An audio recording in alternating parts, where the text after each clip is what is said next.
It's happening. It's happening. Government's attention to the government business orders of the day.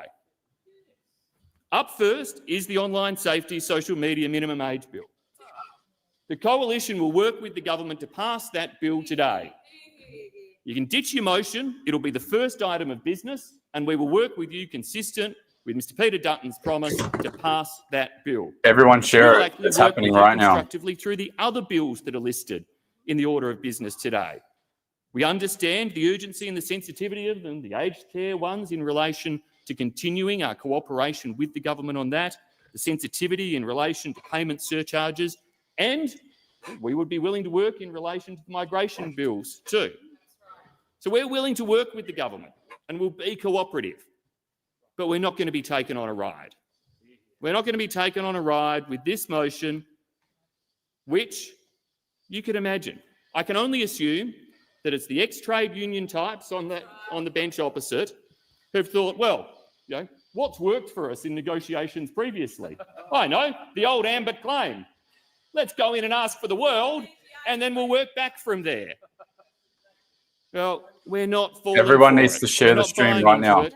I urge the crossbench to listen to Senator Lambie. Hear those words. Yes, I know the crossbench won't agree with everything that the Coalition is proposing to do with the government today either, but we're trying to strike the responsible balance. We're trying to be true to our word in working on the issues that we've said we will progress. Peter Dutton is being true to his word on working what through I the will issues do he is, said he would progress when we get a with breather, the which I government. don't think we're going to get a breather anytime soon, I'll show Senator you the Gallagher, start of the Senate reconsider the because madness. Jackie Lambie was Ditch your motion, incredible. and let's get on with the start. business of the day She that went we on actually an can do explosive rant constructively about together the as the opposition guillotine. has offered to you. Thank you, Senator Birmingham. Minister Gallagher. Thank you, President, and we won't be supporting the suspension of standing orders this morning. And it is good to see that the opposition in particular has come and confirmed that they will be constructive today, because that is not our experience in this chamber. It is not. And when you raise concerns about the number of guillotines in this parliament, the number of guillotines directly relates to the lack of constructivity from those opposite. Yeah, everyone please share the stream because it's order of business number one. I remind those on my left that your leader was heard in silence. And we're starting with a good one. And equally, the minister will be heard in silence. And if you can't be silent, I invite you to leave the chamber. Minister Gallagher. Thank you. And the difference in approach that we took in opposition was to fight where we needed to, but to work constructively as a major party in this place to keep the routine of business flowing. Now, we have had some weeks Good morning, in this everyone. parliament where not one bill passes. Not one bill. No, it is not our fault. It is not our fault. I have just asked that the minister be heard in silence. Within 2 seconds, Senator Ruston, you were interjecting. Senator O'Sullivan, you were interjecting. Which bit of my order did you not understand? Seriously, the minister has the right to be heard in silence, just like your leader was respected. Okay, so it looks like Katie Gallagher is just going to talk about how the government doesn't do what Jackie Lambie had an explosive rant about. So I'm going to monitor the live feed and I'll show you what Jackie Lambie did because it was incredible. Senator Lambie. Madam President, I seek leave to move a motion relating to the government's routine of business variation. Is leave granted? Leave is granted. Oh, no? Oh, leave is not granted, Senator Lambie. So to contingent notice standing in my name, I move that so much of the standing orders be suspended as would prevent me moving a motion to provide the consideration of a matter, namely the government's routine of business variation. I move the motion. So the question is, the motion is moved by Senator. Are you speaking to the motion, Senator Lambie? Oh, just continue. Thank you. I move the motion. I gave a speech in this place. All right, everyone, you ready for this? This is beautiful.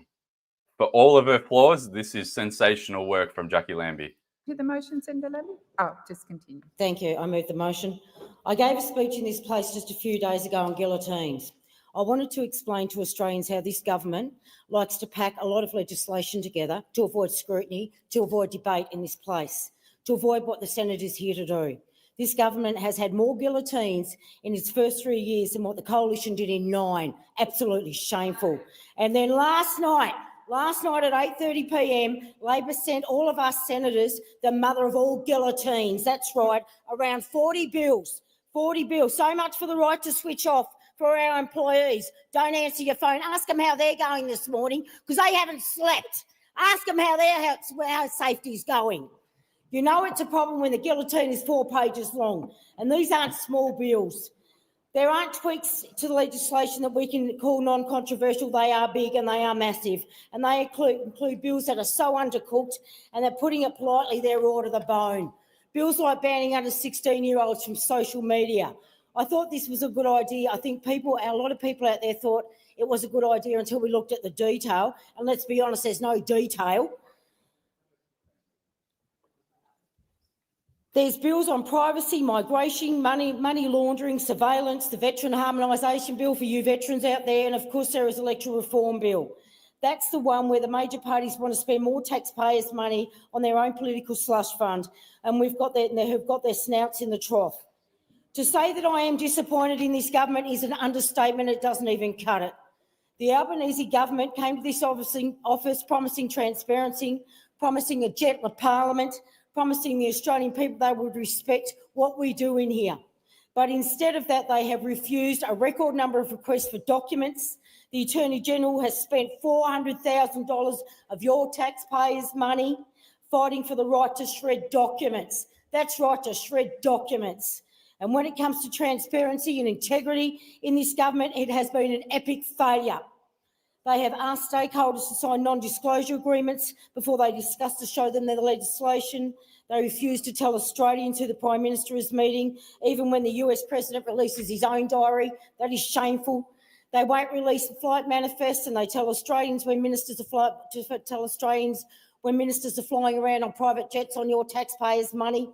They promise lobbying and political donation reforms, but then deliver a bill that asks Australians to fund their political slush funds. They promise veterans that they will harmonise the legislation on compensation for their injuries, but they don't want to consult, they don't want to do amendments, and they want to give us 15 minutes to speak about you people, and that's after you coming out of a Royal Commission, which you are still hurting from. They want to ram this down your throat. They want to ram this down your throat.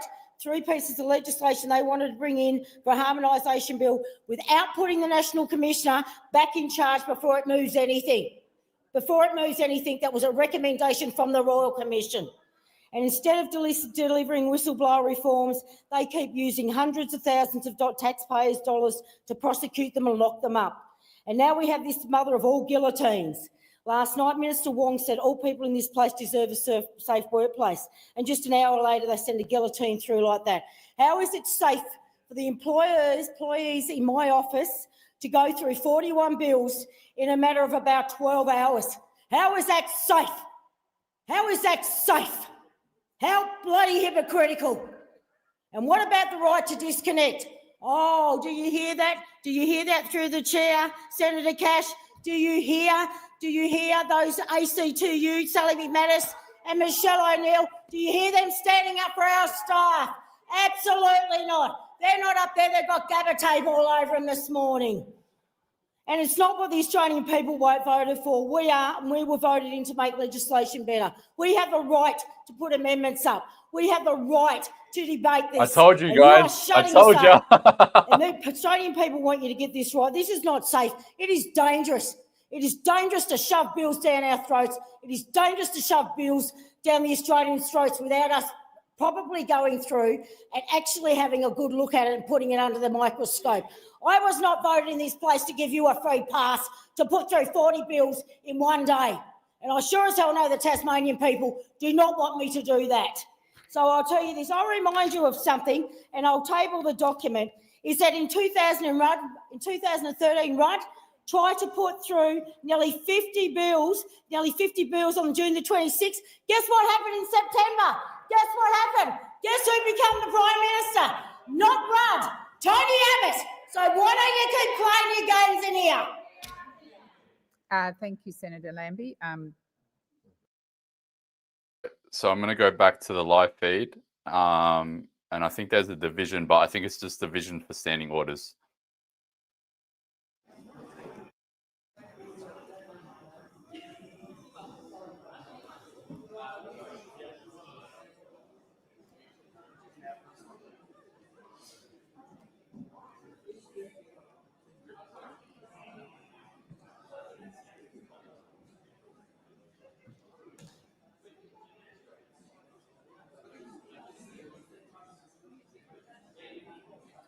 That's a good question. I don't know if they will reject them. I don't think they will. Although I saw on Sky News, I saw something that was kind of hilarious early this morning. The commentary was like, Senator Thorpe, Lydia Thorpe, she was suspended from being able to go to the chamber today. However, they're like, we are going to monitor the Senate today to see if she tests the limits of that that prohibition. It'll be interesting to see if she like just sneaks her way in anyway, which you wouldn't put past her. Senator Coney as teller for the ayes and Senator Cadell as teller for the noes.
Yeah, so while everyone's starting to jump in, I finally have been able to load the order of business for today.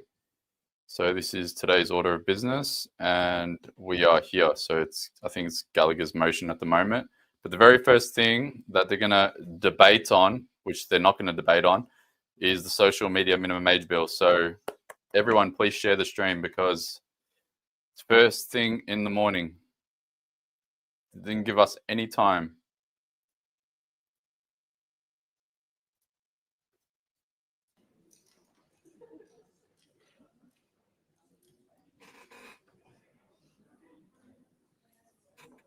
Yeah, I'm clipping the outburst right now, so I'm just Order. There have been recording it 33 now, ayes then I'll and clip it. 33 noes. The matter is resolved in the negative, which means that debate continues. Are you seeking the call, Senator Roberts?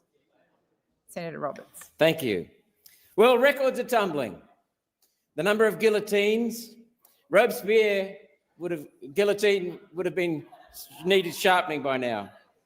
The number of bills in the guillotine, except for, as Senator Lambie pointed out, Kevin Rudd's fiasco, and the deceit with which this is being done.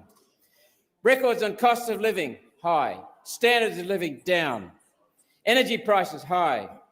Immigration, records and increasing. Housing prices, rentals, confusion, deceit. What a mess. What a mess. This crisis that the government now portrays has been manufactured. When they first proposed the sitting times, the sitting schedule, we told them it wasn't enough, add some more. No, we'll be fine. Labor ignored us. And we said, don't come to us. Now they're coming to us. The government hasn't come to the Senate on this issue. Plus, the government has been bill hopping, starting one day with one bill, not finishing it, starting the next day with another bill. This has been a manufactured crisis, a deliberate crisis, purposely to run down the clock so that they can come up with this guillotine yet again. All to hide poor legislation. Whistle as many through as you can without any scrutiny. This is avoiding scrutiny. This is a disgrace for the people of Australia. We are supposed to represent the people of Australia. How can we represent them without doing proper scrutiny on the bills? We can't. It's been deliberate, purposely run down the clock, and it's devious. It is to hide the incompetence. So we say, ditch your motion, Senator Gallagher. Thank you, Senator Roberts. Senator Ruston, are you still seeking the call? Senator Ruston. Very much, Chair. Well, it's really quite interesting that we're in here having a debate about transparency or the lack of transparency. I just want to put on the record that as manager of government business, manager of opposition business, and also with the manager of business in this place with the Greens, we often communicate about what needs to be done to try and assure the smooth transition of legislation through this place, because we know the transition of that legislation is really important for the running of this country. Can I just say to you, at the beginning of this particular sitting period, I reached out to the managers of the respective parties and said, what is it that you want to have put through this week? In response to that, I got a list of legislation from the manager of government business that the government was hoping to put through this place. Constructively, I have worked to make sure that those bills that have been brought forward, which they have been brought forward over the preceding days, last week and this week, and we've passed a number of those pieces of legislation. Most particularly legislation in relation to the aged care bill that demonstrated the bipartisan support that we had offered to the government to make sure that the care for older Australians was embedded in the Act. That got passed. We also had a series of education bills in relation to higher education that we sat through the night on Monday night, I think it was, to make sure that those particular bills were passed. There have been a number of the bills that were put on the list by Senator Gallagher have been passed through this place in good faith, because they were the bills that the government told us that they were essential for being passed in this final sitting week or sitting fortnight of the year.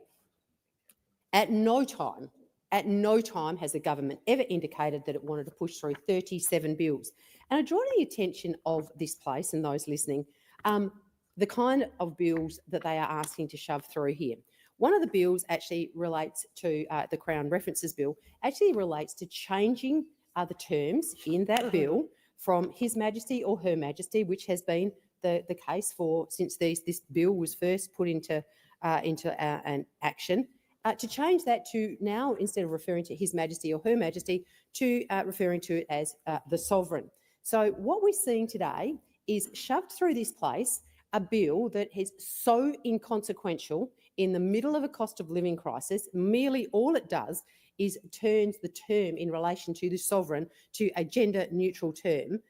This is just a problem looking for a solution, looking for a problem. There was no problem. We did not need for today for this particular bill to go through this place. But it just demonstrates, I think, the lack of concern or consideration that this government has for the real issues that are facing the Australian public. They're more concerned about gender neutrality of our Sovereign than solving issues that relate to cost of living. So obviously, the opposition is really concerned about the fact that they're trying to stuff through these bills that most of them we have not seen before. And we commend the crossbench for actually standing firm on this, because whilst we as the opposition have a level of resources to enable us to go through all of these bills and to try and work out what the consequences of them are, the crossbench in the space of less than 24 hours, in fact, not much better than 12 hours, has been asked to consider all of these bills, consider their positions, understand what the amendments are. The amendments are just flowing in front of us as we speak. This is an absolute disgrace. It shows complete contempt and disrespect for this chamber, the Australian public, the time and for the this debate crossbench. has expired. The question is that the suspension motion as moved by Senator Lambie be agreed to. Those of that opinion say aye. Against? I believe the ayes have it. Division required. Ring the bells for 4 minutes. Thank God for the division. Okay, so I'm just about to upload Jackie Lambie's explosive rant, which was absolutely beautiful. I literally gunned it to the barbershop because if anyone that knows me, I need a fresh haircut, because if I don't look good, then I don't feel good. But now that I look fresh, I feel fresh. And thank God that he opened an hour before he was supposed to. Otherwise, I would have missed everything that just happened. And my phone would be exploding saying, Anthony, it's happening. Where are you? Anthony, we need you. Anthony, they're passing the bill.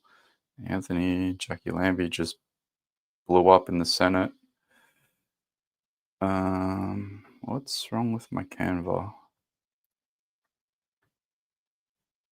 I have no doubt in my mind that something's going on where someone is messing with my accounts. Okay, let me just use this one.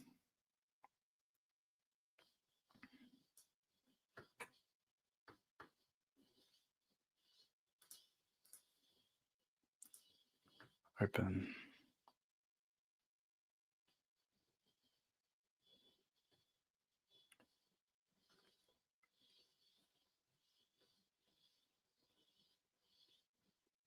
Sorry, I'm just super multitasking.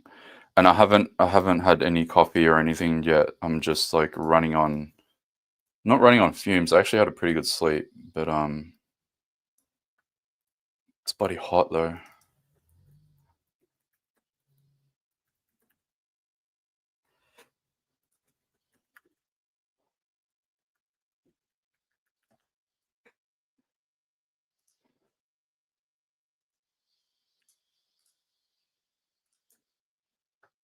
Still division. I should be able to get this up before the division is finished.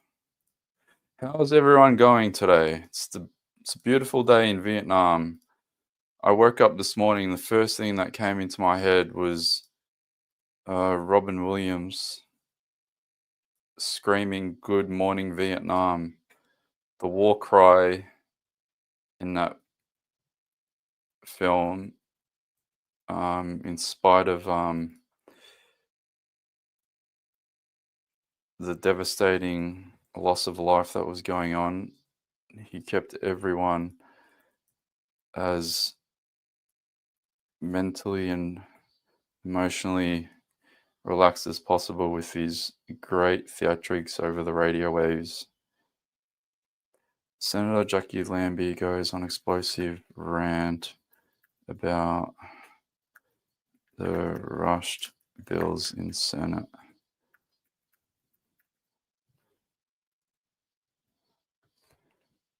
That'll do.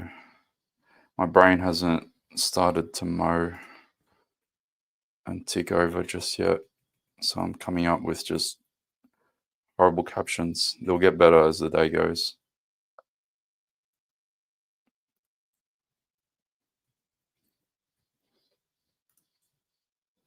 Okay, I'm going to check the volume back on.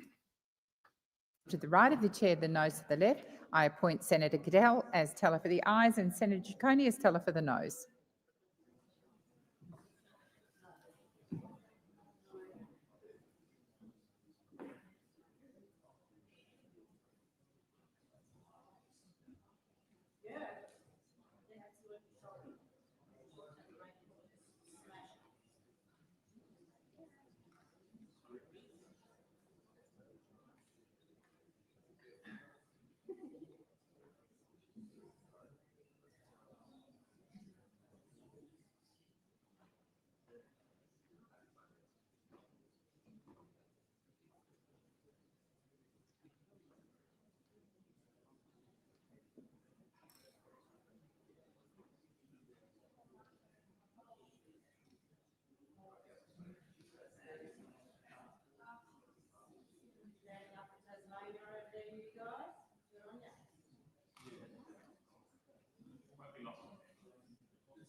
So a division is when they're voting on a bill or a motion, so it's just a vote.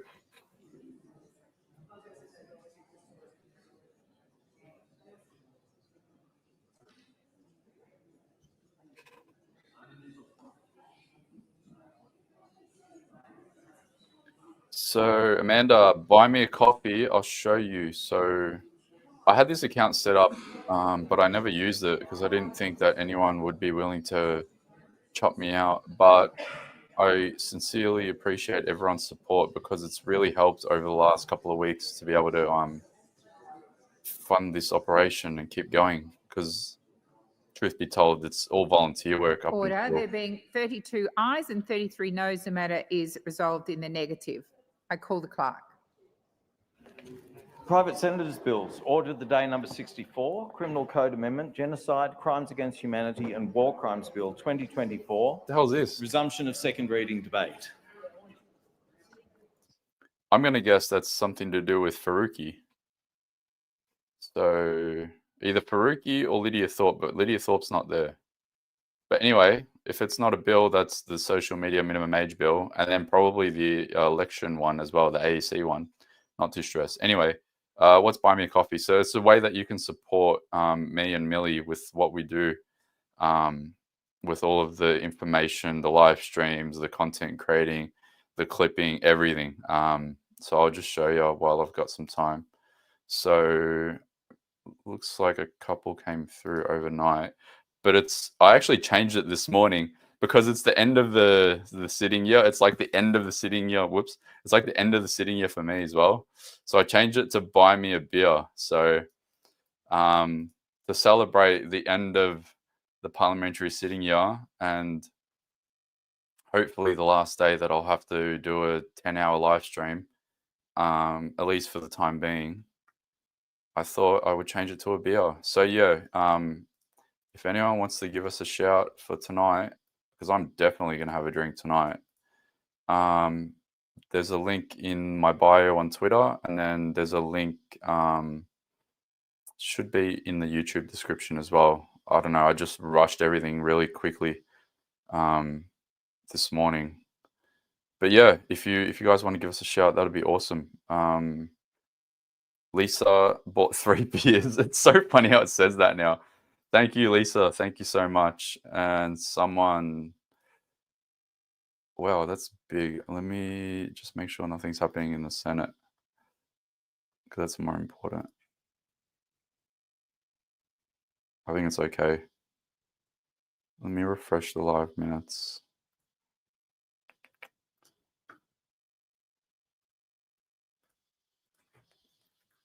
Pile work.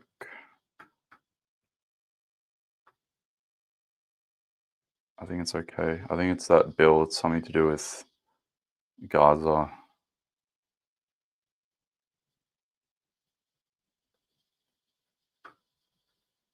Let me just go back to this quickly.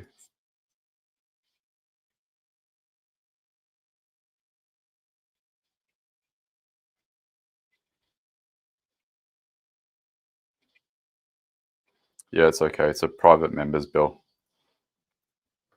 Where is it? Here. Someone, hi, Anthony. I'm a 61-year-old housewife, self-funded retiree in Zoe Daniels Goldstein electorate. I'm Helen. I barely comment on Twitter, but I try to wake up my friends with sadly limited success at this point in time. I mean, my whole family, respectfully, basically disowned me because of the things that I've been up to over the last 3-4 years. Thankfully, the family, husband, and two of your 20-something-year-old kids have emailed Zoe Daniel. So they probably helped you with emailing, I guess, because you're similar age to my mum, about the 16-year-old ban, with what it means for our freedom to have a free flow of information. No idea what else to do on YouTube. My comments are happening. I am extremely grateful to you and for all you've done and continue to do. Extremely grateful. So this is just a token. Thank you so much. What was your name? Did you leave your name? It was just Zoe Daniel. I'm Helen. Thank you so much, Helen. Mark Waitney. Rock on, dudes. Keep up the fight. Thank you. Busy Tone. Thank you. I think I read Jenny's one last night. Long days, you've been keeping us informed. I've got to give you a little donation again. Thank you so much, Jenny. Yeah. So if you guys want to support I do chop out Millie as well. So yeah, if you guys want to support us and celebrate the end of the parliamentary year with a beer instead of a coffee, that'd be much appreciated. Let's go back to the Senate.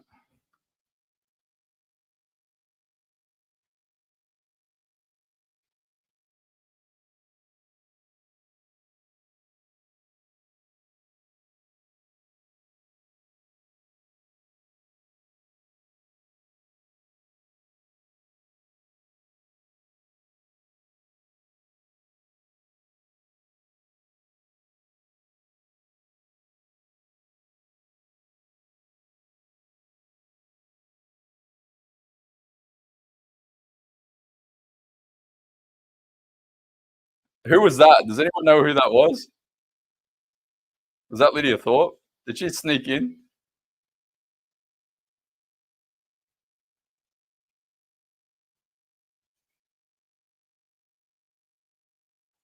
Come on, start a fight in there.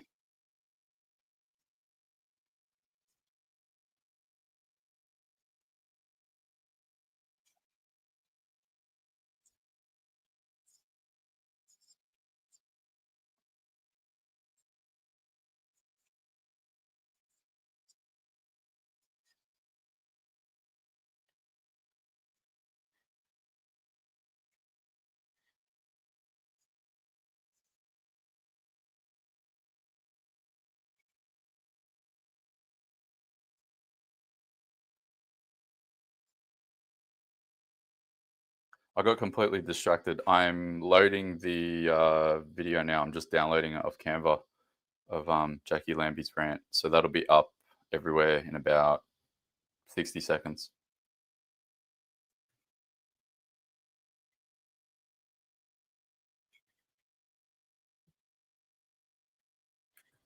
Which one was that about?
It's just uploading now. It's like a 4-minute video.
Okay, it's up.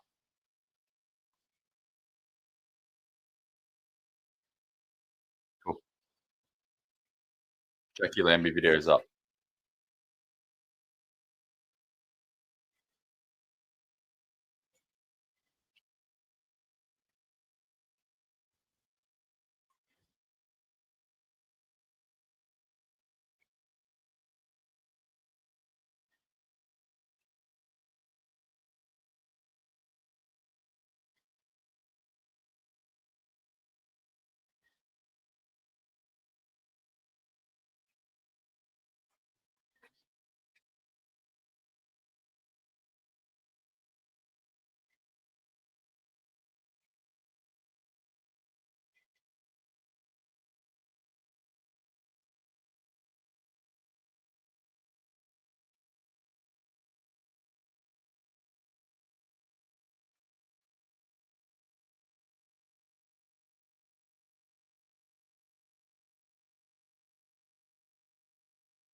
that they forgot to put in the tabling of reports, some of which are very important, and also draw to the attention of the really important work of committee work that happens in this place. And part of the importance of that committee work is the fact that the reports of those committees need to be tabled. But we were apparently in the rush to get through this legislative agenda that no one had seen until last night at 8 o'clock. We forgot to put the committee reports in. So I would also draw the chamber's attention to the fact that despite the minister's protestations about the significant importance of all of these bills, as I refer to my previous contribution, I cannot think of anything that would be less important in the middle of a cost of living crisis on the last day of sitting is actually to change the gender definition of His Majesty the King, who apparently now is going to be gender neutral going forward. That's apparently, supposedly, according to the minister's previous contribution in moving this motion, apparently is really, really important to the good governance of this country and the welfare of the people who we are privileged in this place to be at the Parliament for. So can I just say, in moving my amendment, it is tremendously disappointing that today, despite the fact that we have got 38 bills on here, there will be no opportunity at all for proper scrutiny. And I have to say, having experienced putting bills through this place over the last 3 years, if there was one thing that has been an absolute hallmark of this government is the fact that they don't deal with the detail, and there were always unintended consequences because of the shabby drafting of things, because their drafting instructions obviously are inadequate. And right now, I am standing here moving an amendment to fix up a mistake because of their shabby instructions when they had this motion drafted and completely omitted putting in something really important like the tabling of reports. But I think the Australian public know that unless the scrutiny of this parliament is put over the legislation that's put into this place by those opposite, they will get substandard legislation. How many times we have turned up in here when we've scrutinised bills that they wanted to rush through without committee process, without due scrutiny, how many times we've come in here and had to make amendments. And I'll draw your attention to one that happened last week. We put through the aged care bill last week. 91 amendments by the government themselves as a result of a committee inquiry that this government didn't even want to have. So I think the Australian public has every right to be pretty disappointed at the disrespect that this chamber, through the motion by this government, is showing to them about the lack of scrutiny, because we know that the one thing that scrutiny does, it invariably improves the situation. It calls out unintended consequences, often ones that are likely to negatively impact on Australians. And I'd like to say, I will absolutely guarantee you that in this whole list of bills here, there will be many, many, many bills that would have benefited from the scrutiny of this chamber. That is the reason we get paid every day to come here, is because our job is to scrutinise legislation. That is our job. And this government is forcing through this place a motion today to prevent us from doing our job, preventing us from doing the job of the Senate. It's the sole purpose that we exist, is for scrutiny, and you are circumnavigating that by refusing to allow the Senate to scrutinise these bills. And all I can say is I hope for your sake that there aren't unintended consequences in these bills that are going to negatively affect Australians, because so far you've done very little to consider the concerns of Australians in the legislation you've put through in this place. Cost of living is the most important. Bro, they're all going to negatively impact everyone. That's why we're all watching this. We're not watching this for fun. I won't hold the chamber up for very long, just to indicate that the Australian Greens are comfortable with the amendments that have been proposed to the substantive motion by the government, and we also accept the arguments that have just been put by Senator Ruston in relation to the amendment, which I understand will be an amendment to the government's amendment. And I invite you to just clarify that, President, when you're able, in terms of the process that the Senate will go through. And just flagging that on the assumption that an amended motion will be put to the Senate, that we will be asking that certain questions be put separately on that, because we intend to vote a different way on different matters on that motion. So just a heads up for the chamber. And thank you, you, Senator McKim. And just a moment, Senator Wong, because Senator McKim asked me a question, and yes, that we'll put Senator Ruston's amendment first, and then we'll go to the amendment moved by the Minister. Minister Wong. I was intending that I move that the motion be put. Obviously, there's an opportunity to debate the motion. We moved it in, we sought leave to move it. So it's in the amendment form already. So if you close debate, that's the closure of the debate. I was proposing to close debate so we could actually get on with debating the bills that you don't want to debate and some of the ones that you do want to debate. So Senator Ruston. Senator Ruston. This is Senator Ruston, everybody, this morning. Senator Ruston has been so helpful in getting so many bills through over as manager of opposition business. But anyway, are you intending, Senator? Minister Wong, please resume your seat. Senator Ruston, you've just taken 12 minutes to put your point of view. The time now, you need to be silent. Minister Wong, please continue. Well, I move that the motion be now put. So we're going to put the motion, yes, we're dealing with the, Senator Ruston, shall I just give you the chair? Right. So we're dealing with the amendment as moved by Senator Ruston to Senator, yes, beg your pardon, I'm jumping ahead. The question is that the question be put. Those of that opinion say aye. Come on, division. Against? I believe the Division. division required. Yes. 4 minutes. Ring the bells for 4 minutes. Yes. Yes. I get time to fucking chill out. Oh, sorry, I didn't see the audio wasn't working.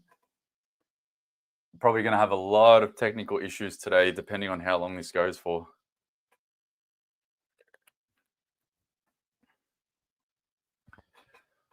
Whew.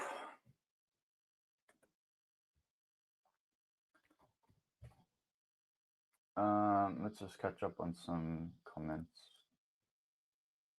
Devastator. Should we start taking bets on whether or not this bill will be delayed again today?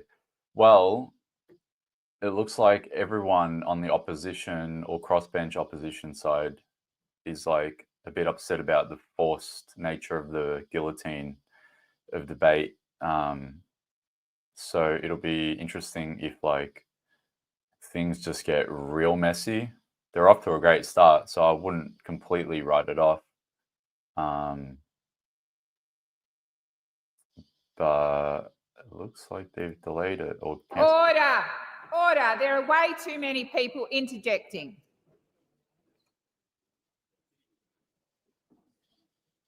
Question now is that the amendment as moved by Senator Ruston be agreed to. Those of that opinion say aye. Aye. Against? I believe the ayes have it. Senators, I have called about 3 times. There are way too many senators standing up. If you're not participating in debates, please leave the chamber. Also, the advisors at the back of the room need to be sitting down, not wandering around.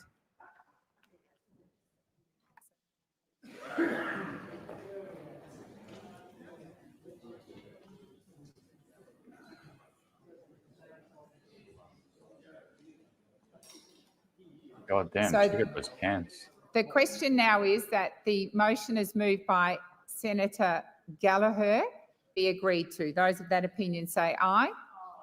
Against? It is the motion as amended as moved by Minister Gallagher.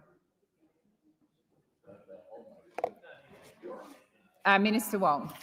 I appreciate that there's been a bit of confusion on that side.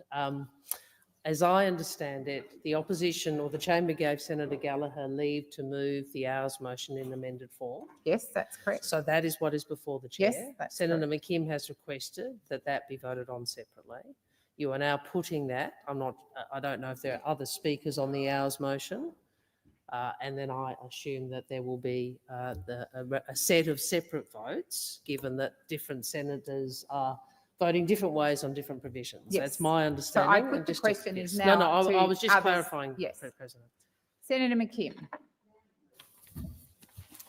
Thank you, President, and thanks to Senator Wong for clarifying where we find ourselves. So, President, is it appropriate now to indicate which parts of this motion Yes, the because Greens the would like motion's to be before put the separately? chair, Senator McKim. Thank you. So we are requesting that 6F, which is the Online Safety Amendment Social Media Minimum Age Bill 2024, 6H, which is Migration Amendment Removal and Other Measures, and Migration Amendment Prohibiting Items in Immigration Detention Facilities Bill. So that is 6F, 6H for Harry, and also 9J, which is the Veterans Entitlements, Treatment and Support Simplification and Harmonisation Bill 2024. So we're asking that those 3, 6F, 6H and 9J be put together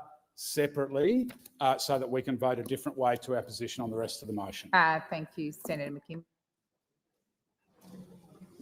Bro, what? So you want to do it separately?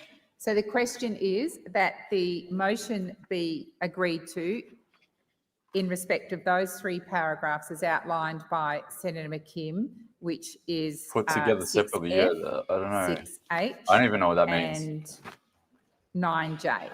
Senator Birmingham. Thanks, President. Just wanting to make sure we've got clarity, and also just while we're checking in relation to one other aspect of this, because it's a very chaotic process being imposed upon the Senate by the government, that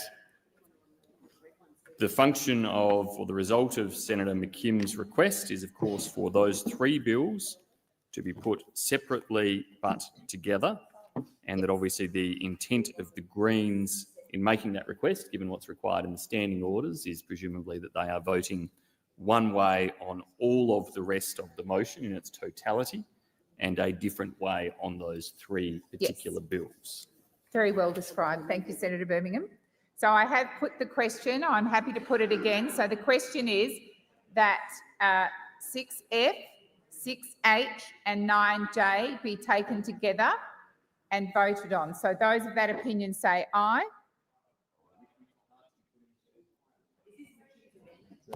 My goodness, I've just spelled it out, but I will say it again. So the question that I'm asking for agreement on is the motion is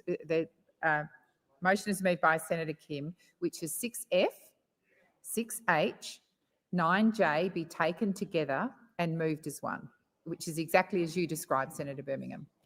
President, could I propose that you should put the rest of the motion first? Because in fact, those clauses on their own are meaningless without the enabling clauses in the rest of the motion. Well, so it would make more sense to put that I move them together, the rest of the motion first, I can do that. excluding those three bills, and then to Yeah, put this those is what three happens bills when they instead. rush everything. No one knows what's going on. So the question now is, does any other senator wish to have or to vote in a different way? Oh if I my put God. the remainder of this amendment without 6F, 6H and This is 9J? embarrassing. I'm not seeing anyone calling for, yeah. So the question is that the motion be agreed to and that we treat separately 6F, 6H and 9J. Those of that opinion say aye. Against? I believe the ayes have it. Division required. Ring the bells for 4 minutes. Thank God. All right. Does anyone understand what the hell that means? Because yeah, Kylie's right. It's a kangaroo court. I'm literally gonna put it in Grok and see if I can get like a response out of it. I don't even think AI is gonna be able to figure this out. What does putting a bill together separately? What was the terminology? I saw someone type it. It was like put together separately. Putting a bill together separately in the Federal Senate of Australia. This would be hilarious if Grok can actually help me with this. In the context, okay, I think they just want to take it out of the guillotine and then debate it or vote on it separately. I'll show you what Grok gave me. Did that share? Yeah, let me just make that bigger. Whoops, wrong screen. Okay. In the context of the Australian Federal Senate, putting a bill together separately generally refers to the process of handling a bill independently from other legislation. Here's how it can be understood. In the Australian Parliament, a bill typically starts in one house. Yeah. Phrase putting bill separately could imply dealing with bills, clauses, or amendments one by one rather than as part of a larger omnibus bill, which contains multiple pieces of legislation together. Okay, so I think they just want to take it out. I don't know if it's going to be out of the guillotine. I don't think it will be. But they want to discuss the amendments. And there are some proposed amendments, like the digital ID proposed amendment to make it say explicitly that digital ID won't be used, even though we all know that it will be used. But yeah, there are a couple of proposed amendments. Let me get the divisions open so I can see how they vote.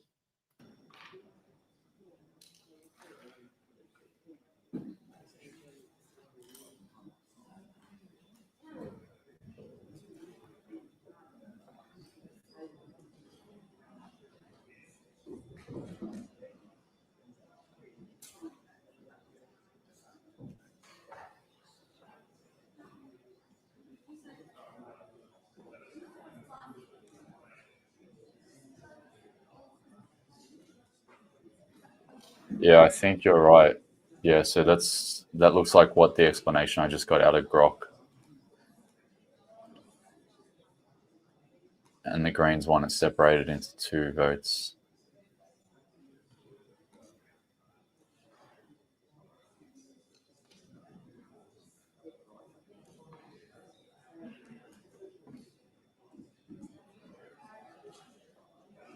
Okay. I think we've got a consensus on that. Is that right?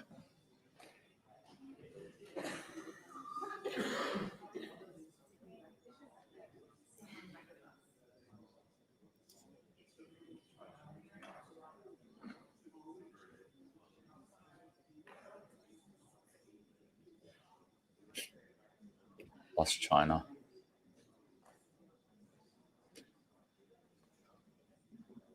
Lost China versus the agenda. I mean, it kind of is Lost China.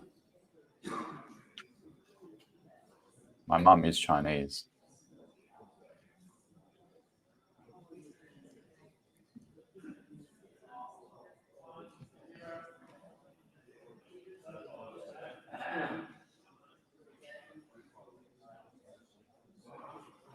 Kinda.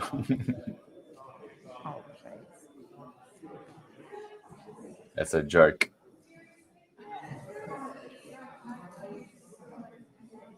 Well, lock the doors.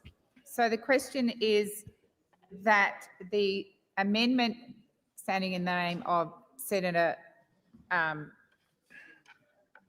Gallagher without 6F, 6H, 9J be agreed to. The ayes shall move to the right of the chair, the noes to the left. I appoint Senator Giacone as teller for the ayes and Senator O'Sullivan as teller for the noes.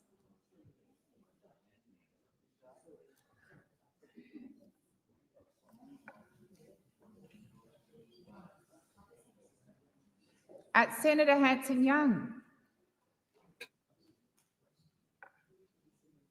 It looks like it's going to be a dead heat. It's like almost even by the looks of it. Anyone want to guess what it is? I'm going to guess it's like 30-30. May as well make a game show out of this.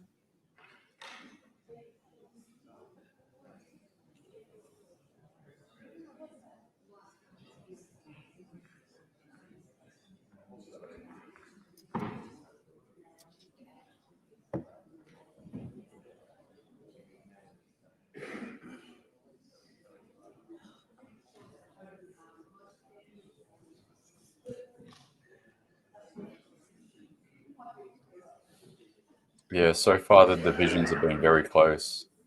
The standing orders one was 33-33. So just great numbers for those that are interested in numerology. And then the other one was 32-33.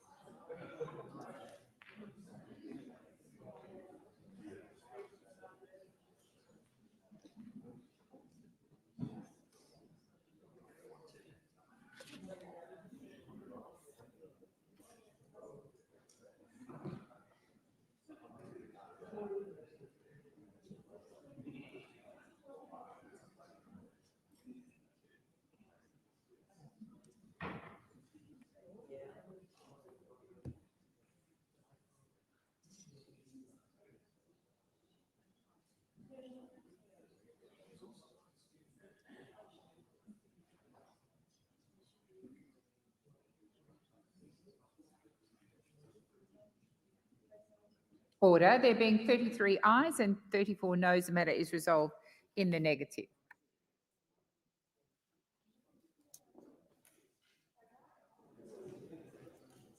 Aussie Jedi was right. Lost it by 1.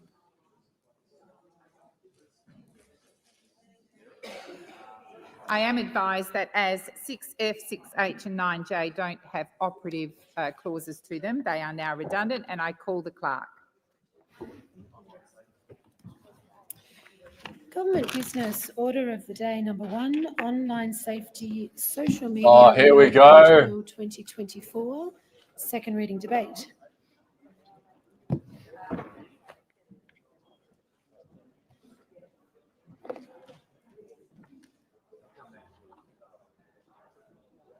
All yours. Kate.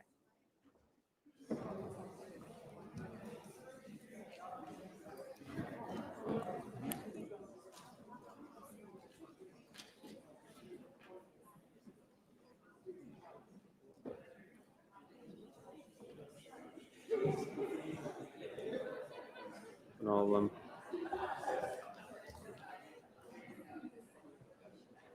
okay.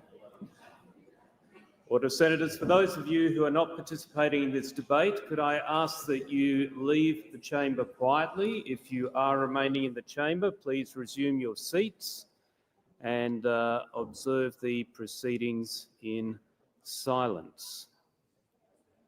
Senator Kovacic. Thank you. I rise today in support of this legislation, and I want to make one thing abundantly clear from the outset. The Coalition has always been firmly opposed to the implementation of a mandatory digital ID.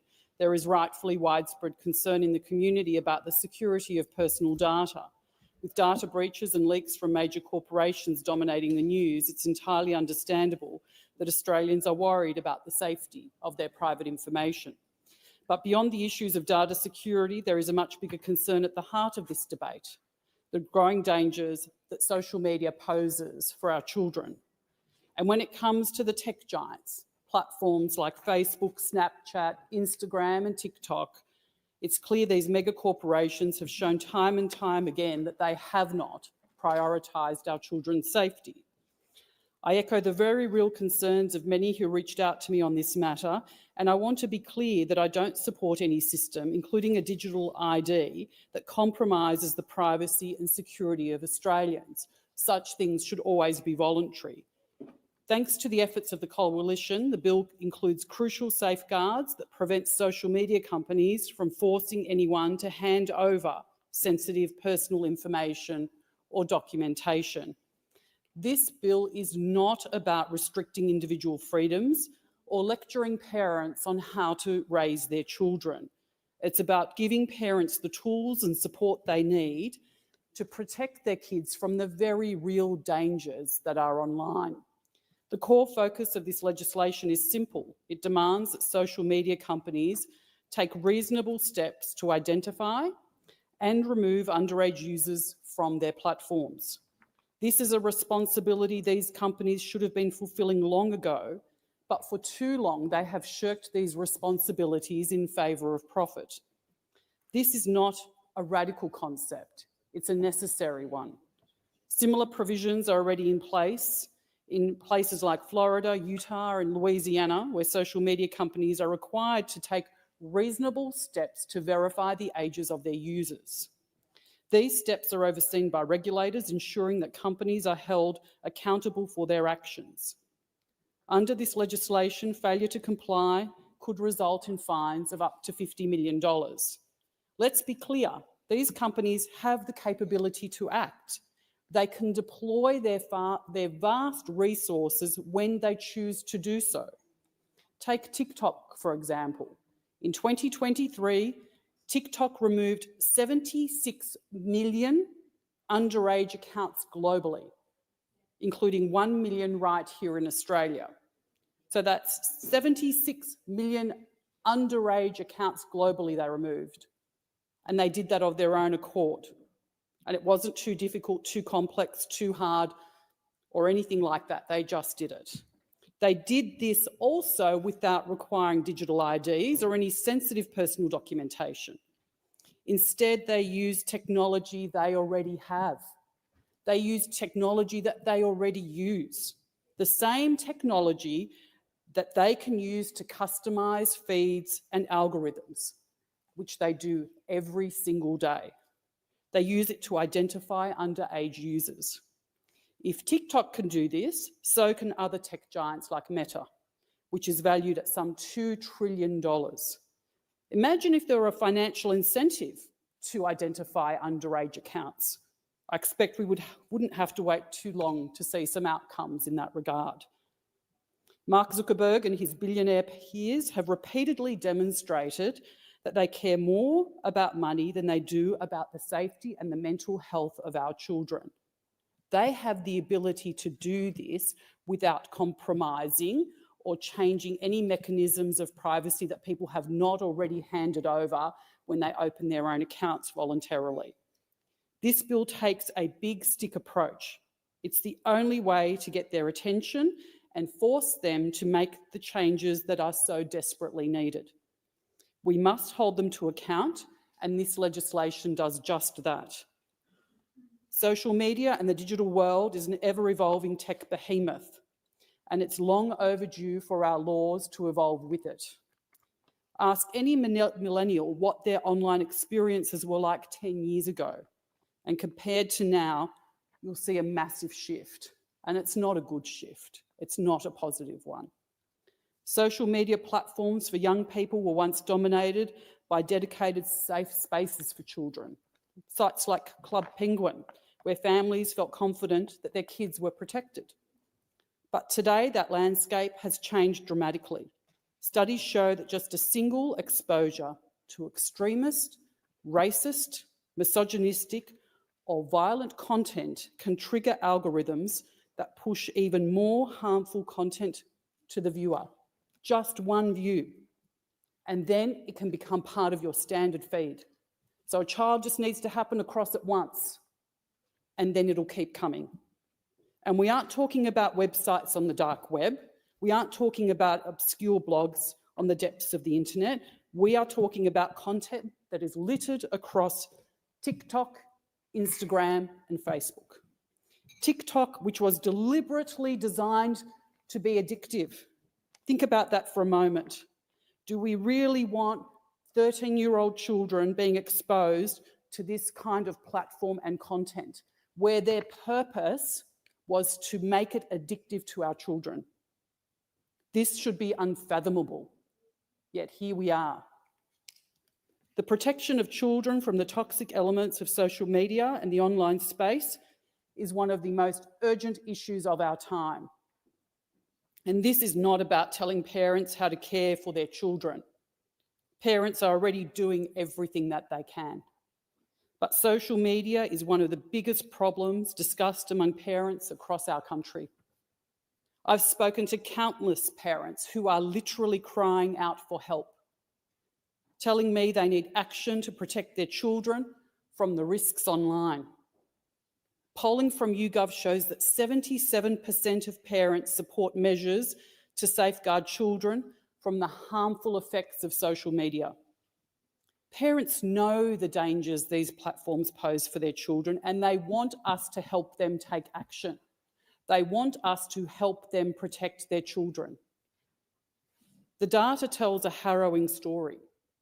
The mental health of Australian children, especially girls, has deteriorated at an alarming rate over the past decade.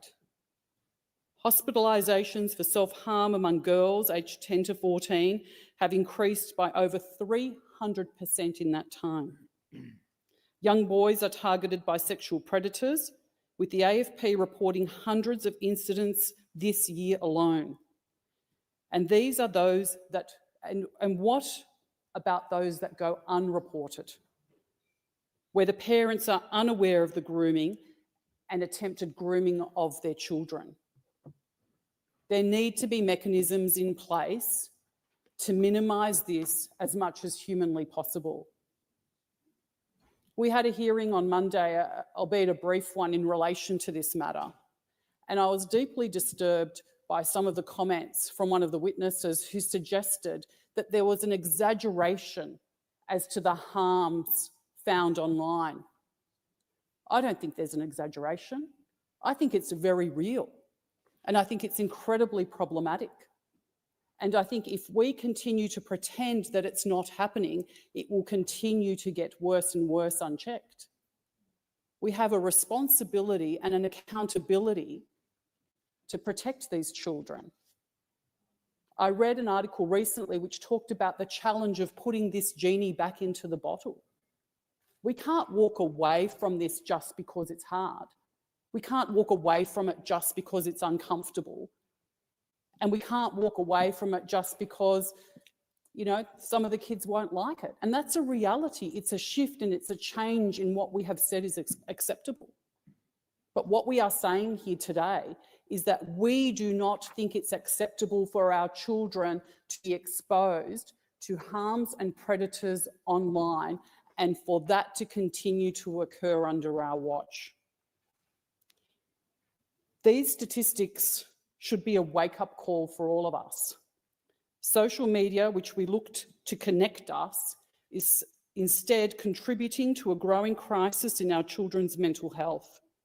We cannot point to the issues of a loss of some of that connection as to the reason to cling on to it in the face of the damage being done to our children. It is not a zero-sum game. This is not just about the harmful content. Kids face pressure, bullying, and unrealistic beauty standards. They think that everything that they see there is how things should be. We all know as adults that what we see on social media is not necessarily real. Most of us had the opportunity to grow up without it forming our opinions. We owe that same ability to have a childhood to our own children. And we need to stop the toxic culture of comparison that these platforms offer and foster.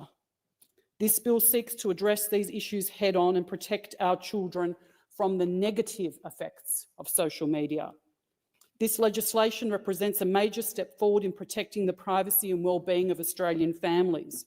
The Coalition has worked to ensure that this bill includes critical privacy protections to ensure that no platform can force users to provide sensitive personal information such as digital IDs, driver's licences or passports. This is not about surveillance. It's about protecting our children in a world that is increasingly digital. This is 100% about surveillance, Kovacic. Legislation shapes an important step forward. It should be just the beginning. We must take further action to address another critical issue that is damaging the well-being of young people: the toxic prevalence and normalisation of pornography and its continued availability in the lives of children and adolescents. A study conducted this year by the Queensland University of Technology revealed a stark and disturbing reality. Pornography is playing a significant role in shaping young people's sexual understandings, expectations and experiences. Even more troubling is the finding that children as young as 8, 9 and 10 are being exposed to this harmful content online. We cannot hide from this and pretend it's somebody else's problem. It's our problem. This is insidious, damaging and cannot be ignored. The impact of early exposure to pornography is profound, distorting young minds and contributing to unrealistic and unhealthy views of relationships. We must extend our efforts to help parents protect their children from this dangerous content that they are too often exposed to and take steps to limit the availability and accessibility of pornography to children. We need stronger laws and more comprehensive measures to tackle all of these issues head on and to ensure that we are doing everything in our power to safeguard the mental and emotional well-being of the next generation. This is a fight that we cannot walk away from. This is a necessary and meaningful step towards ensuring the safety of our children online. This bill will force big tech companies to take responsibility for the products and the services that they provide and make a lot of money out of. Prioritising the well-being of young Australians over their commercial agendas and their profits. With this legislation, we can make a real, lasting difference in protecting the next generation. This is a pivotal moment in our country. We have drawn a line in the sand. The enormous power of big tech can no longer remain unchecked in Australia. Thank you. Senator Henderson is next on my list, but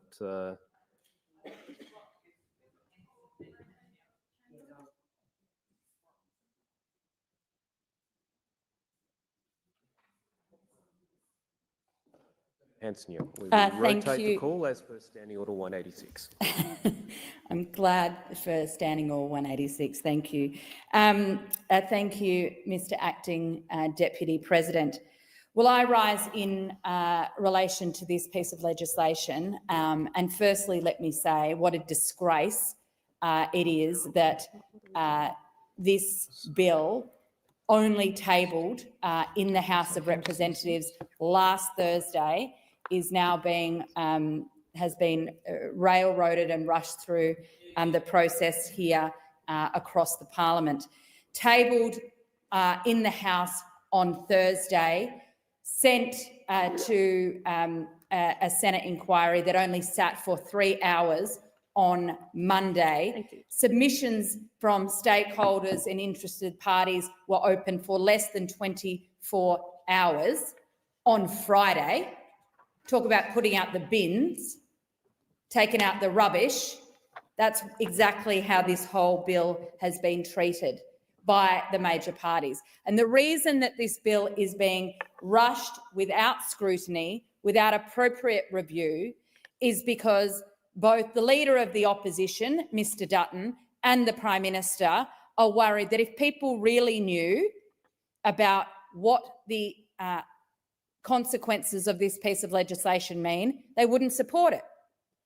Mr Dutton is desperate, despite all the hoo-ha and the flurry we've had in here this morning about rushing pieces through and guillotining bills through this place.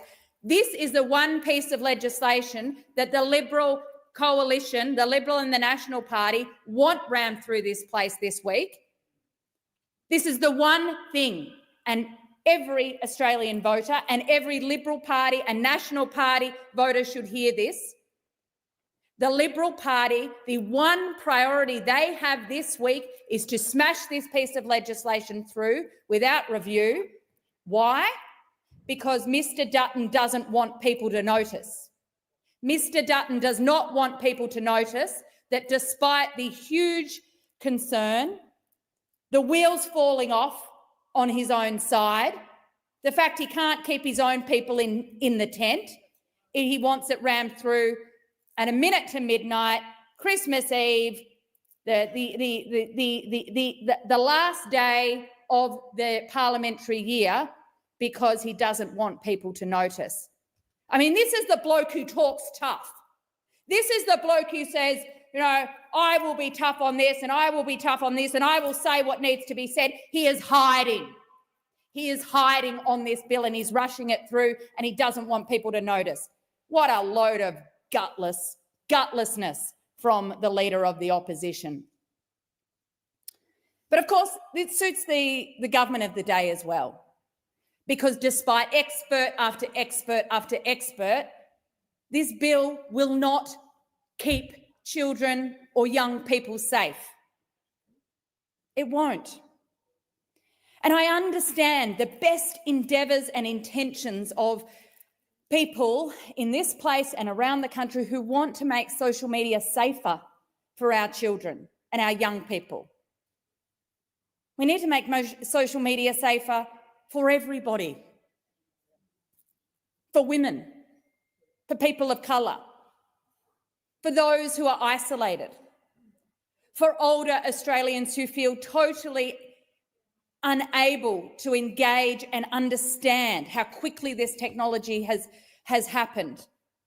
We, of course, know it's senior Australians who are continually duped and tricked and targeted by scammers on social media. They need protection too. They need to be able to know that when they log on to Facebook or they open up YouTube or they participate in sharing their playlist on Spotify, young and old Australians have the right to know the platform is safe. Look what she's wearing. That's true. It's so true. The rules of safety, respect,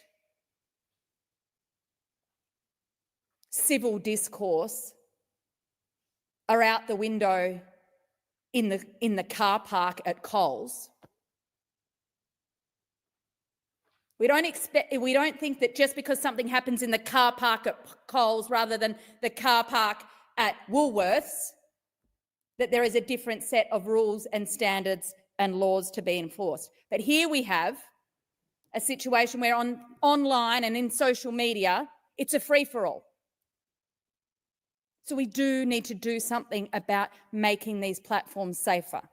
For far too long, the big tech companies have hoodwinked governments, have hoodwinked bureaucrats, have set their own rules, made massive profits off self-regulating or non-regulating themselves. And it's time that that was reined in.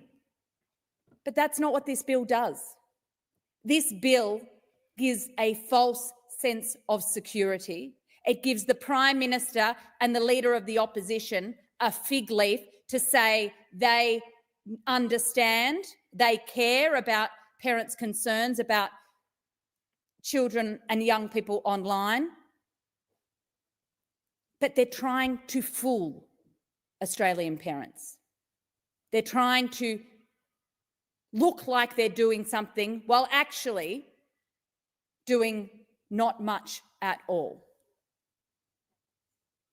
I think this is really dangerous. I think giving Australian parents a false sense of security is actually going to make things more harmful for our young people online, more harmful for women on social media, more dangerous for our young people, our teenagers who are already dealing with so many issues in this world. This is a bill that is the example of the emperor with no clothes.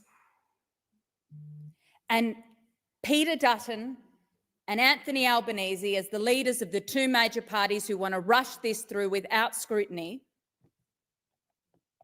they're standing there side by side naked. They don't have they are emperors with no clothes. And they want people to be fooled. We actually need a serious debate about what we do to make these platforms genuinely safer so that young people aren't exploited, targeted, harassed, that they're not in danger of harassment or distress. But that's not what this bill does. If this government really cared about making these platforms safer, you wouldn't be rushing this. You would be putting a duty of care on these platforms to make them responsible for ensuring they have a legal requirement and responsibility to protect their customers, to protect the users, to protect everyday people. But instead, this bill lets the big tech companies off the hook by pretending that young people can just be banned from the internet. It is fool's gold. And it's dangerous. Tech experts, mental health experts, youth advocates are all saying if we do this, the result will be twofold. One, young people will get around it, or they will find their way onto platforms on the dark web, which are far more insidious, which are much more dangerous and much harder for parents and legal enforcement, frankly, to keep an eye on what is going on. And secondly, for those that have been able to circumvent the rules and get themselves online, The tech companies have no obligation, no requirement to make sure if you get through the cracks, if you get online as a young person, that you'll be kept safe. So they'll either be pushed into the darkest parts of the web, and they won't want to tell their parents what's going on because they'll be worried their phone's going to be taken away. So they spiral further and further into isolation from their friends, their family, from medical experts who may be able to help them, school counsellors, teachers. They'll become even more isolated and vulnerable. Or if they're smart enough, like most kids around the age of 14, 15, you'll work out your way to crack the code, to get into Instagram, to get onto TikTok, to set yourself up on a social media platform with the false premise that it's only for adults. So they're going to be swimming around on a platform that has no obligation or concern for keeping children and young people safe. This is a disaster unfolding before our eyes. I mean, you couldn't make this stuff up. Prime Minister says he's worried about social media. The Leader of the Opposition says, let's ban it. It's a race to the bottom to try and pretend who can be the toughest. And all they end up with is pushing young people into further isolation and giving the platforms the opportunity to continue the free-for-all because now there's no social responsibility required.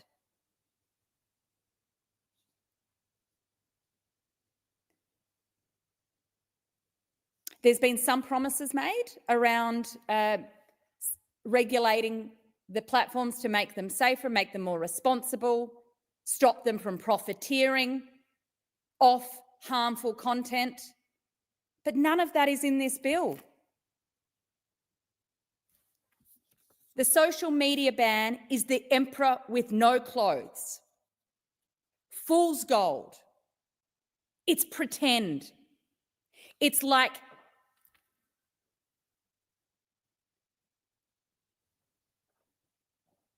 going to the reject shop, purchasing the dodgy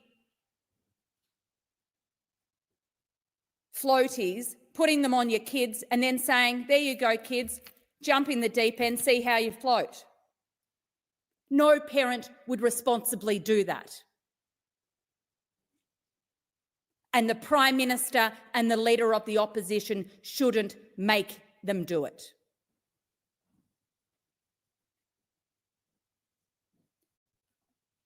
This bill is rubbish.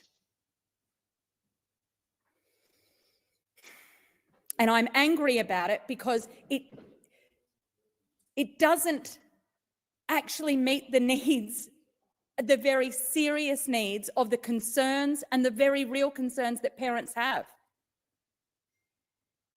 It's pretend. The Prime Minister and Peter Dutton are pretending to deal with a very, very serious issue.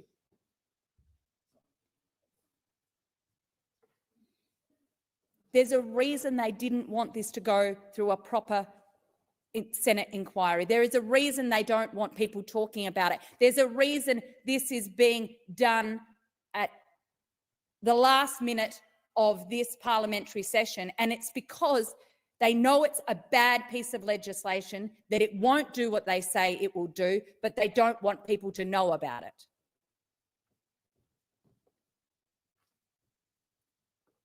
Trying to fool the Australian population that they are doing this in the interests of children is abhorrent.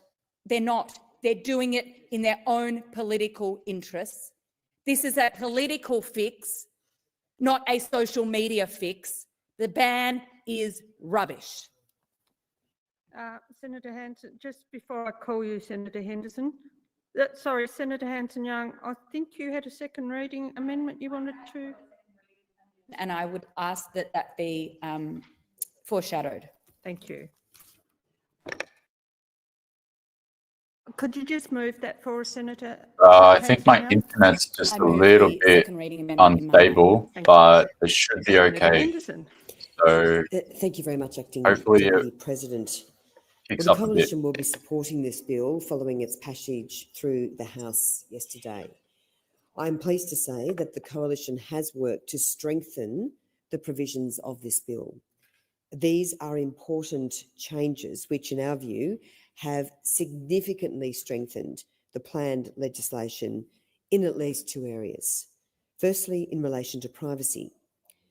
There will be new provisions stating that people cannot be compelled to provide digital ID or government-issued identity documents such as driver's licenses or passports under this legislation. We are pleased to see this supported in the recommendations of the Senate inquiry. Secondly, following our negotiations with the government, changes will be made so that the Communications Minister will be able to make rules specifying information which social media platforms are not able to collect in order to comply with the legislation. This will enable the Minister to make rules to ensure that guidelines issued under the legislation are appropriate and proportionate to the objectives of the law. These are both significant changes which materially strengthen the bill. It is important to get this bill right and that we pass it into law, because there are parents across Australia who are looking to us to take action now on the scourge of social media, which is harming our young people. It deals with an issue on which the Leader of the Opposition, Mr Dutton, has once again led the national debate. In June, Mr Dutton committed to implementing an age limit of 16. He announced that a coalition government would raise the age of social media access to 16 and said it would be at the top of his priority list for his first 100 days in office. 5 months later, the Prime Minister has come on board with legislation which the Coalition has sought to strengthen, and I will have more to say on that shortly. This debate is the latest policy lead from the Coalition regarding online safety. We have been driving for action on age verification, particularly in the last year since the release of the roadmap for age verification was made public. We announced plans for a trial of technologies in November last year, including $6.7 million in funding, a figure almost identical to the number the government is now using for their trial. And it comes, of course, after the Coalition, as I say, led this debate. In the same month, we introduced legislation for the trial to occur. This builds on the fact that it was a coalition government which established the world-leading Online Safety Act.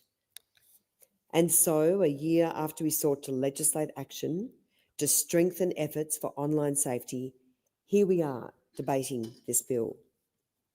We are glad the government is now on board, and we are generally supportive of this bill, which seeks to protect Australian teenagers from the harms and tragedies linked to social media. This is a totemic issue for Australian families, and it is well past time that action was taken. We are debating a bill which provides a vital reform designed to help young Australians and their families for generations to come. We come to this Parliament to help people in our communities across this nation. That is our task, and this bill seeks to achieve that. It will not only provide protections for our young, but importantly, it will also arm parents with the laws in place which will help them to set rules at home with their kids. For the mums and dads of Australia, that's a really important principle here. Helping them to set protective boundaries for their children. Opening up family discussions about the importance of online safety. And helping parents to get more involved in what is a really important issue for families. There is clear community support for these measures. Parents are telling us, and that's reinforced by a new poll from YouGov, which has shown that 77% of Australians back the under 16 social media ban. So let me speak to the bill. It is, of course, designed to set the age limit of 16 for young people to hold a social media account. This is aimed at reducing the harms which social media is causing to young people.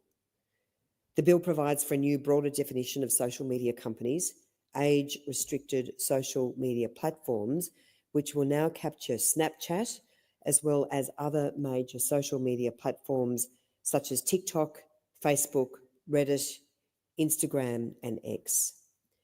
There will be a rule-making power for the Minister to exclude specific classes of services from the definition. This would carve out messaging services, online games, and services which support health and education of users, which would include YouTube, as well as WhatsApp, Messenger Kids, Reach Outs, Peer Chat, and Google Classroom. It requires relevant social media companies to take reasonable steps to prevent age-restricted users from having an account with the social media platform. As I mentioned earlier, privacy issues are of the utmost importance to us in the Coalition, and we have worked extremely hard to strengthen this legislation. The bill prohibits platforms from using information collected for age assurance purposes for any other purpose unless explicitly agreed by the individual. Once information has been used for age assurance, it must be destroyed unless the individual agrees to it being retained. Failure to delete information constitutes a breach of the Privacy Act and will attract significant penalties. The Office of the Australian Information Commissioner will also provide oversight of the privacy provisions related to this bill. Driving the need for these laws, we know there is widespread concern and evidence about the severe mental health impact of social media on children. We have seen disturbing global trends in youth mental health since the rise of social media, especially for girls. According to the Australian Institute of Health and Welfare, there has been a more than threefold increase in the rate of intentional self-harm hospitalisations for girls under 14 from 2008-09 through to 2022-23. In recent years, there have been large increases in the rate of mental health issues amongst children and young people. As a 2022 independent report on self-harm, commissioned by Australia's Therapeutic Goods Association noted, there have been very large increases in all intentional self-poisonings in older children, adolescents, ages under 10 to 19 worldwide over the recent decade. Leading psychologist Dr. Simon Wiltsch, a strong supporter of setting an age limit for social media, said, a 200% increase in 10 to 14-year-olds experiencing an eating disorder over the last 12 years strongly overlaps with the rapid growth in social media use by children. Clinical psychologist Dr. Danielle Einstein told the Senate inquiry into this bill that any benefits of social media to mental health are far outweighed by the disadvantages. She said, I do not see any benefits for mental health from social media. I've looked really hard at the evidence, and even if there were to be some, I think they are far outweighed by their disadvantage. But for mental health, I do not see any benefits. We also recall that it was the US Surgeon General who made the important point The mental health crisis among young people is an emergency, and social media has emerged as an important contributor.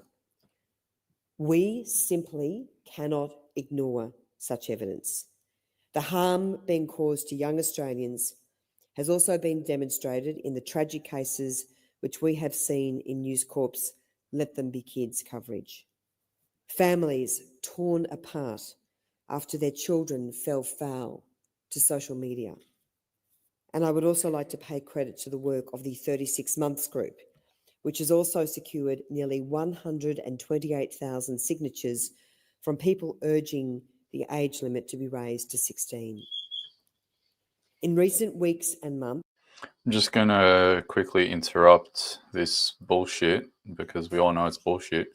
For those that want access to a VPN, I would like to proudly announce, for those that may have missed out, that NordVPN has given me a link. So if anyone would like to get a discount on VPNs, there's currently a Black Friday sale. The only reason that I actually reached out to NordVPN, I said, hey, the government in Australia is just about to put a blanket ban on social media. Can I get someone from your team to help out? And they're like, yeah, sweet. Here's your link. Here's your accounts manager. If you have any issues, reach out to us. And we hope that we can service your audience as best as possible. So just go to the website, Australians vs. the Agenda, or the abbreviated version that's on the banner of the live stream. Colleagues, that the process for considering this bill has been suboptimal, to say the least. The amount of time provided for experts and interested parties to make submissions, the amount of time for the Senate committee to consider this legislation. Indeed, the lack of supporting evidence that we've been able to marshal. And I would have to point the finger here at the government. This is something that the opposition has been calling on for some time. It's the testing of age verification technology, and the trial is something that the Safety Commissioner first proposed at least 2 years ago, that the opposition encouraged the government to move expeditiously with. And if that trial had commenced when it should have done and concluded by now, we would be having a more informed discussion about some of the technological solutions available. In short, I would have liked more time, and I think the Senate and our processes deserve more time to consider this. But at the same time, I'm not someone who likes to let the perfect be the enemy of the good, and I recognise that in the words of Bismarck, the making of legislation is often like the making of sausages. It can be ugly and particularly indecorous at times, but it's how things get done. And I recognise there is an opportunity in this parliament at this time to pass this legislation, even with these deficiencies in process. And I don't believe that's an opportunity we should let slip. It's David Sharma. Now, I approach this issue, indeed any issue of government regulation and liberal intervention into the Liberal. private lives of individuals, and particularly households and parents, as a sceptic.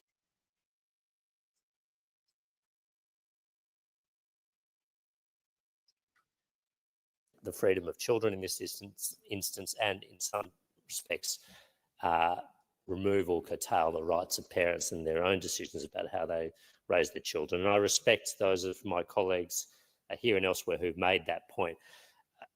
To counter that, I would just make two fundamental propositions. Firstly, in my reading of the evidence that it's available, the evidence of harm is quite overwhelming, and the evidence of benefit, if you like, is quite limited. But I would also say that protecting children from harm is a conservative proposition. It's about helping preserve families, protect people who are vulnerable, whose capacities and abilities have not yet reached the age of maturity. And it's a different proposition than interfering in the lives and the freedoms and the choices of fully formed consenting adults. And we recognise this, of course, in a number of ways. Children do not have the same rights as adults. And in this instance, in this vertical, if you like, I think the case is equally well made. I do believe that the evidence that unregulated access to social media is harming children is overwhelming. I think if you've read Jonathan Haidt's book, The Anxious Generation, subtitled How the Great Rewiring of Childhood is Causing an Epidemic of Mental Illness, I do think the evidence is well marshalled in that book. And I think it has a strong empirical basis. And this harm seems to be especially pronounced amongst girls, not only girls, of course, but predominantly amongst girls. Now, this doesn't mean that every child who uses social media is likely to encounter harm. In fact, overwhelmingly, they're not. This is really about quite a small minority, but a small but significant enough minority. And the harm can go from the more extreme ends, ostracisation leading to bullying, leading to self-harm, and in the most tragic cases, suicide, the development of obsessive characteristics, the development of eating disorders, and those individual instances have been well documented, including here in Australia. Doubtless social media wasn't the sole cause of that. It was only a contributing factor, but nonetheless an important contributing factor. But even for those children who do not suffer such harms, and I recognise that that is the overwhelming majority of such users, they still face some of the more benign consequences: attention fragmentation, addiction, social deprivation, distraction, irritability, obsessive behaviour, and often just the opportunity cost of spending a large amount of time on social media, which means you're not spending time with your family, you're not spending time with your friends, you're not doing exercise, you're not doing your homework, you're not reading a book, you're not getting proper sleep. And this is because these social media platforms play on and lean into ingrained human characteristics and evolutionary habits that we've developed over a number of years to effectively get us hooked. They play on our desire for new information and new input. That's a trait we've developed as a species that always had to concern ourselves with imminent threats to our survival, and which meant we always prioritised new and incoming information and were hypersensitive to it because it alerted us to changes in our environment. That's the sort of dopamine release cycle. But even social comparison, humans being a social animal, means we spend a lot of time managing our relations and trying to navigate the hierarchy of our social relations. And social media plays into that, our desire for affirmation, our desire for friendship, our desire for social status, our desire for social competition in many respects. And in some respects, social media exacerbates some of these traits. Well-known phenomenon of audience capture, where a social media persona leans into those characteristics, if you like, in their digital life, which reflects in their regular life, those characteristics that seem to generate the most attention or likes or affirmation, which can send people down quite a diverting trajectory, if you like. Prestige bias, where people look at who is successful in social media terms, who does have the most followers, who does get the most likes, who seems to drive the most engagement on their account, and they model themselves on those sorts of behaviours. And often, as we would all know, the people who seem to do well on social media are often provocateurs, they're often outlandish, they often embrace extreme attributes, if you like, and indeed they're encouraged to do so by the way that... Mate, I'm about to provoke a whole bunch of people to shit on you, David Sharma, in about 2 minutes, because... There are some benefits to children using You're social about to media, get and I clipped. don't discount that. It's a way for them to stay in touch and stay connected, and we all saw this during the COVID pandemic when our children weren't going to school, and they stayed in touch through messaging platforms, through social media platforms, and it allows them to build and maintain a social circle. I also appreciate that for people who are isolated geographically or socially or otherwise, it provides them a way to build a community which might not be available to them in the real world. He's But a I would say that the Liberal benefits of senator, children using so he's social another media- traitor. And overwhelmingly accrue to in the about digital a minute from platforms. I mean, now, this is why they are it'll be so uploaded interested, everywhere. in So maintaining the status quo, because I'm not going to be a provocateur of monetize incitement. I'm just going to be a the provocateur of everyone children's shitting on you, audience. David They're able to sell Sharma. that to advertisers. Get ready. The committee heard evidence of about, I think, $11 billion US that was accruing to digital platforms in advertising revenue from that market alone, from the under 18 audience alone. So this is a valuable audience. I mean, we know this from, children's television. Advertisers like capturing the attention of children, and if a social media platform can say it commands so many hours a day of a child's time, that is a valuable commodity that they can then on-sell. That is where I believe the benefits overwhelmingly accrue. The last thing I would like to say here is that I think parents need help with this, and this is why I think there's a case for government intervention. Partly because parents have to grapple with the ubiquity of phones and electronic devices, and the crude measure that some suggest, which is take away your kid's phone or give them a non-smartphone without any of these apps, I don't think is particularly realistic. I think in today's era, we expect our children to be able to be contacted and contactable, and this is especially true in the situation in many households today when both parents are working and they often are not home when the children might be home or coming home from school. There's also the sheer ingenuity and cleverness of children. Many parents know this, that children are ingenious at getting around any technical blocks you might seek to fix. Children, you hear stories of parents saying, make sure you delete all these apps. The children download them again and label them as something else, and the parents say no, they create new identities or new user IDs. But overwhelmingly, I think the main area parents need help is with the problem of collective action. Not has to be a brave parent or a courageous parent or a particularly self-assured or confident parent that will say, all my children's friends and all of his or her social group are on a platform and using it to connect, but I'm going to take my child off. They don't want to punish their child. They don't want to risk the ostracisation. And indeed, there are documented cases of children having their devices taken and then self-harming because they're so concerned about the catastrophic effect this will have on their own social status. But if there's a situation where it is normalised that children under 16 are not on social media all the time, it is normalised that they socialise. Okay, everyone, in about then parents, I think, will feel 12 seconds, David Sharma's clip is going to be leaning into that uploaded. legislative I've norm. tagged him as well. Now, there are some So while legitimate he's in the chamber filling concerns this bullshit, around this piece of legislation. let's and blow I up know his phone with my colleagues notifications. across this So chamber, when some of them he have expressed steps them, out of the chamber, some of them will. he gets a rude Firstly, awakening. that this will be imperfect. I don't doubt it will be. It's new legislation. It hasn't been robustly tested. It is not. It is used in some jurisdictions around the world, but it's not been widely tried or used. Children will probably find workarounds to it. They'll potentially use VPNs. They will find a way to fake their identity or fake do their it for age, if all you of them. like.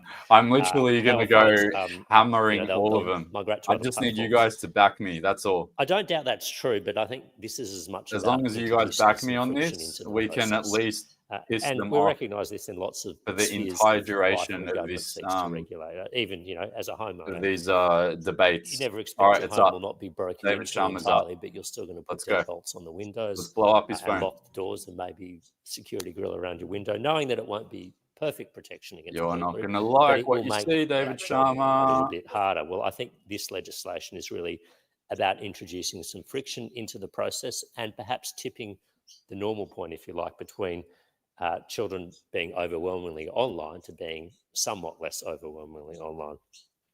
There are also important concerns about privacy, and I share those concerns. And I think the amendments that the Coalition will be introducing will seek to strengthen protections on privacy. It's important to emphasise this. We don't expect, and I think we would be opposed to Let's go. any Everyone's digital retweeting it. platforms Let's go. seeking hard forms of Come on, identification let's blow from up David users of any Sharma's phone. age to verify their identity. We do not expect, and Let's go. it 12 is not part of retweet, this 14. legislation Let's go. that people will be expected to hand over their driver's license or their passport details. or their 15. Come on, Medicare card. everyone. we expect social media platforms to use their existing data sets, if you like, and technology and other behavioural tells to make a reasonable estimate of someone's age and take reasonable steps, as the legislation says, to assure them of their age. This doesn't mean it will be perfect. It means that there will be some under 16s who are able to fool the social media platforms. It might be, I anticipate this might be the case, it might be people who are over 16 who aren't able to and who should be allowed to use the platform and will not be able to. But I would say that this technology does exist, and we've seen that. TikTok has used the technology. They told a Senate inquiry just earlier this year that they've removed about 1 million underage users 30 from their retweets. platforms, Come not on. by asking them Let's try to their run age, this up. but by 35. Come on. tracking, if you like, While he's detecting yapping, the patterns of let's their blow up behaviour his that most phone. correlate with a Let's particular go. age cohort. We have US jurisdictions that are already introducing and using this, amongst them Louisiana, Texas, Tennessee, Florida, not known as bastions of social progressivism, often quite Republican-leaning and relatively conservative electorates, but they have Bro, what's wrong firstly with that? introduced and embraced this legislation. But secondly, the digital platforms operating in those jurisdictions have had to find a way to comply with this legislation. So the technology does exist, and with a nudge or a push from our government and this government, that technology will get better. Importantly as well, it will be some time until this legislation comes into effect, and the Parliament will have a regular opportunity to 50 review retweets. Let's go. and review its operation. And I think that will be important because I recognise this is a new piece of legislation. Now, I'm not going to stand here and pretend Yes, that this that's what we're piece of doing. We're going to legislation blow up his passed will phone. stop bullying, Because at the moment, stop the he's development live. of eating disorders, or stop social We've isolation. already posted the clip. We've tagged There's a him in range the of post. contributing factors So when to he that. goes out, But if we he'll check can his phone, provide some help to and parents hopefully we in can the right send him direction a to help light little message. lessen the potentiation, the kind of super acceleration that Yeah, I social post media it everywhere. platforms provide to It's some fun. of these things, I think that's a step I'm forward. posting on Instagram now. Thank you, Senator Sharma. Senator Shoebridge, you've got about 4 minutes. Thanks very much, President.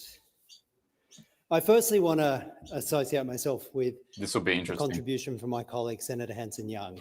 I think she hit the nail on the head in her takedown of this incredibly inappropriate and rushed piece of legislation. But let's call it out for what it is. This is a deeply flawed and dangerous proposal by people who appear to have never been on the internet or met a teenager.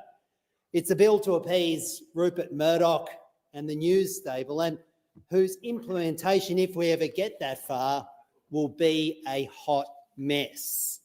This is the kind of legislation that's brought to Parliament by a Prime Minister and a bunch of people in Labor and the opposition who get their staff to print their emails out for them. I mean, that's the legislation we've got before us. And the evidence against it is literally overwhelming. We have child mental health experts who say that this could dangerously isolate many kids who use social media to find essential support at particular times when they need it. We have IT and governance specialists who say it cannot work.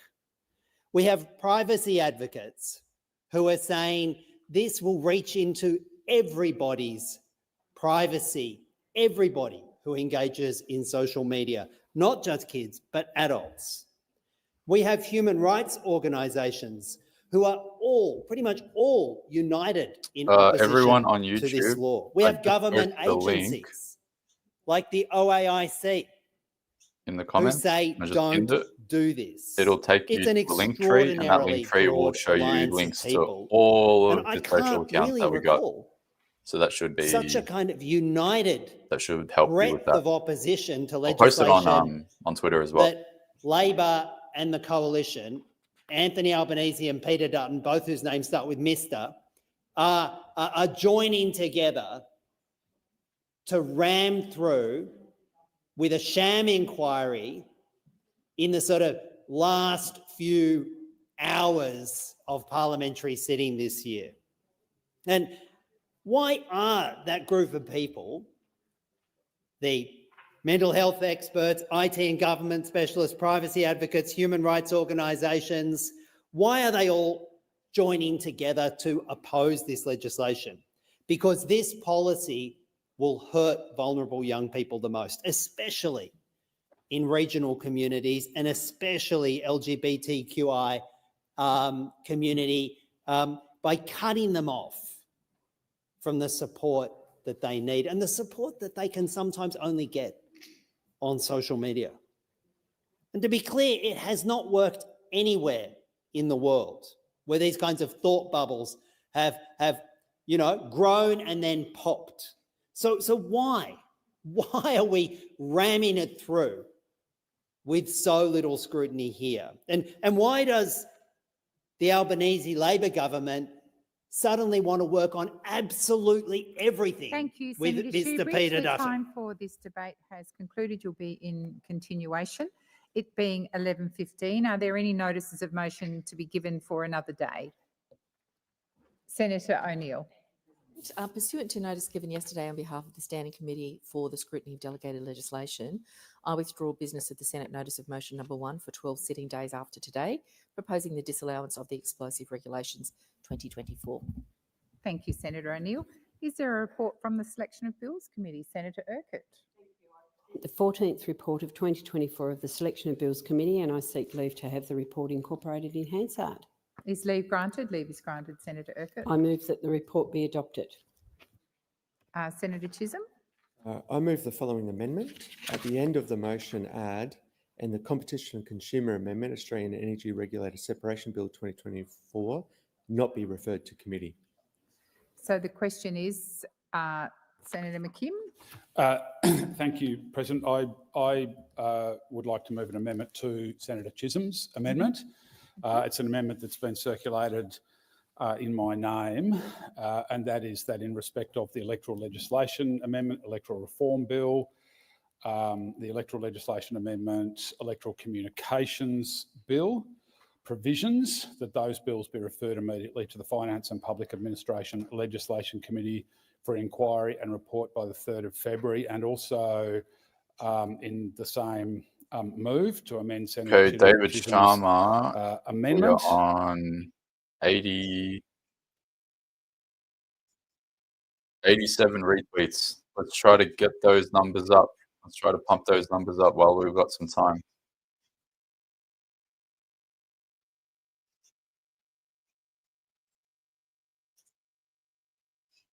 I'm just going to leave this here until we can get that to like 100 or something.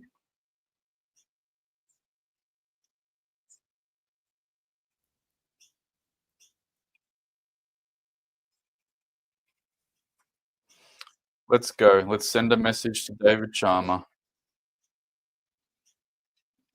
He's outside the chamber. He's checking his phone right now. He's probably going to block me. Please block me, Sharma. Please block me.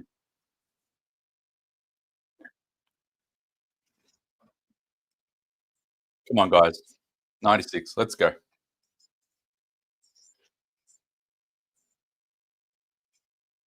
Remember, it's a Liberal senator.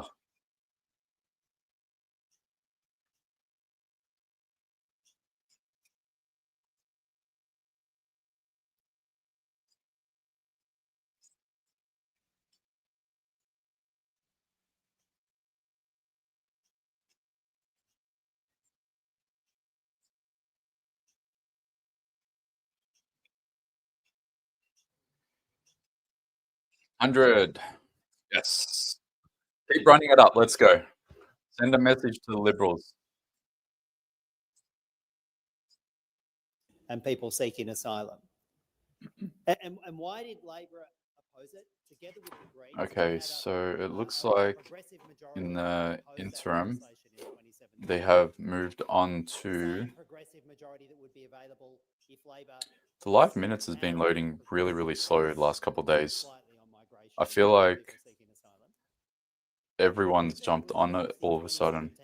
Okay, so this is what they're doing at the moment. He's talking about Senator Urquhart's Selection of Bills Committee to present report 14 of 2024 for adoption. don't know exactly what that's in reference to, but I'll find the order of business and we can find out where we are. So I think the vote for the bill is going to be as scheduled. I believe the bills are going to be voted on around 1:30. I'll show you the post via Matt Canavan. While they're in immigration detention run by some of because they got their schedule for today late last night. Thankfully, Canavan posted it. Here we go. So make that bigger. No, can't go bigger. It's all right. Should be okay. Bills to be considered in the following order and the questions on all remaining stages being put at 1:30. And then they got 1, 2, 3, 4, 5, and then the social media minimum age bill. So what is it now? 11:20. So we got 2 hours probably to see how things go. to be cruel, and the mobile phone is their one chance to talk to the outside world and actually shine at least something of a light on the violence and the abuses of human rights. And I think why Labor wants to take that away is because they want to 118 reposts, 120 reposts. Let's go. Let's go. Come on, Sharma.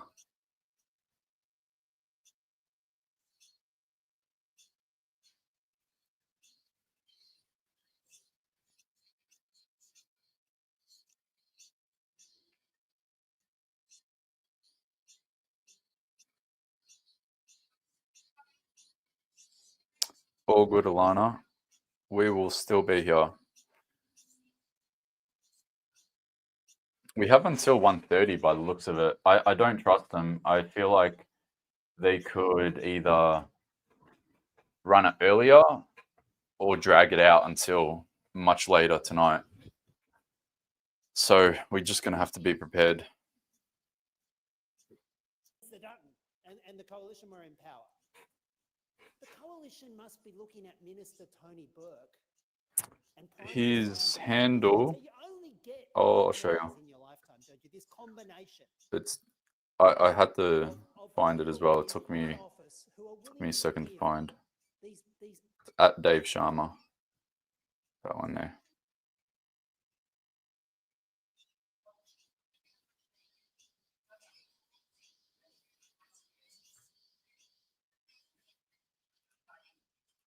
And saying, actually, you are meaner and nastier and crueler with even less principles than the coalition has. You want to know why we want to refer this off to an inquiry? Because it stinks. Because it's vicious and it's mean and it's nasty and it's a betrayal of any sense of decency and principle. And it's cheap, grubby politics from Labor. And if they think I saw a post by Matt Canavan. Here we go. Debate on the social media ban law has just started in the Senate. The government attempted to gag debate on 36 bills. Today has failed, for now at least. Liberal, Nationals, and most of the crossbench voted against the gag apply.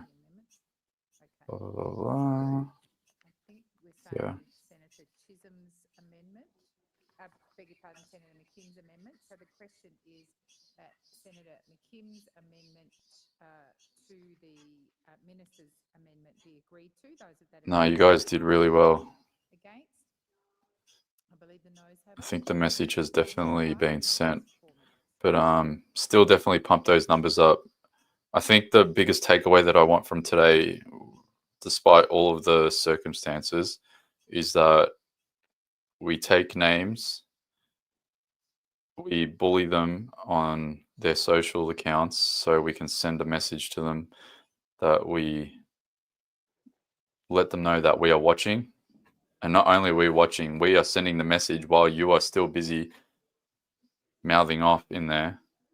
So when they step out of the chamber, they have hundreds of notifications. Like we've probably blown up his phone with what, 130 retweets, I think. It's like struggling to keep up with the retweets. Yeah, about 130 now. So David Sharma, we salute to you. And I look forward to refreshing your account when it says that Dave Sharma has blocked Anthony Kloof. I look forward to seeing that.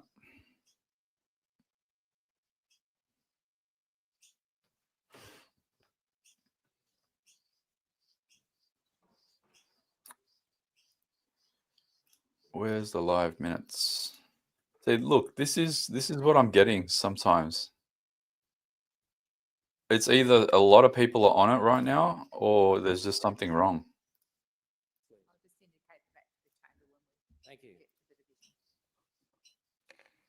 Is this Malcolm? I heard Malcolm's voice. No.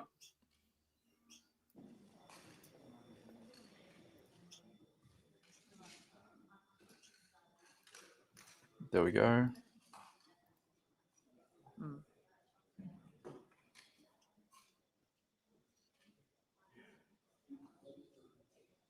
Yeah, nothing too important right now. I will be back. I'm just going to take a quick break.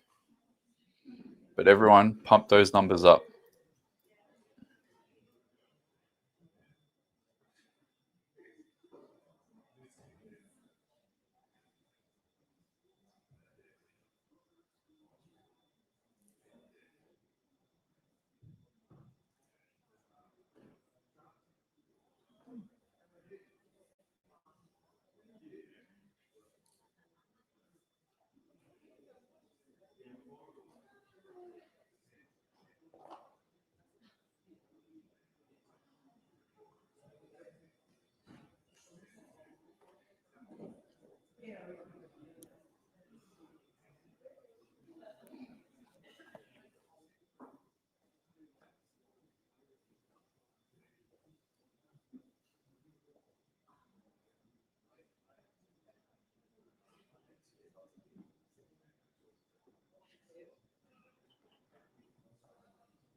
Lock the doors and just indicate to the chamber that Senator Roberts has asked that A and B of Senator McKim's amendment to the selection of bills committee report be put separately. So I intend to put A in the first instance.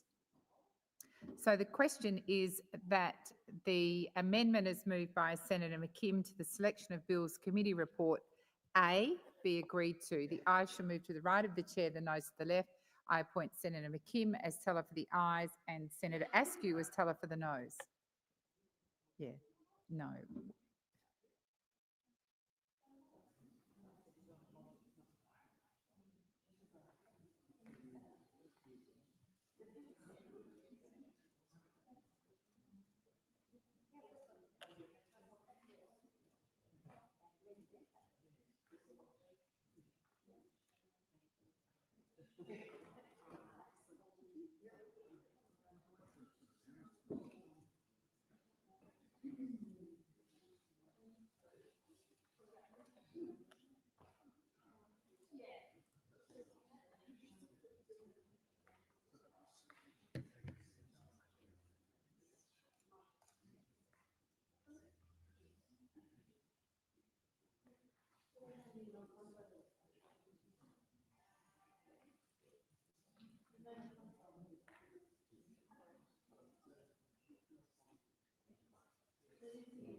Order. There being 16 ayes and 25 noes, the matter is resolved in the negative. So I now intend to put Part B. So the question is that Part B of the amendment moved to the Selection of Bills Committee report moved by Senator McKim be agreed to. Those of that opinion say aye. Against? I believe the noes have it. Division required. Ring the bells for 1 minute. Is everything okay? Hopefully.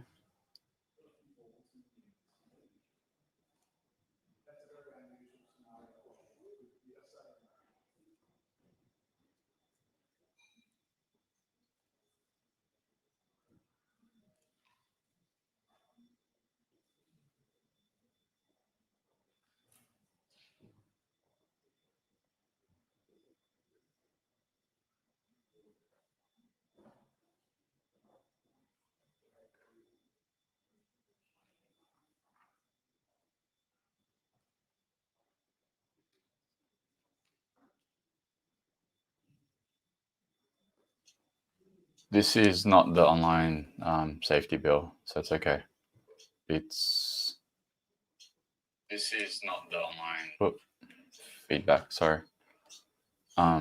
This is Lock the doors. So the question is that Part B Select of the Bill amendment to Committee. the Selection Bills Committee report moved Yeah. by Senator McKim be agreed to. The ayes should move to the right. It's this.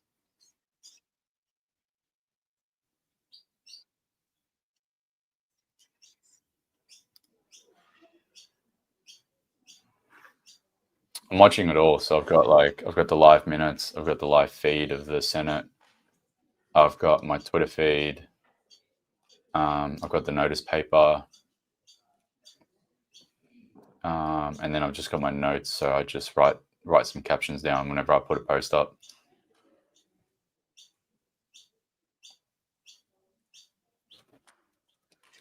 Let's see where it says order of business.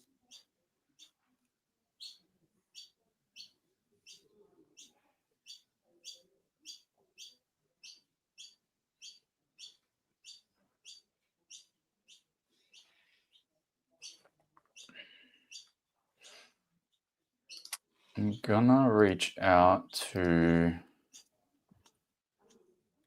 a couple of the senators. There And being hopefully 14 they ayes can and 26 noes, the matter is resolved in the negative. message Senator me Ruston. back. Thank you very much, President. Could I move that at the end of the motion we add, and in respect of the Competition and wanna know Consumer if they know Amendment the Australian time that Energy this Regulator will happen. Separation Bill 2024, the provisions of the bill be referred immediately to the Environment Communications Legislation Committee for inquiry and report by the 6th of March 2025. Yes, I think that's fine. So the question is the amendment as moved and amended by Senator Ruston to the Selection of Bills Committee report be agreed to. Those of that opinion say aye. Against? I believe the noes have it. Division required. Ring the bells for 4 minutes. Thank God. Love me a division. Peace and quiet for 4 minutes. I'm just so glad that it's all over today.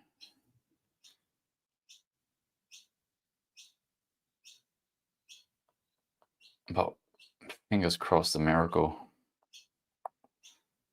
Surely someone can do something. Actually, one thing that I'll bring up while we've got some time. I want to see what you guys' opinion is on Matt Canavan's proposed amendments. So he posted about 6 of them last night. Where are they?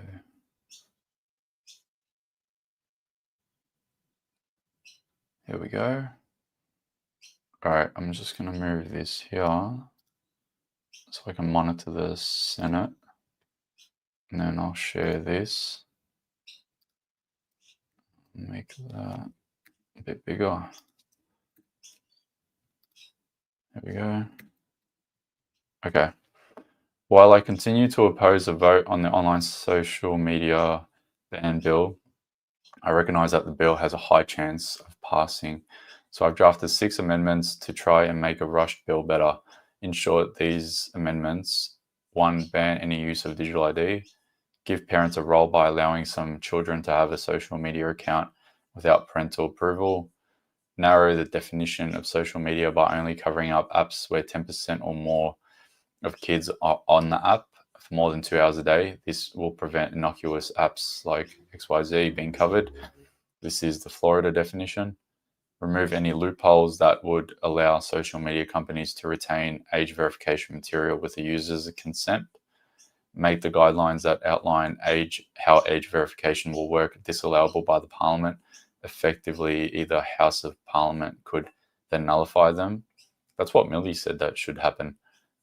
Put constraints on the exceptions that the communications minister, I'm guessing, can create so that anti-competitive outcomes are avoided.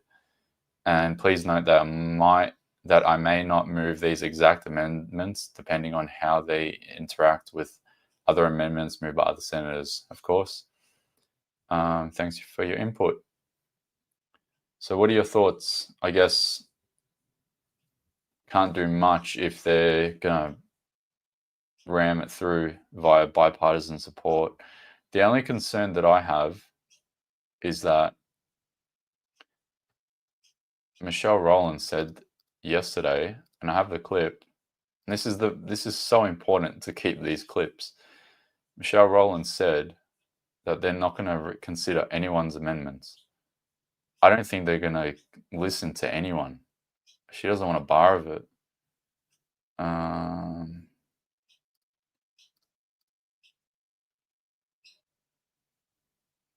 Yeah, Senate's on a division still. And then they'll nominate people to count the numbers, so we still got a little bit of time.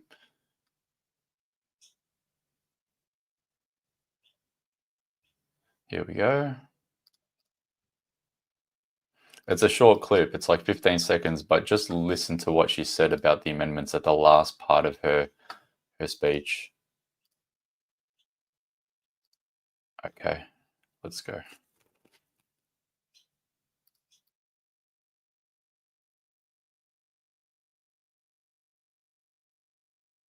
And I acknowledge the sentiments contained in her amendments. The Senate is expecting this legislation today, so we need to pass this bill to allow that debate to commence. I thank all members for their contributions, and while the government will not be supporting amendments in the House, I call on all members to support passage of this bill. I'll just play that last bit again for those that may have missed it, because she spoke really quick. And while the government will not be supporting amendments in the House, I call on all members to support passage of this bill. So she said that the government's not going to consider any amendments in the House, but I think that's also going to reflect in the Senate. I don't think they're going to consider anyone's amendments. I think they're just going to vote no, vote no, vote no, vote no, vote no on every amendment. And then when it comes to the actual bill, they'll vote yes and then go home, pack their bags, enjoy summer holidays. That's what's going to happen.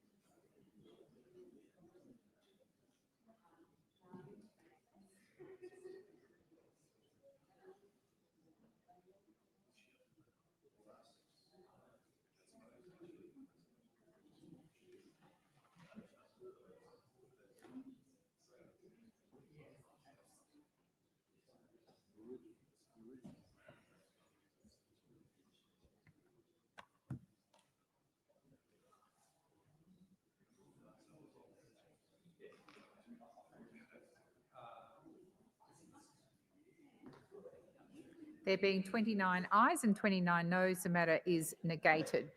I now intend to put Senator Chisholm's amendment and then Senator Mackenzie's amendment. So the question is that the amendment as moved by Senator Chisholm to the selection of bills committee report be agreed to. Those of that opinion say aye. Against? I believe the ayes have it.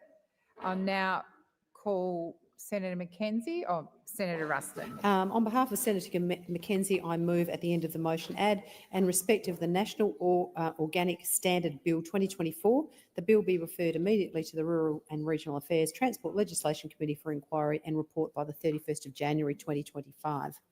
Thank you, Senator Ruston. So the question is that the amendment as moved by Senator Ruston in the name of Senator Mackenzie be agreed to. Those of that opinion say aye.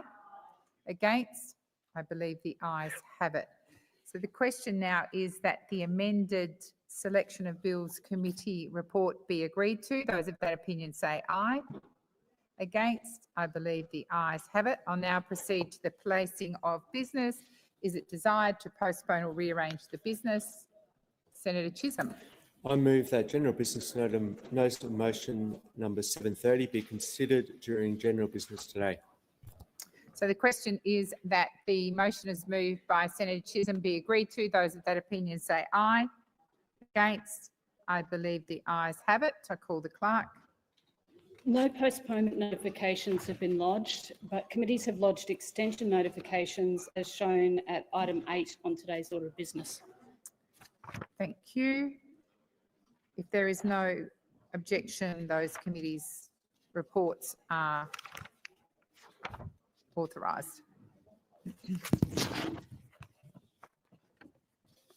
It is with deep regret that I inform the Senate of the death on the 14th of November 2024 of the Honourable John Charles Hodges, a former minister and member of the House of Representatives for the Division of Petrie in Queensland from 1974 to 1983 and from 1984 to 1987.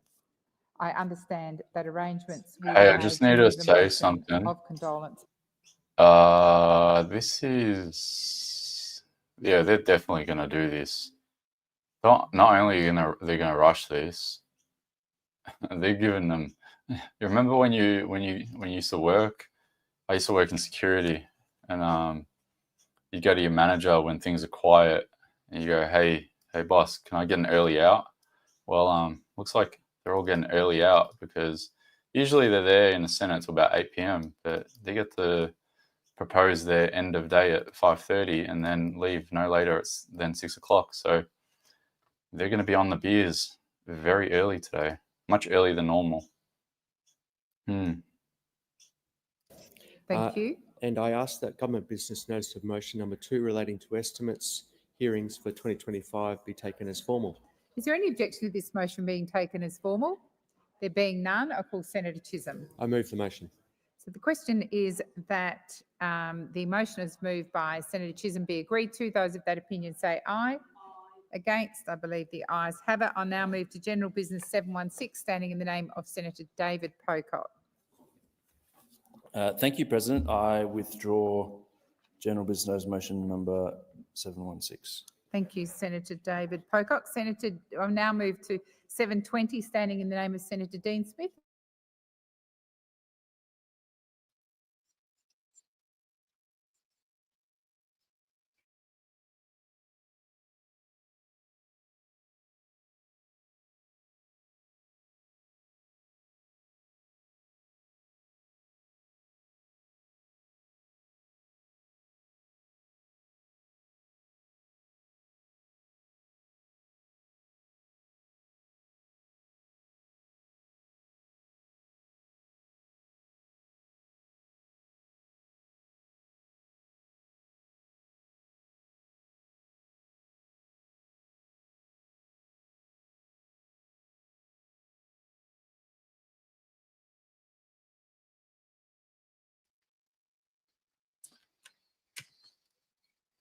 I think this is going to happen a lot today. The audio's cut out again, but it's okay. There's a division anyway.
Okay.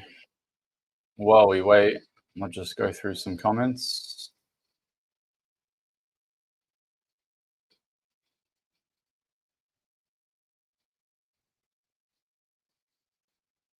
Yeah, I don't know. I don't know what's going on.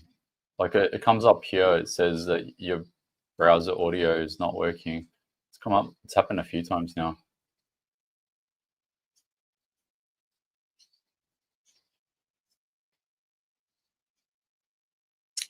So there was a little bit of debate. We had David Sharma, Hanson Young.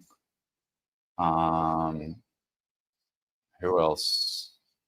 Jackie Lambie had a big rant at the start of the day. Maria Kovacic, and then one other senator. I don't know her name, but her comments weren't that appealing. And now they have just sort of adjourned that debate. They're going through other general business. And then once they finish that, I think they'll return to their votes at 1:30. So we've got a little bit of time. So keep on keeping on, smashing the senators with emails and phone calls. Probably more phone calls than emails at this point. We just do the best we can.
The audio is not working.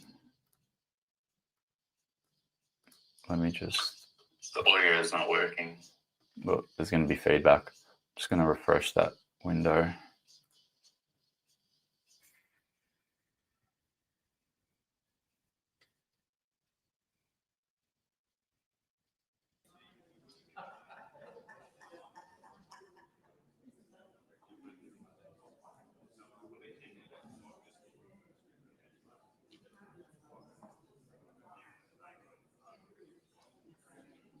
Now we're good.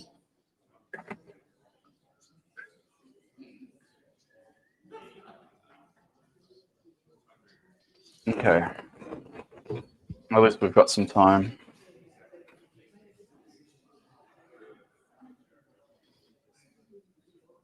Let's go through the comments. Os Integrity, where is he? I can't see your comment if you commented. Can't find Order. it. There being 30 ayes and 29 noes, the matter is resolved in the affirmative. I now move to general business notice of motion number 721, standing in the name of Senator Hodgins May. I ask that general business notice of motion number 721 be taken as a formal motion. Is there any objection to this motion being taken as formal? There being none, I call Senator Hodgins May. I move the motion. So the question is that general business notice of motion number 721, standing in the name of Senator Hodgins May, be agreed to. Those of that opinion say aye. Against? I believe the ayes have it. Division required. Ring the bells for 1 minute. 1 minute.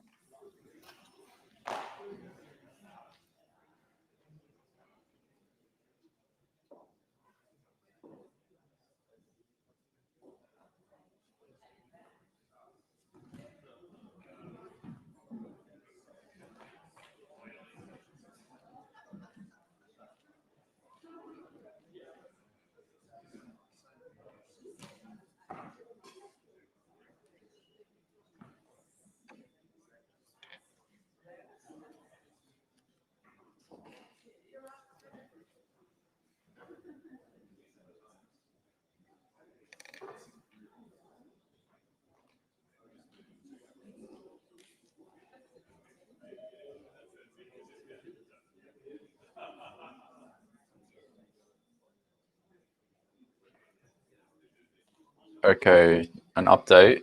There was a few senators that debated, Doors. So the if you want to question call is it that. general business notice of motion number 721, standing in the name of Senator Hodgins may be agreed to. A few senators had debated the bill. It was at the very beginning of the day. Dave Sharma said some absolutely ridiculous things just before.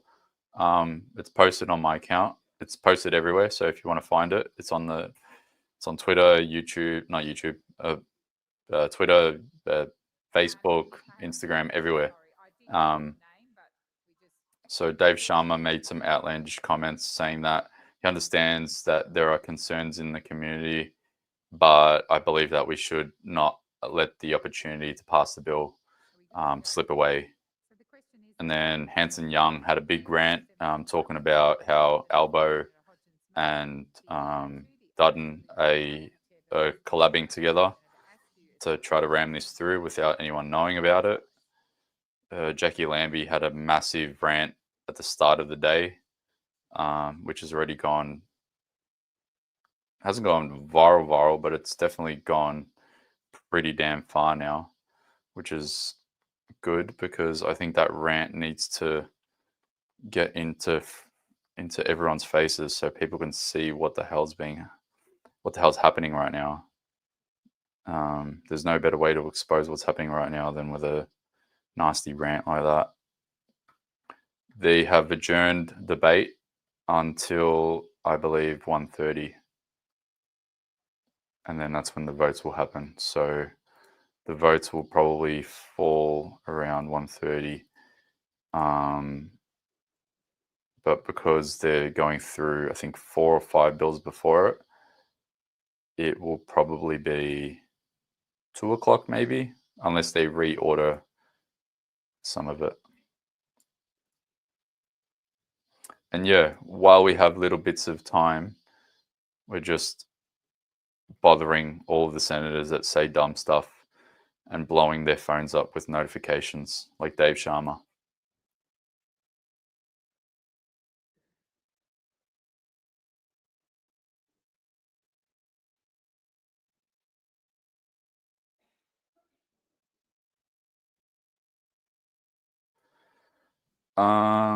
Someone said link to Lambie rant. It's just on my account. I haven't posted that many things, so it shouldn't be hard to find. Senator Henderson. Is that you, Senator Askew? Great. Just this post.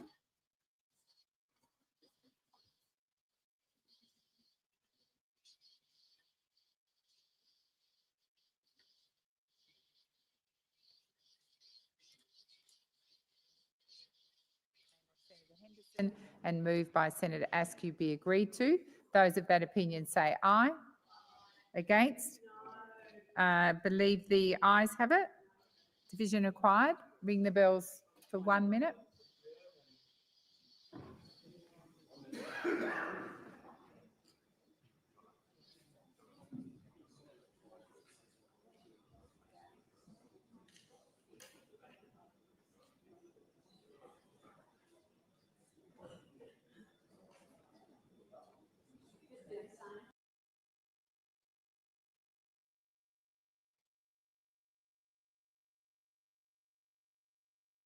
This is Gerard Rennick, not that long ago.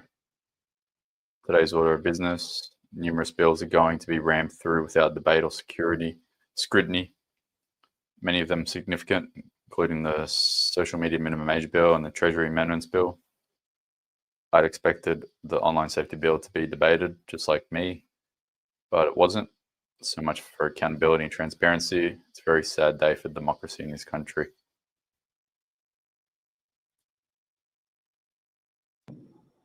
Lock the doors. So the question is that general business notice of motion number 722, standing in the name of Senator Henderson and moved by Senator Askew, be agreed to. The ayes shall move to the right of the chair, the noes to the left. I appoint Senator Askew as teller for the ayes and Senator Urquhart as teller for the noes.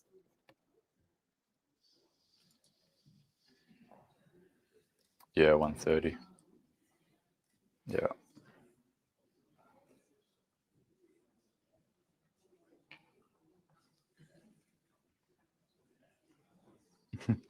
Dave Sharma retweet 155, 6,683 views.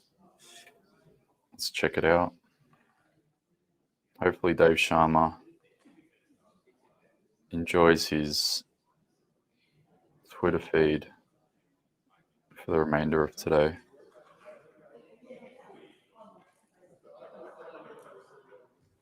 Where is it? Sharma. Here we go. Yeah, 150 retweets. It's doing well. Send him a strong message. Senator of New South Wales. Okay, well, I know who to put on the bottom of the ticket. I think he's probably not up for re-election until next one. But Sharma, best believe will campaign against you if this passes.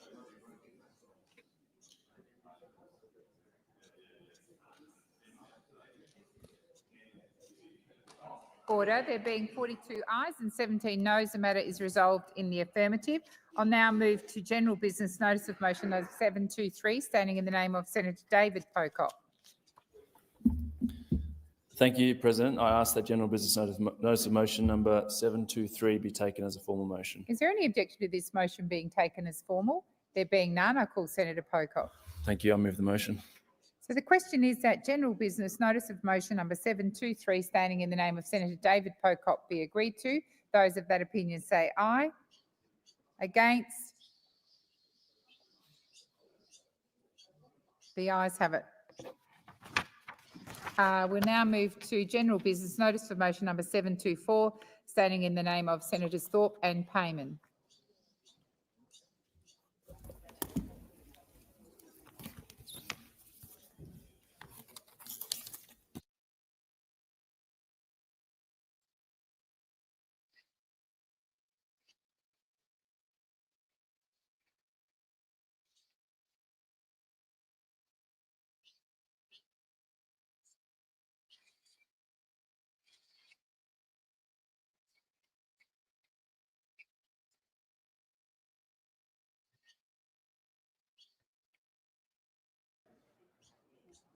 Senator Payman. I ask that general business notice of motion number 7. Aren't you introducing a bill?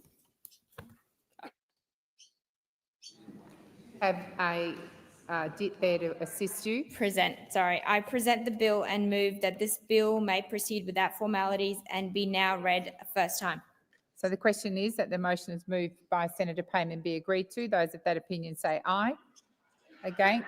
I believe the ayes have it. I call the clerk.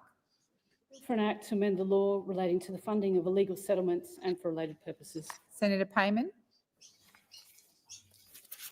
I move that this bill be now read a second time and I seek leave to table an explanatory memorandum relating to the bill. Is leave granted? Leave is granted, Senator Payman. I table an explanatory memorandum and I seek leave to have the second reading speech incorporated in Hansard and to continue my remarks. Is leave granted? Leave is granted. Thank you, Senator Payman. I'll now move to general business notice of motion number 725, standing in the name of Senator.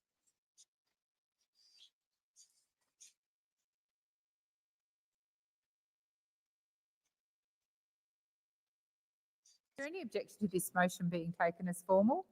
There being none, I'll call Senator Payman. I move that the following bill be introduced. So the question is that the motion is moved by Senator Payman be agreed to. Those of that opinion say aye. Against? I believe the ayes have it. Senator Payman. I present the bill and move that this bill may proceed without formalities and be now read a first time. So the question is the motion is moved by the Senator Payman be agreed to. Those of that opinion say aye. Against? I believe the ayes have it. Call the clerk. Bill for an act to amend the law relating to defence trade controls and for related purposes. Senator Payman. I move that this bill be now read a second time and I seek leave to table an explanatory memorandum relating to the bill. Thank you. Is leave granted? Leave is granted, Senator Payman. table an explanatory memorandum, and I seek leave to have the second reading speech incorporated in Hansard and to continue my remarks. Is leave granted? Leave is granted. Thank you, Senator Payman. I'll now move to general business notice of motion number 726, standing in the name of Senators Thorpe and Payman. That general business notice of motion number 726, proposing the introduction of a bill, be taken as formal. Is there any objection to this motion being taken as formal? There being none, I'll call Senator Payman. I move that the following bill be introduced. So the question is, the motion is moved by Senator Payman be agreed to. Those of that opinion say aye. Against? I believe the ayes have it. I call the clerk. Beg your pardon, Senator Payman. I present the bill and move that this bill may proceed without formalities and be now read a first time. So the question is, the motion is moved by Senator Payman be agreed to. Those of that opinion say aye. Against? I believe the ayes have it. I call the clerk. A bill for an act to require some entities to report on the risks of genocide in their operations and supply chains and actions to address those risks, to establish the Australian Anti-Genocide Commissioner and for related purposes. Senator Payman. I move that this bill be now read a second time, and I seek leave to table an explanatory memorandum relating to the bill. Is leave granted? Leave is granted, Senator Payman. I table an explanatory memorandum, and I seek to have the second reading speech incorporated in Hansard and to continue my remarks. Is leave granted? Leave is granted. Thank you, Senator Payman. Senator Canavan. Madam President, I ask the general business notice of motion number 727 be taken as a formal motion. Is there any objection to this motion being taken Oh, it's as probably formal? just a normal motion. There being none. I thought Canavan was going to say something. I move the motion. Senator Chisholm. Seek leave to make a short statement. Is leave granted? Leave is granted for 1 minute. Thank you, Senator Chisholm. The government will not be supporting this motion. The Select Committee has already heard from the market bodies. The market bodies have the opportunity to respond to questions on notice.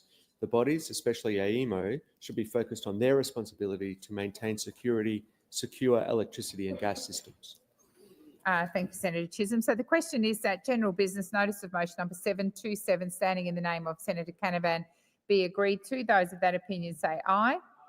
Against? I believe the noes have it.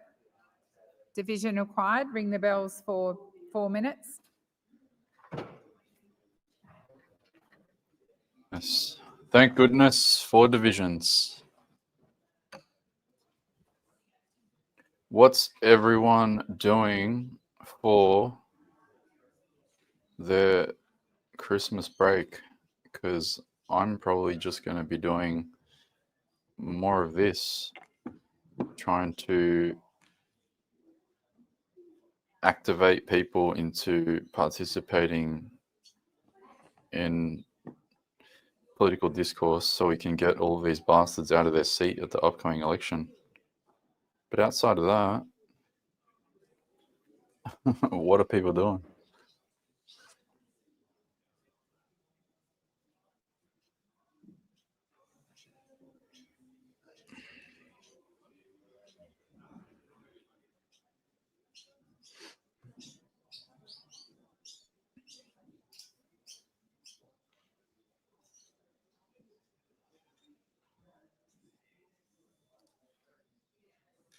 No problem. I mean, what I've been doing is I'm just learning on the go a lot of the time. But the more that I learn, I feel like I can just share it and let you guys know. So that way, the more people that know and can expose all this rubbish, the better outcomes that we can have in the future. But they're making it a bit of a slugfest for us as well, which is annoying. But, you know, one thing that I do enjoy is a bit of competition.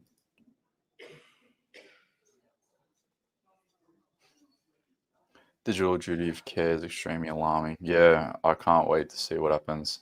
I can't wait to see how quickly they try to ram this through. Like, is it just going to be, they'll say yes, yes, they say no, no.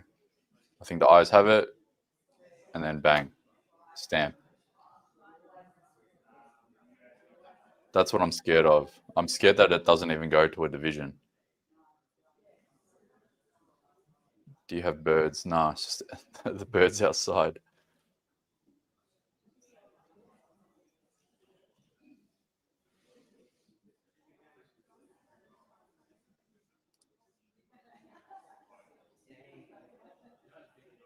You need to start a mailing list so we can work out how to vote and all the same. Actually, seeing that I've got time to plug it, for everyone that's here, hopefully I'm not lagging because I just can see the little internet signal.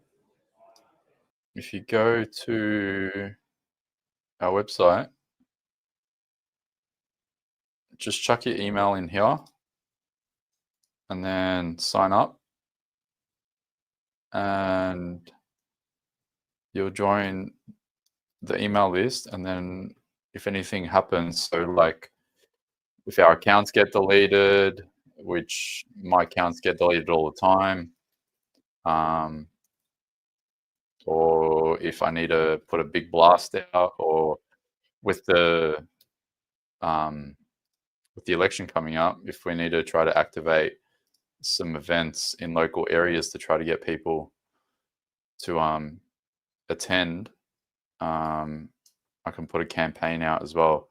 So I definitely want to do that. So yeah, the link is just on the bottom of the template of the stream.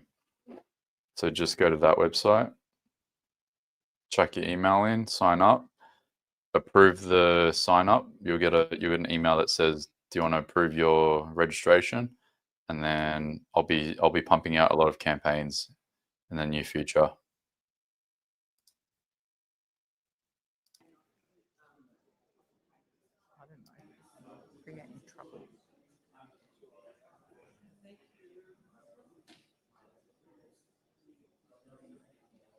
Lock the doors. So the question is that general business notice of motion number 727, standing in the name of Senator Canavan, be agreed to. The ayes shall move to the right of the chair, the noes to the left. I appoint Senator Askew as teller for the ayes and Senator Urquhart as teller for the noes.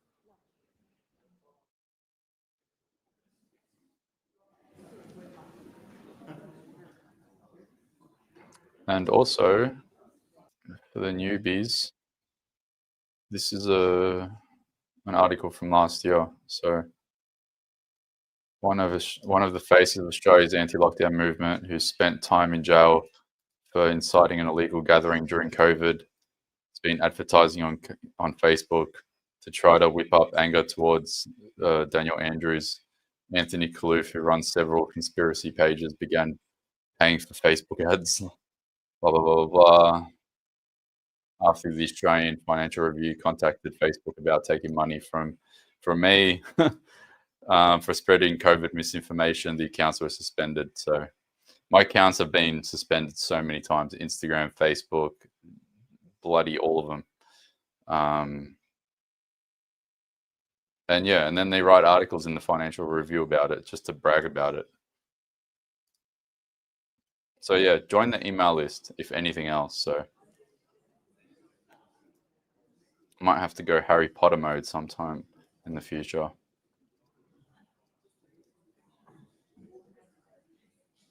That's when I might need a bird.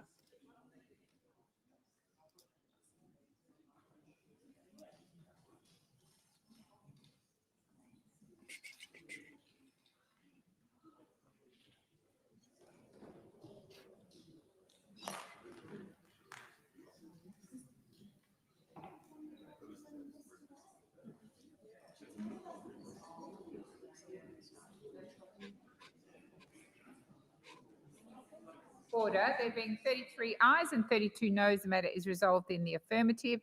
I'll now move to general business notice of motion number 728, standing in the name of Senator Thorpe. Is anyone moving that motion? No one wants to move.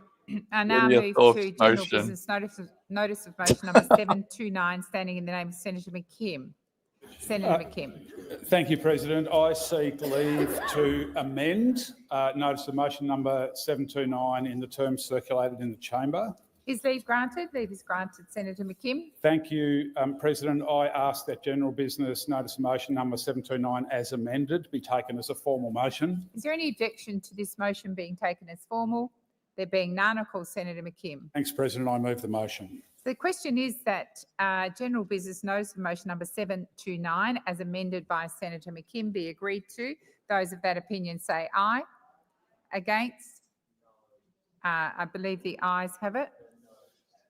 Division required. Ring the bells for 4 minutes. Thank goodness for another division.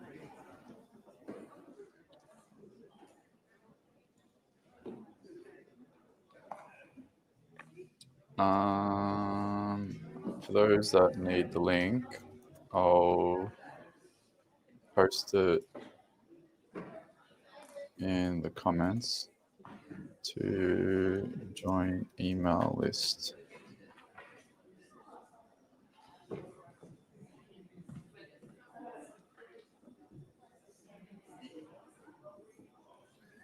Hopefully that worked.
I think the audio may have cut out again.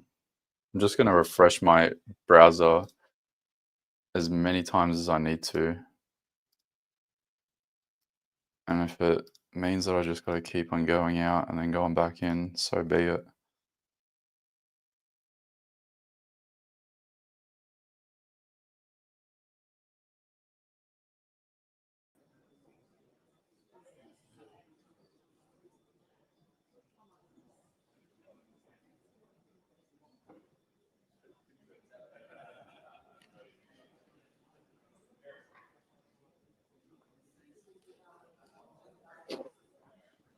Okay, let me find out which part of the order of business they're on to, but 729, so we're getting there. We've got another hour before they start their votes.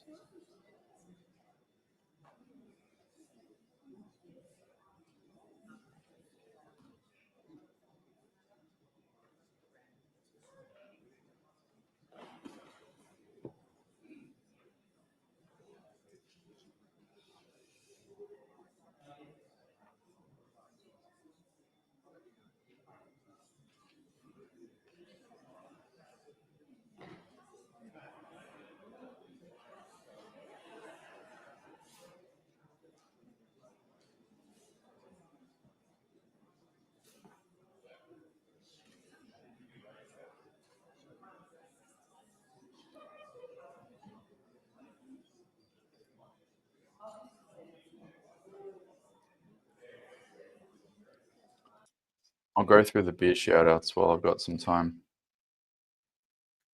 Thanks for those that have shouted us a beer. Instagram, interesting. I didn't know that that was a thing. Bought you 3 beers. Thank you, and $5 won't buy a beer. I mean, hopefully the local pub has a special. Haven't been there for a little while.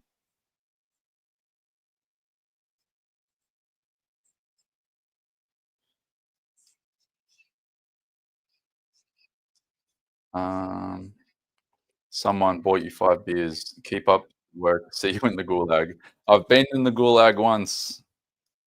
For those that don't know, they sent me to Goulburn Supermax prison during COVID for breaching public health orders.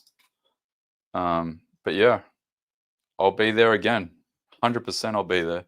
More than likely. The chances of me probably being locked up are probably greater than this bill passing today. Naughty design. Have a beer. What a timeline. The Win Clan. Thanks for your work. Thank you, Win Clan. Aaron Jacko. Here's a 6-pack, mate. Thanks, Aaron Jacko. Your channel is waking up a new generation of Aussies. Keep up the good work. What flag is that? What flag is that? Poland. Awesome. Thank you, Aaron Jacko. Paul P. Fimo. Enjoy it. You've earned it. Thank you. Thank you, Paul. Rhiannon, thanks for your hard work. Thank you, Rhiannon. Tanida. Great work. Anna, thank you. Thank you.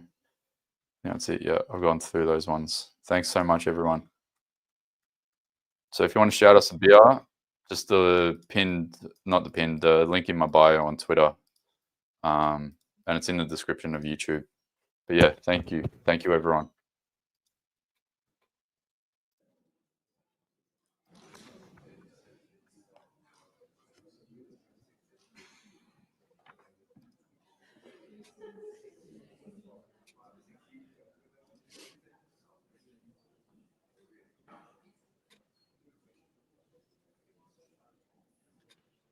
Trust me, I don't like the jails. Actually, I'll show you some props while we got some time. I think I keep them close to my heart. I'll show you. Order. There being 34 ayes and 30 noes, the matter is resolved in the affirmative. We now pass the hard marker at 12:15. Senator Wong. Hello? Is leave granted? Leave is not granted, Senator Wong.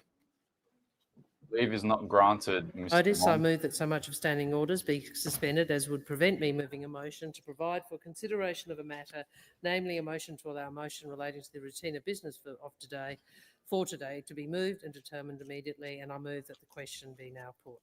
So the question is that the question be put. Those of that opinion say aye. We're gonna do show and tell, Okay. guys. So this is my journey. I believe the noes have it. That I went through in the Division prison required. Ring system. the bells for 4 minutes. 4 minutes, good. Excellent. So this is my journey in the prison system. So I got arrested August 2021 for incitement, encouraging people to protest during the COVID lockdowns. The first prison that I got taken to was Silverwater.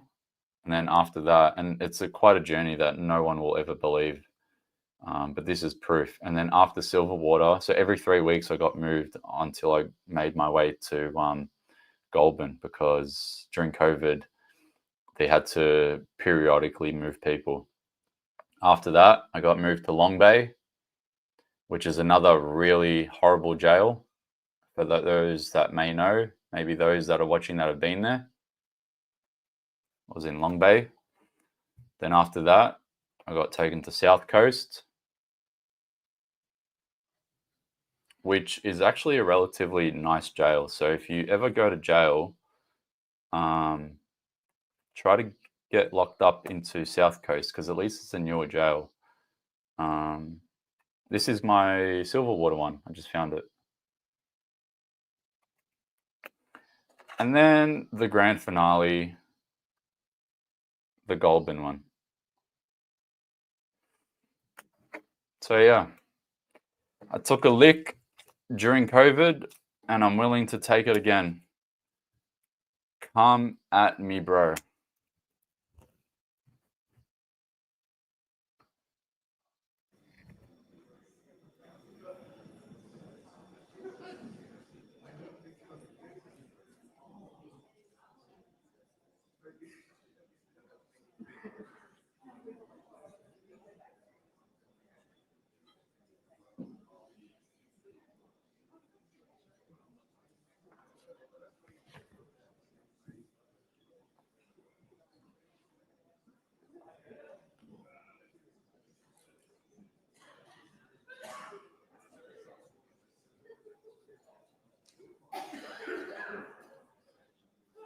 Yeah, I'm in Sydney now. So after I got locked up, I was on parole for 5 months. So parole, you're not allowed to leave the state, and they weren't going to give me permission to move or to leave the state unless there was like extreme circumstances. So yeah, and then I was like, man, I've been here for 5 months. I may as well make this place home.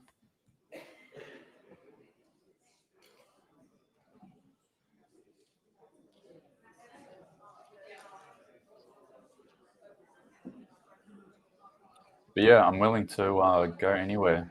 I think I might do some stuff during the summer period leading up to the election. Try to get people to come together and we can have little community events. Try to knock some of these people out of their seats. Did that Sharma guy block you? Let's have a look. David Sharma. Let's see if I can find.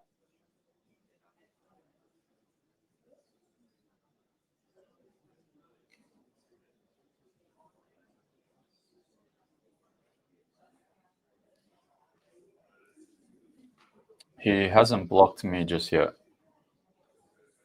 Let me refresh. No, not yet.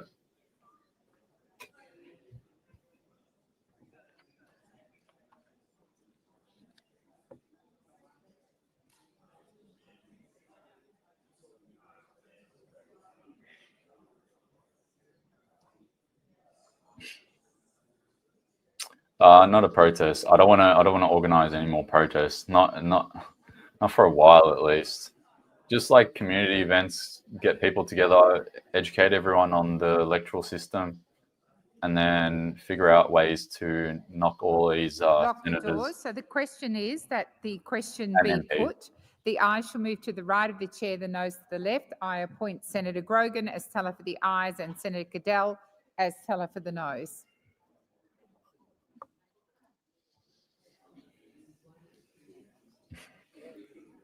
How much wasted cash is sitting in this room right now? They're on what? Average $210,000 a year. Times that by, what is it? 60.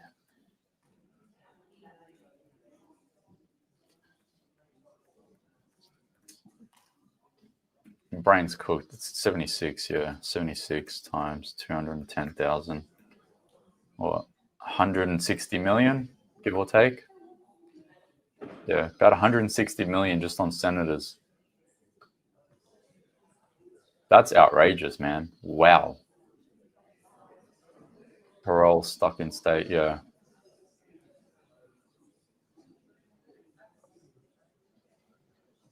Senator McKim, Your feed is 10 minutes behind. It's live.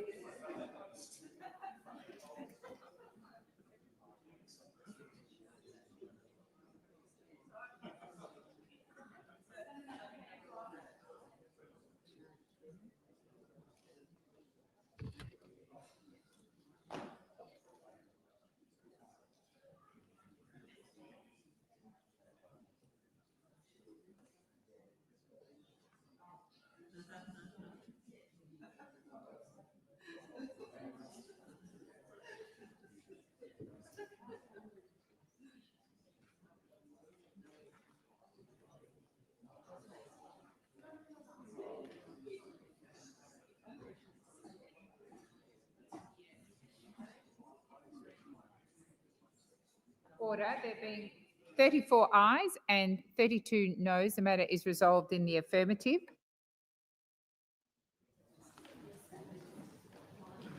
So the question now is that the motion to suspend standing orders be agreed to. Those of that opinion say aye. Senator McKim?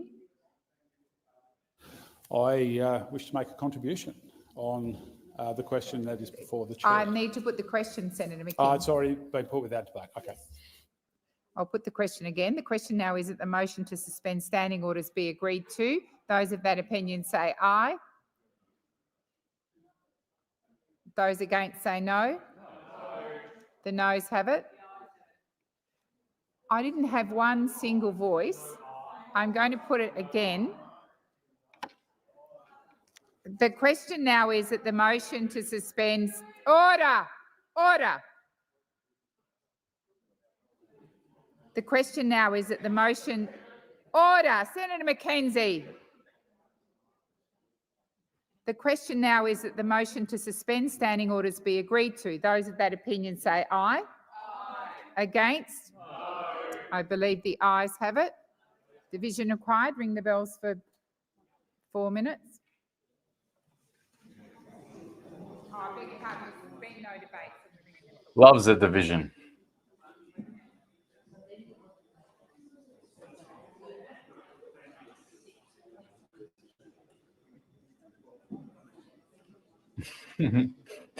Everyone that votes this in needs jail time. Legit. Straight to jail. You vote for this bill, straight to jail.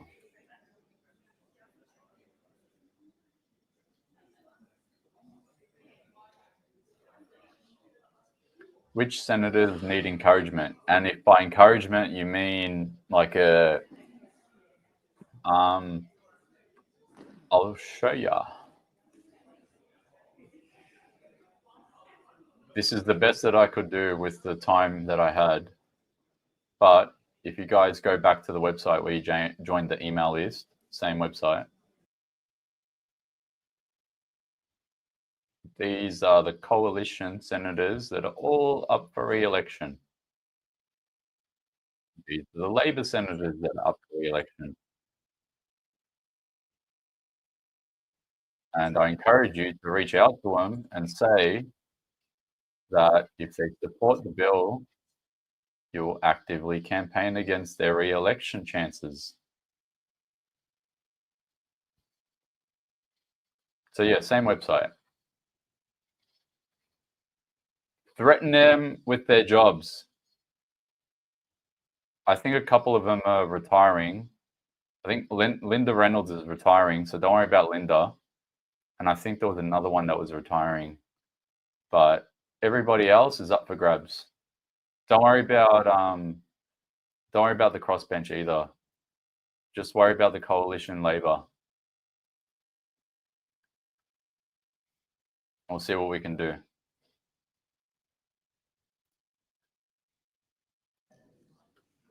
But yeah, threaten them with their jobs.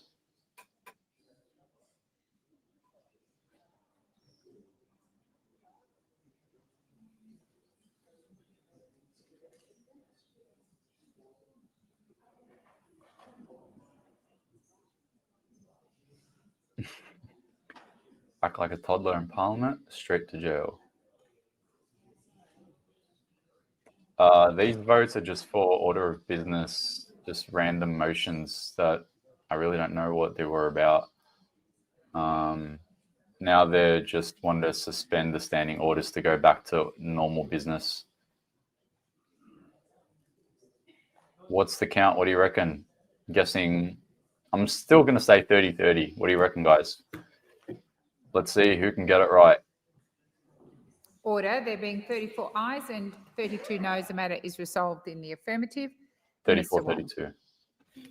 I move that a motion relating to the routine of business for today may be moved immediately. Thank you. So the question is, the motion is moved by Minister Wong be agreed to. Those of that opinion say aye. Aye. Against? I believe the ayes have it. Division. Division required. Ring the bells for 1 minute. 1 minute. 4 minutes.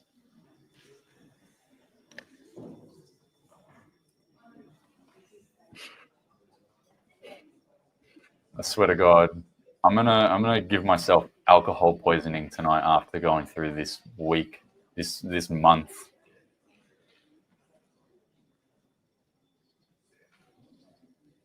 Just to try to wash all these away. It's so painful.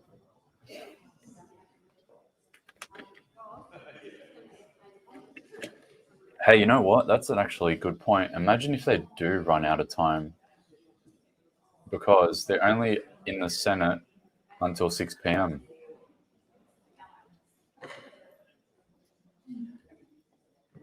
I wonder if they can extend the time. I don't know if they can or not. But if Lydia Thorpe tried to like run in there and be, Lock the doors. So the question create a is bit of that theatre the motion is moved and by just drag it out for a couple Minister of Wong hours. be agreed to. The ayes shall move to the right of the chairs. That would be The noes to awesome. the left. I appoint Senator Come on, Grogan Lydia. as teller for the ayes and Senator Cadell as teller for the noes. Lydia Thorpe just needs to storm into there and just take a big, I don't know, just do something right there in the middle.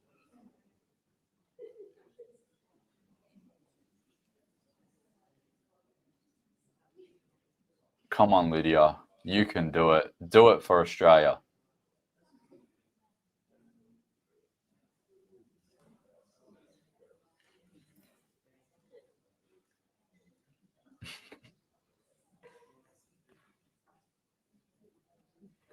I don't have enough USB ports. I need to charge my phone.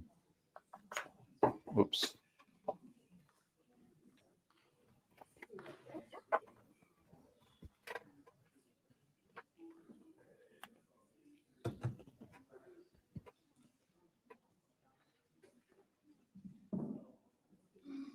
Yeah, she can do one of those king rants again.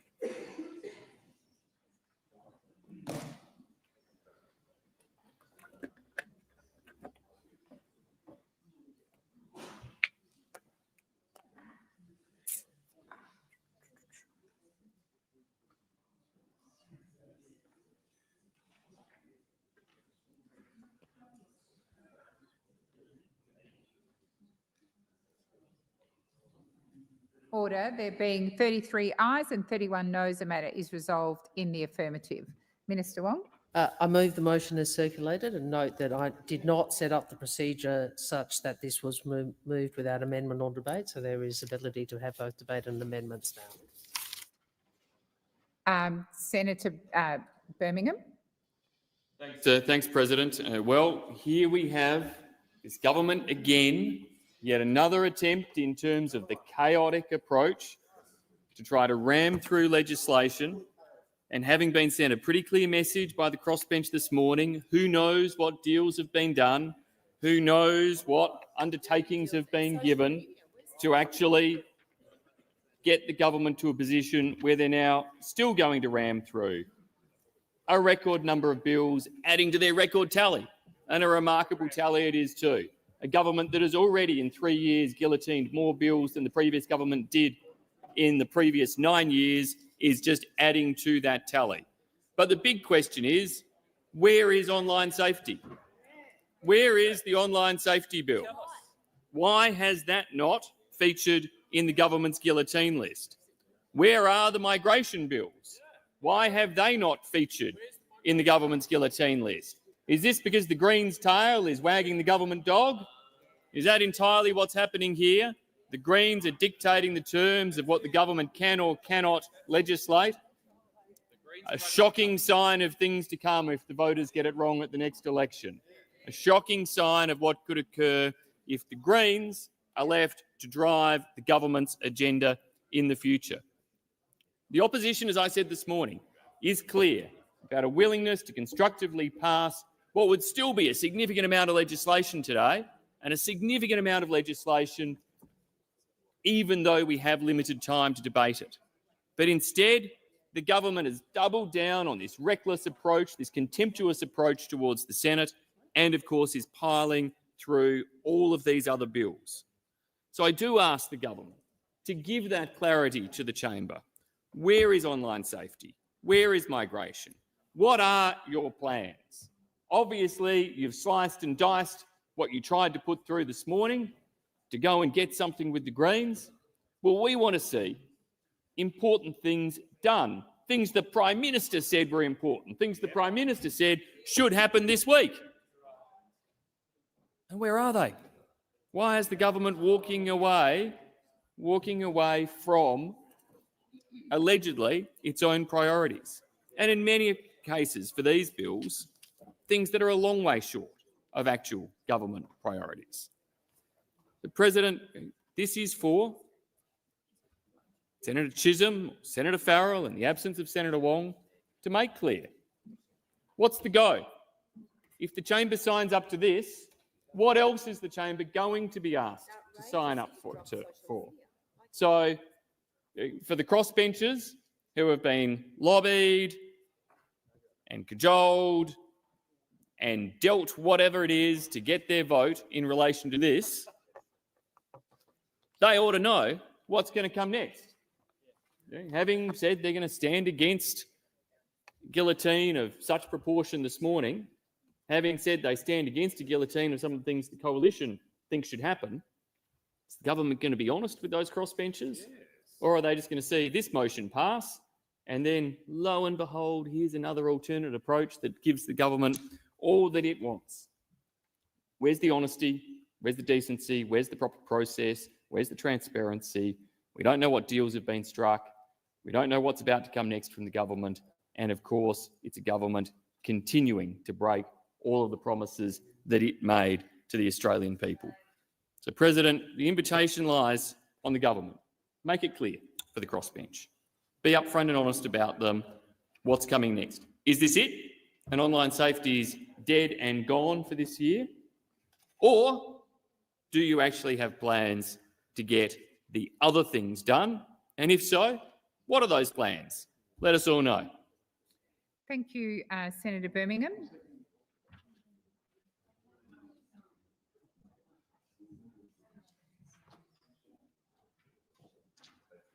Senator McKim. Hell is going on. Thank you, President. I appreciate the courtesy of the chamber there, and I also want to place on the record our appreciation to Senator Wong and the government for establishing this debate in such a way that senators could make contributions to it, and that amendments may be moved to the government's legislation. So the Australian Greens would like to make a few points on the way through here. Firstly, I would like to foreshadow.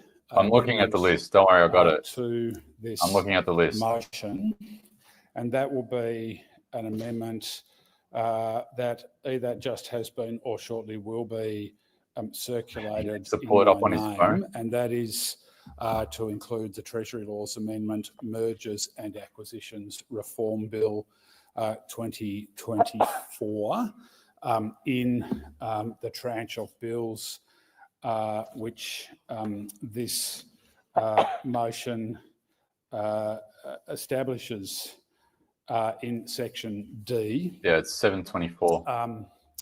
The reason we'll be doing that is because it is really critical around the issue of the consolidation of corporate power in Australia, that the ACCC It's just the be order given of the business powers to the that Senate it has today. long been requesting, and which the government has formulated in that bill to which I have just referred.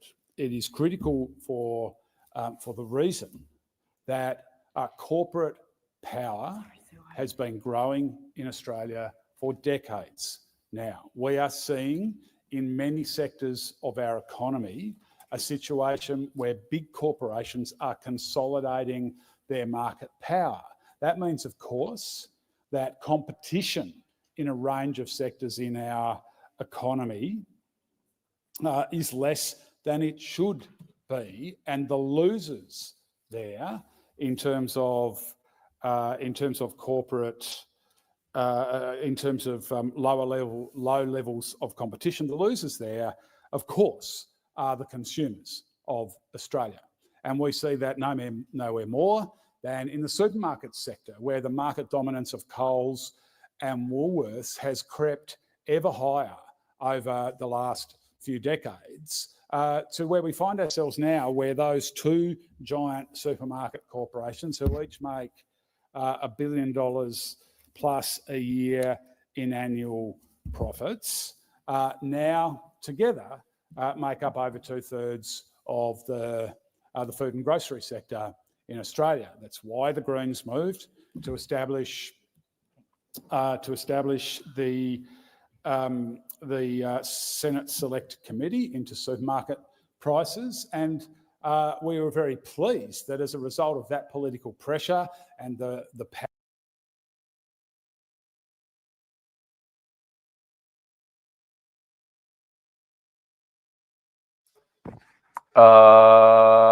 Matt Canavan just posted this. So I knew this part. The government just gagged debate on 27 bills. These bills listed in the photos will be dealt with in just a few hours with almost no debate this afternoon. The social media ban is not one of the bills, but there may still be an attempt to ram the social media ban later this evening. The Liberal and National senators oppose this affront to our democracy. What kind of third world dictatorship are we living in? Legit. I love that comment. So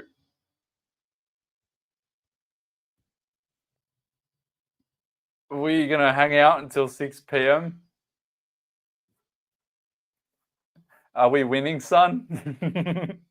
What is happening?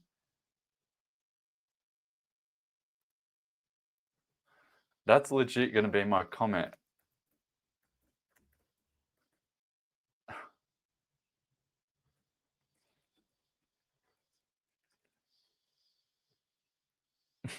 Join the live.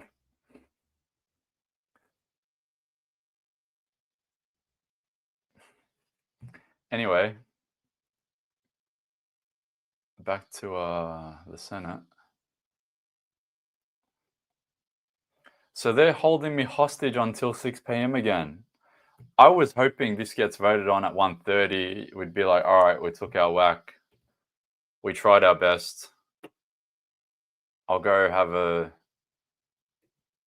drink and just enjoy the day. Nah, Anthony, you're gonna spend 60 hours of streaming this week. Probably about 50, 60 hours. Actually, on that, shout out to Leo again.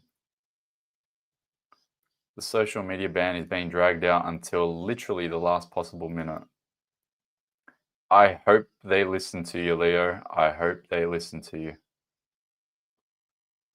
I really do hope they listen to you. You went on a whole media campaign on every single possible network that would have you. And then they're going to be like, nah, go fuck yourself. Oh. Well, we're hanging out till 6 p.m., guys. That means I've got to order takeaway for the third time this week. What should I order?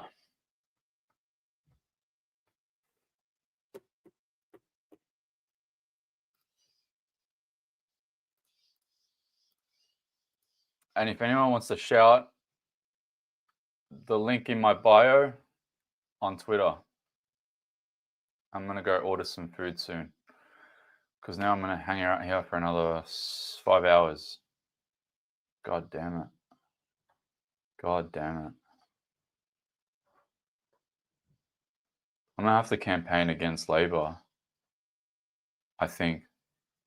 I don't know. Which is less of the two evils? Labor has forced this upon me. They're like, nah, screw Anthony. You're staying in there till 6. No sunlight for you all week. Actually, you know what? On that note, I'm going to have some vitamin D. I've literally got no sunlight almost this week.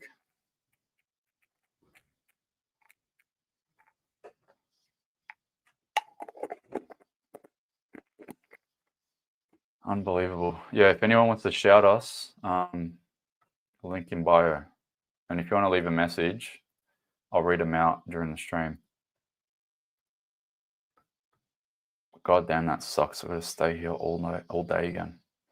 Australian Greens think needs to happen, because we do believe that we should have divestiture powers, but that mergers bill will in fact assist in preventing further concentration of competition in Australia, which which will be a very good thing given that we've seen far too much consolidation of market power in Australia in recent decades. Deputy President, I'm just going to seek your advice procedurally on whether I need to seek leave to move that amendment or whether it has in fact been circulated in my name. What's the chance of this gets just put off until next year? I don't know. Okay, I was anticipating. I'll just You have to. I'm You're gonna put seeking this down a probably, if bit. I'm anticipating your contribution, a simple amendment. One thing that they do have to do, according to the order of business, is that they have to recommend an adjournment at 5:30. So if nothing happens between now and 5:30, then things could get really interesting. But then, if it doesn't happen until next year, then wow, like seriously, if nothing happens until next year, thank you, Jesus Christ. Yes, it's appropriate to do it.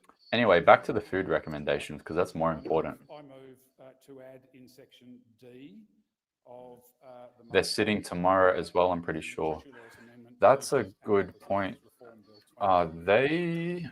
Because I saw that they were flirting with the idea of adding tomorrow. On the second page of the Let's have a look. motion, is that correct? 28. Is the calendar not working for anyone else? It hasn't been loading for me all day today. What's happening? What's the date today? 28. Can someone go to the parliamentary website and just go to, what is it? Like the events calendar? Just see if it loads for them. Hasn't been loading for me all day. So you have the call. Yeah, still not loading. Thank you, Deputy President. A lot of people this morning in the crossbench said we had far too many motions, far too many bills to consider. They said a lot of things very, very strongly about guillotines. The same people are now supporting guillotines, okay, not of 30 bills, but of 20 bills. XX is 20, Senator Canavan. Okay, thank you, Senator Canavan. Some of these are significant bills. Some of these are highly significant bills. So we had all the talk this morning about democracy, doing a proper job representing the people, staff workloads, all collapsed. Now we've got 27 bills. Collapsed. That's a fraud. In my view, that's a fraud. Presenting one thing this morning, coming back and agreeing to basically the same thing. And we have the online staff bill left out. So that was good news. But wait, we've got the Liberal National Party moving an amendment to put this online safety bill back into the guillotine. Back into the guillotine. One of the most far-reaching and consequential bills ever, and it's back in, thanks to the Liberal National Party. Oh, I thought he just said Nationals. All the talk about democracy. If it was Nationals, I'd be like Canavan. Selling out the people. Again. We've got the crossbench moving to the government, and we've got the other cheek of the Uni Party moving to the government. And now we've got the Greens, who also opposed the guillotine this morning, wanting to add another bill to the guillotine this afternoon. This is just extraordinary. It'll leave only the United Australia Party and One Nation, and perhaps some of the stronger coalition senators with us. But I can make a guarantee about one thing, that this Senate will continue to sell out the Australian people. And I can make a guarantee about a second thing, that One Nation will keep serving the people, keep ensuring scrutiny of these bills. Let's see who among the LNP will not support the amendment. Okay. So, yes. A bit as well? On the amendment? This is what Canavan said before, Mr. Oss integrity. Yes, he has. The Liberal Yeah, and National senators yeah, oppose so, it to front by Senator Wong, democracy. he's moved it from the, hasn't been circulated. I don't He know. moved The it whole Liberal from- National Party is a mess So right he's now, by the moved- sounds of it. Yeah. No, I'm talking about Senator Berman, but on the Greens.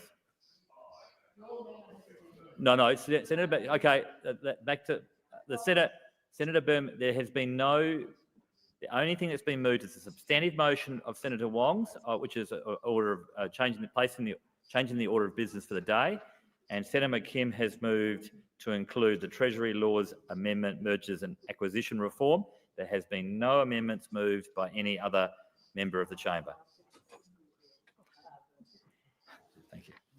Yeah, I give you the call. Mr. President. Before I close this debate, can I clarify what we will be doing, which I did explain to Senator Birmingham, but for the benefit of other members of the Senate. As you would anticipate, obviously, we have a difference of views on online safety and migration. So to respect that and to facilitate a more efficient way of dealing with those differences of views, I'm going to close this debate on Senator McKim's amendment, which I am advised we are supporting. Thank you. Just waiting for a nod from the manager. I think that's right. And then we can resolve the substantive motion. I'm flagging with the chamber that I will then move a further variation to the business to include online safety and migration. I can flag to the opposition we have received a request that be allocated at least an hour of debating time. An hour? And I have asked that the motion be redrafted to facilitate that request. With that information, I move that the question now be put. So I'm putting the question on. Wait. So they're affording us 1 hour of debate. I'm going to close this debate on Senator McKim's amendment, which I am advised we are supporting. Thank you. Just waiting for a nod from the manager. I think that's right. And then we can resolve the substantive motion. I'm flagging with the chamber that I will then move a further variation to the business to include online safety and migration. I can flag to the opposition we have received a request that be allocated at least an hour of debating time. And I have asked that the motion be redrafted to facilitate that request. With that information, I move that the question now be put. So I'm putting the question now be put. So I'm just going to, I'll step it through so we can all, right, we can step it through. There are now 3 motions at my feet. The first is that the question be put. Then I will put the question on Senator McKim's amendment, which is inserting the Treasury Laws Amendment, Mergers and Acquisition Reform Bill 2024. And then depending on what happens with that, I'll put the substantive motion either amended or as it is. I intend to proceed. I put the. All right, I'm gonna post this as a clip in a sec. An hour of debate. Oh wow, thank you so much. We pissed you guys so much. We pissed you guys off so much that instead of no debate, you're gonna give us 1 hour now. Thank you. So grateful. Oh, aren't we just grateful, guys? Thank you, Penny Wong.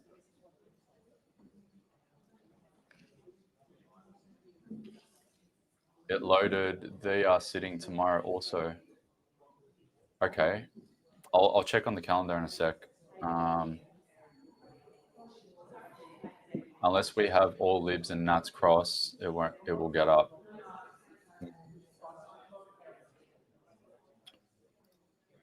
I don't know. This is the craziest Senate I've ever seen. I'm just gonna quickly clip this 1 sec.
So we don't have the hour just yet. We just need to see if this gets voted on successfully or not. So this will be interesting. I'll share this. I'll share the division results once they come.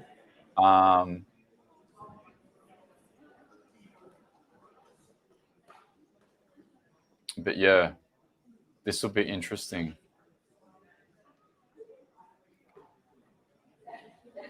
Do we even get the hour? Please, sir, can I get an hour of debating? Yeah, The next is McKim's. yeah.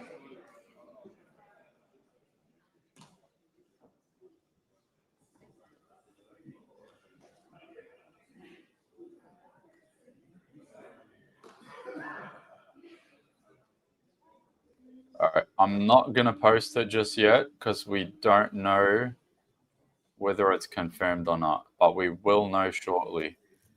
And the second that this division has a result, I'll post it. Lock the doors. So the question is that the question be put. The ayes shall move to the right of the chair, the noes to the left. I appoint Senator Grogan as teller for the ayes and Senator Cadell as teller for the noes.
Okay, I'm ready when you are. Let's go.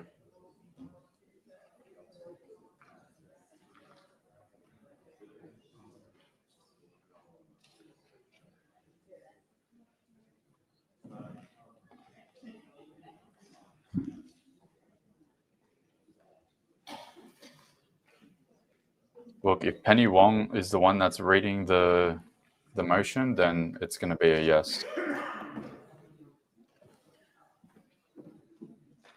Come on. Come on, come on, come on.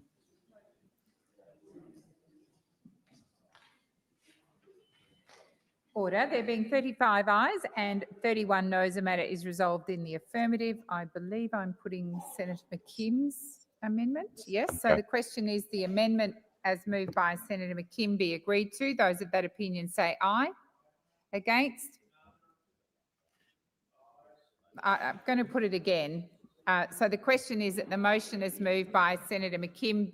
The amendment is moved by Senator McKim be agreed to. Those of that opinion say aye. Against? I believe the ayes have it. Division required. Ring the bells for 1 minute. There's been no debate.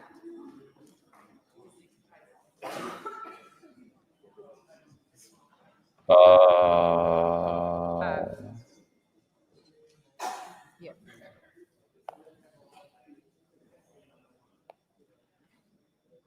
I've got to stick.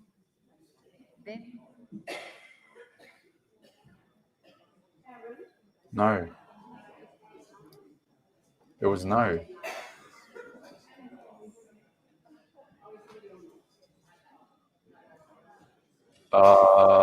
Mr. Os Integrity, I'm going to need your help. Am I reading this wrong?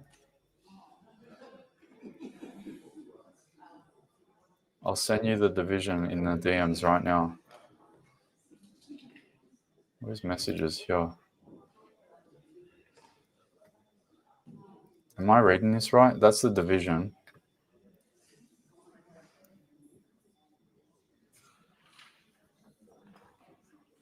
The ayes mean that they don't want it to be rearranged for debate. Is that right? Wait, let's see what happens.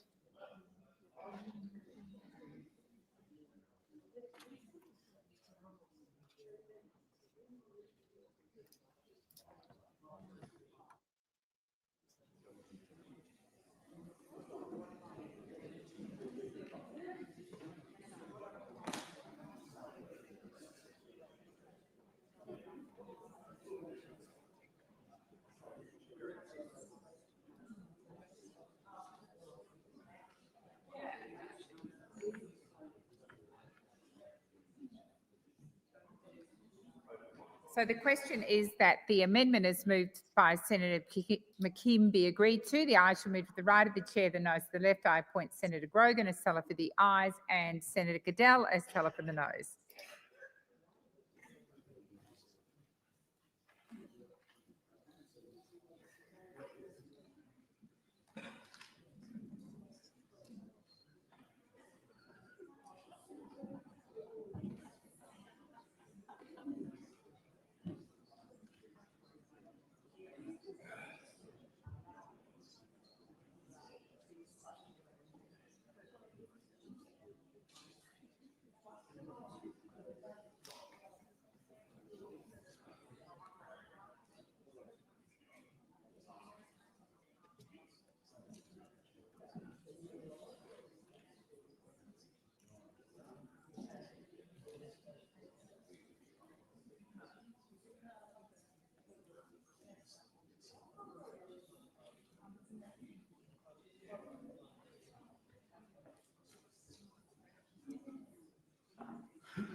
If anyone's watching, if there's any posts or updates from like Matt Canavan, Malcolm Roberts, whoever that has the updates, if I miss them or if they come up on your feed before they come up to me, please just send me a message on Twitter or Insta, but preferably Twitter, so that way I can pull them up.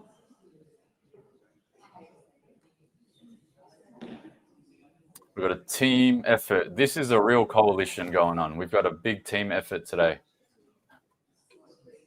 Order. There being 35 ayes and 32 noes, the matter is resolved in the affirmative. I now intend to move the motion as moved by Senator Wong earlier for the routine of business as amended by Senator McKim. So the question is that that motion be agreed to. Those of that opinion, Senator Wong. Sorry. If I may, just for the information of the Senate, I think you may have been, the Deputy President may have been in the chair. I will move a further amendment after this substantive has been adopted.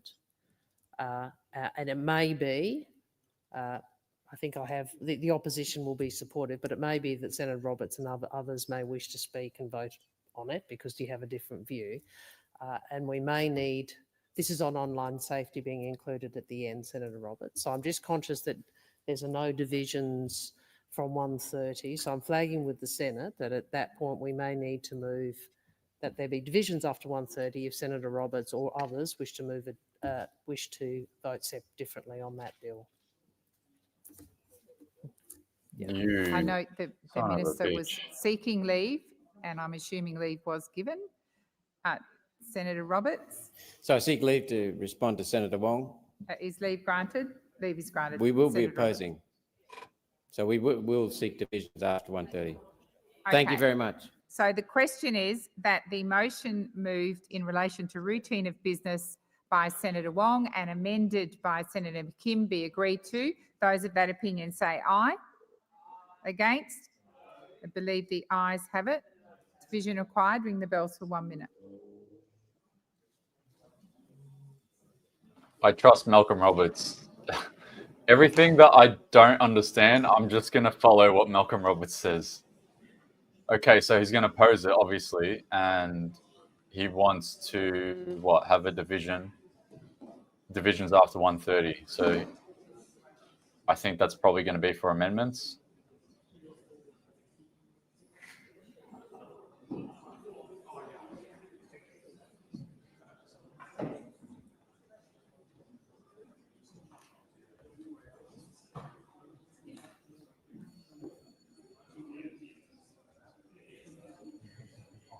But I think the consensus is that the Liberal Party is trying to push this back into the guillotine. I think that's been cleared up now from what I can see with everyone talking about it online. It looks like it's the Liberal Party that Lock have the been trying doors. to put this back in.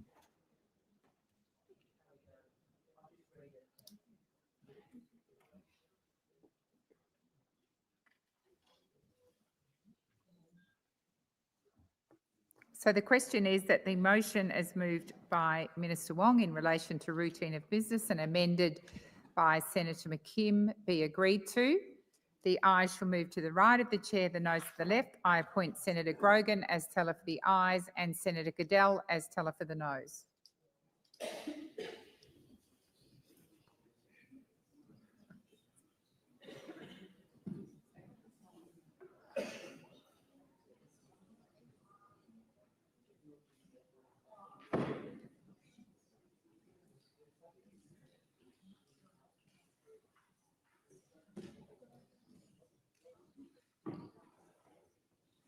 Even even Monique Ryan's cracking on.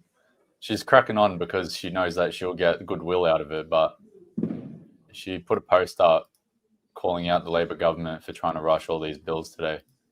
She's not in it because she cares about the bills being rushed. She's in it because she wants goodwill from people like us. I'm sorry, Monique Ryan, that just ain't going to happen.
Order. There being 34 ayes and 32 noes, the matter is resolved in the affirmative. Minister Wong. Thank you. I seek leave to move a motion relating to the routine of business for today. Is leave granted? Leave is granted.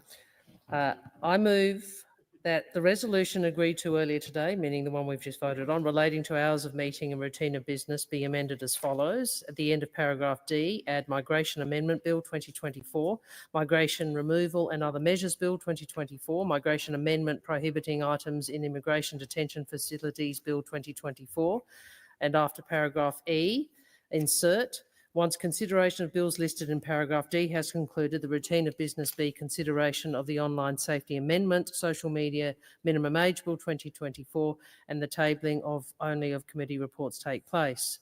The question of the second reading of the Online Safety Amendment Bill be put immediately, and the time allotted for all remaining stages be 60 minutes. And in paragraph C, omit paragraph F and substitute paragraphs E and EB, which operate as limitations of debate, understanding order 142. That motion is being circulated. It has the effect of including the bills that Senator Birmingham previously had moved an amendment in relation to, which will commence at the conclusion of the debate on the motion we have, on the So we get bills in the 60 motion we have minutes. just endorsed. And I move that the motion, I move that the question be now put. Senator Rennick. I seek leave to make a short statement.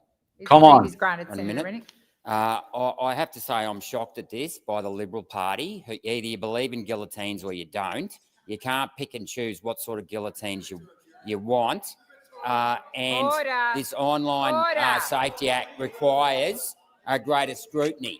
But the other thing that really concerns me, the really big thing that concerns me here are these RBA reforms that aren't going to get the proper scrutiny that they deserve. Now, I am shocked at the fact that an Australian Treasurer would want to give more powers to the RBA, which we know through estimates doesn't want to release the correspondence it has with the International Bank of Settlements. Now, to give these guys more power and less accountability is a disgrace.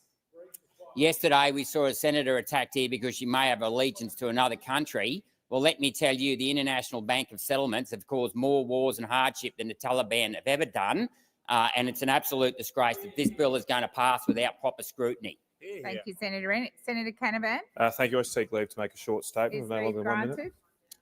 Is leave granted? Leave is granted for one.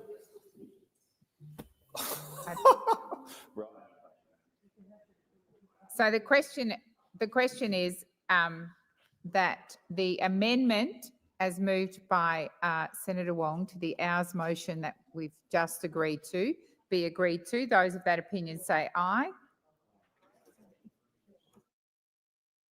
Pardon. The question is that the question be put. Those of that opinion say aye. Against? I believe the ayes have it. Ring the bells for 1 minute. There's been no, well, there was a,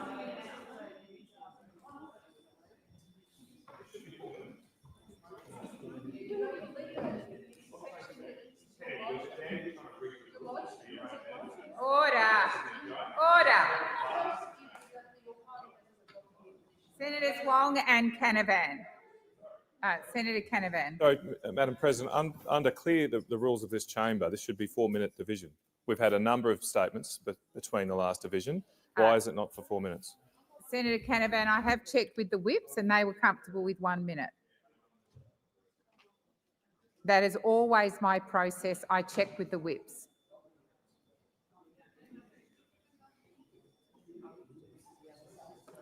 Come on, Canavan.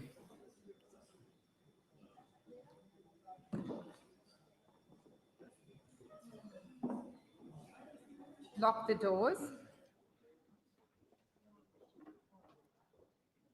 So the question is that the amendment as moved by Senator Wong be agreed to. The ayes shall move to the right of the chair, the noes to the left. I appoint Senator Grogan as teller for the ayes and Senator Lambie as teller for the noes.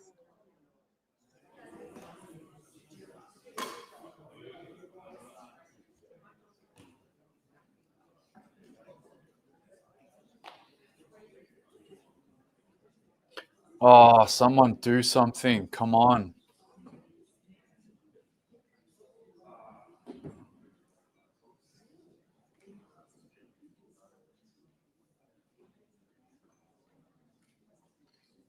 Someone like accidentally leave your, I don't know, your lunch in the microwave for too long, and then the smoke just billows out and then triggers a fire alarm or something. Come on. Someone overcooked their lunch in the microwave in the lunchroom. Surely someone can pull that off. Or a power outage, imagine that. That'd be funny. Imagine all the lights just go out. That would be that'd be sick.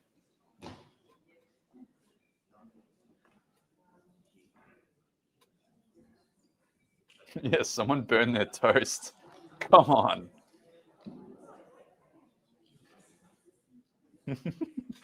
Burn their toast, that's cracker.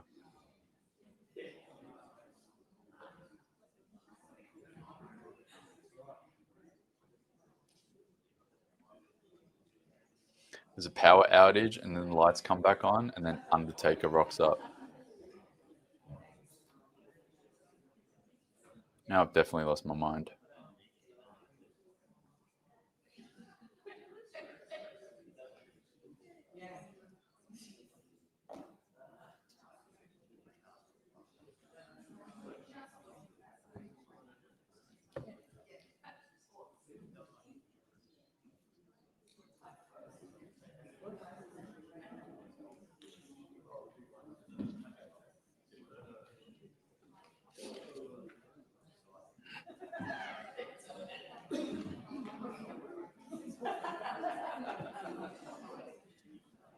I'm just going to put Order. this There have post up been anyway. 54 ayes and 8 noes. The matter is resolved in the affirmative.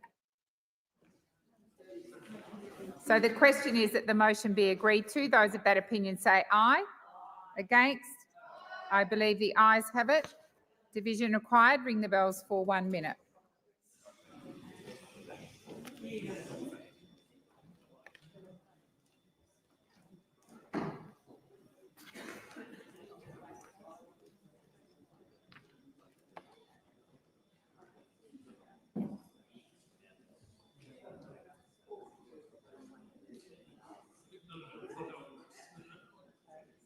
Okay, I put the post up about the 1 hour debate, but I'm very happy to be corrected if that's wrong, because I'm so confused with what's happening with this bill.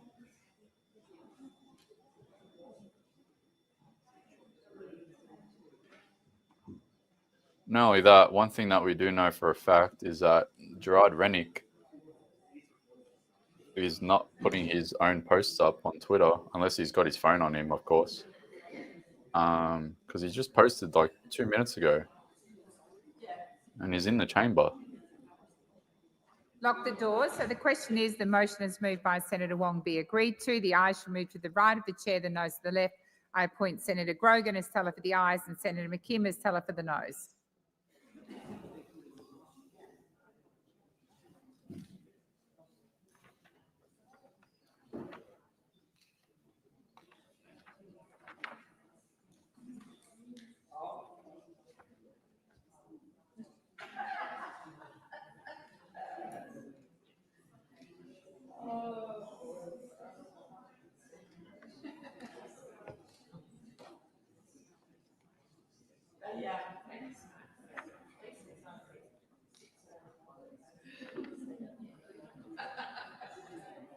They're trying to get it to 1:30. Okay.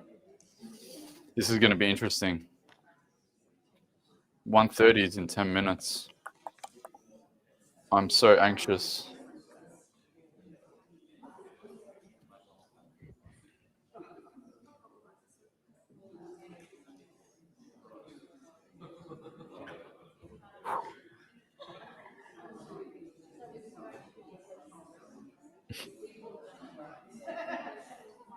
I'll get to some of these comments after.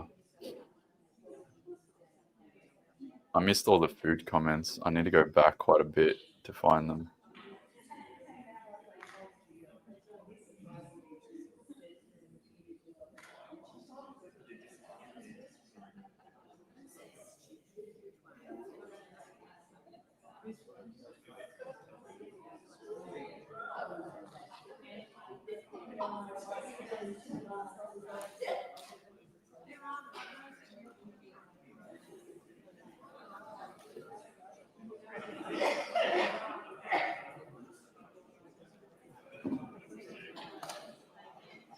1 hour debate. Where was that comment? Where is it? Yeah. Yes, 1 Order, hour there being debate. 44 ayes and 19 noes, the matter is resolved in the affirmative. Hope someone suspends standing orders. I call the clerk.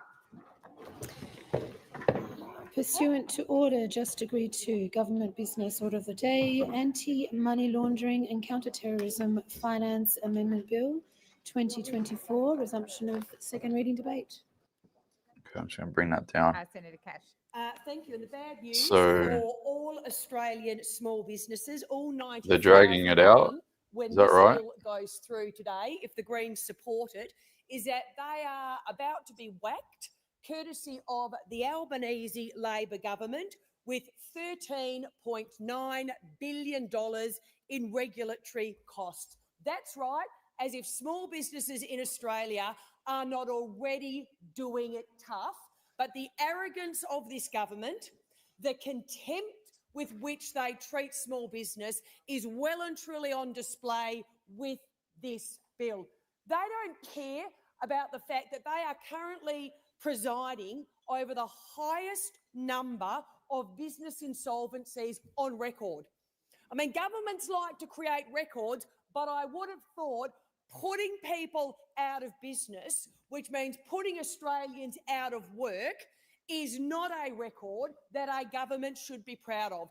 And yet, as we stand here today, we are going to have all of about 7 minutes to actually talk about how small businesses in Australia, as I said, 90,000 businesses, will be subject to a $13.9 billion regulatory cost. Now, let's break that down, though. Let's break that down. For Okay, a small I think it's business 1 hour. with a turnover of up to $2 million, if this bill passes, the Albanese government has just committed them to an additional annual cost of $33,000. That's right. If this bill passes, small businesses in Australia, and as I said, there's about 90,000 of them that will come within the remit of this bill, as if they are not already doing it tough enough, as if enough of them have not already closed down, the Albanese government, in its arrogance, is about to impose on them an annual additional cost of $33,000. So let's face it, who pays for these costs? Well, let's just go through who is going to pay for these costs. It's the accountants who are going to be doing the tax for cafes. It's the accountants who are... I'll be back in a couple of minutes. She's just ranting about some anti-money laundering, I think. Where is the live minutes? Yeah, anti-money laundering and counter-terrorism financing amendment bill. Yep. All right. So while she talks about that, I'm just going to take a quick break. I'll be back and then I'll read some comments. in the 90,000 businesses that are going to be roped in to the arrogance of the Albanese government's bill, guess what? You are also going to be slugged each year with an annual cost of $33,000. So the real estate agents who manage your sales, who manage your rentals, again, get out your checkbook, because you will be writing a check to this government for $33,000 per year. Now, let's talk about the country towns and the contempt that the Albanese government has for lawyers. Because guess what? Lawyers are also going to be part of this tax grab by the Albanese government, $33,000, as I said, per year. They clearly haven't listened to the lawyers, the small lawyers, the country town lawyers. They run small practices in rural and regional areas. They gave very clear feedback. They can't afford it. It's as simple as that. As if at this point in time they have any spare cash. They are battling to keep their doors open. And despite all of this, Mr. Albanese and his arrogance, his contempt in particular for rural and regional Australia, he says, I don't care. I will rush this bill through under a guillotine, and my gift to small businesses, 90,000 of them, as we head towards Christmas is, courtesy of the Albanese government, here is a bill for $33,000. And do you know what the feedback has been from small businesses? If we don't have to close our doors, and many of them have said that is probably what we are going to do, and if we close our doors, guess what? People lose their jobs. They have made it very, very clear. They will pass on these costs to Australian families. That's right. They'll actually pass on the costs to Australian families. Now, let me be clear. We're not opposed to this bill as such because it was actually the Howard government who introduced the anti-money laundering, counter-terrorism financing regime in Australia. But the arrogance of the Albanese Labor government to rush through as a Christmas present to around 90,000 small businesses in Australia who are currently pleading with them, get out of our lives, stop the regulatory burden, let us get on with doing what we want to do every single day, and that is to just wake up in the morning, to go to work, to open our doors, to serve our communities, to employ some Australians, and do what government should want businesses to do, that is prosper, that is to grow, and to create more jobs for Australians. But again, the Albanese government can say what it likes in relation to small business. They can say what they like. If this bill goes through, every small business should have their eyes wide open. The Albanese government's Christmas gift to you, as I said, this is not the coalition saying it, it is in the Albanese government's regulatory impact statement, $13.9 billion in red tape, because let's face it, small businesses out there, they love a bit more red tape from government. Small businesses, 90,000 of them, they will be wrapped up in an additional $13.9 billion in red tape. And as I said, we've had it confirmed. We asked Senator Wong a question about this in the Senate. Can you confirm that with this bill, the Albanese government is slugging small businesses in Australia, 90,000 of them, with an additional regulatory impact of about $33,000? And she said yes, because you see, those on the other side have no shame. They have no shame. They have no understanding that they are presiding over a record number of insolvencies. And as we've always said on this side, a business that has to close employs no one. Merry Christmas, Albanese government, to small businesses, $33,000 in red tape. Thank you, Senator. It now being 1:30, we shall now proceed to the 2-minute statements. And I call Senator Gosh.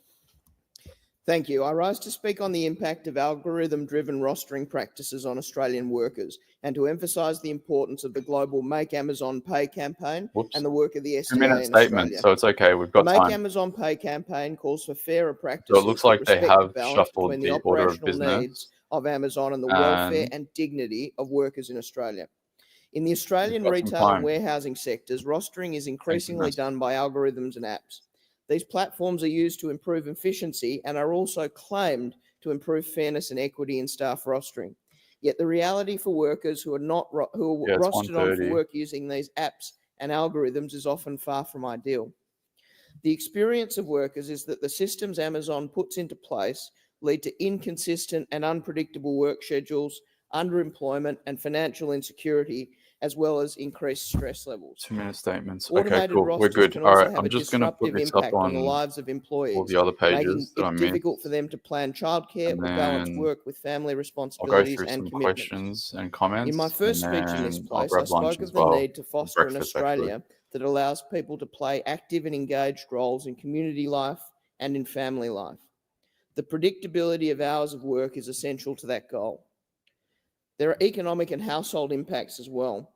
According to a study cited by the Shop Distributive and Allied Employees Association in their submission to the Select Committee on Adopting Artificial Intelligence, And just like I said before, if 69% of anyone workers sees with any children under updates, any 12 posts reported that from any work time senators, affected members when of other parliament, family members could any work. news, anything that I may The have missed, solution here is not to please reject send me a technology and message with innovation, the link but to to it, use it responsibly. and I'll pull it up straight Workers away. are directly affected by new technology and often have valuable insights into how best to deploy these technologies to achieve the desired goals without negatively affecting the workers themselves and their families.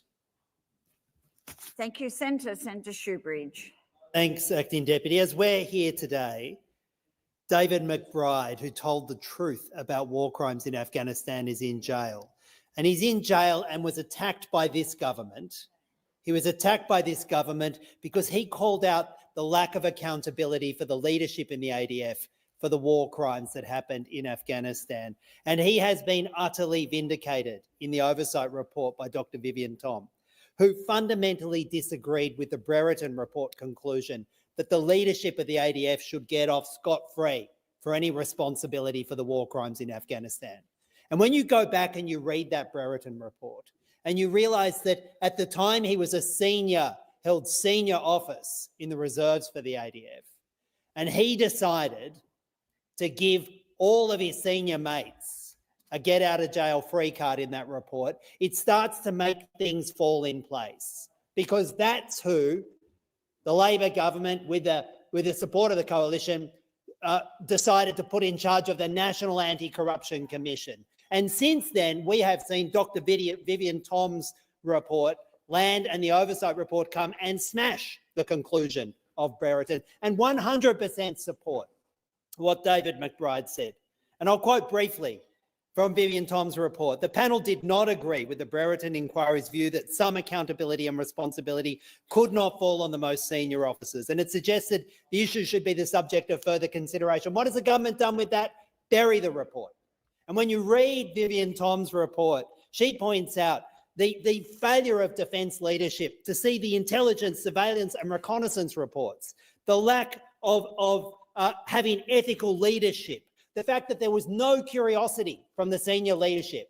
And I say this, that senior leadership are covered with medals and retirement bonuses, and David McBride's in jail. It's a disgrace. Your time's expired. Senator Hume. Thank you, Madam Deputy President. Under Labor, living standards for all Australians have fallen dramatically over the last 2.5 years, and our economy is grinding to a halt. The only way to get Australia back on track is to elect a Dutton coalition government.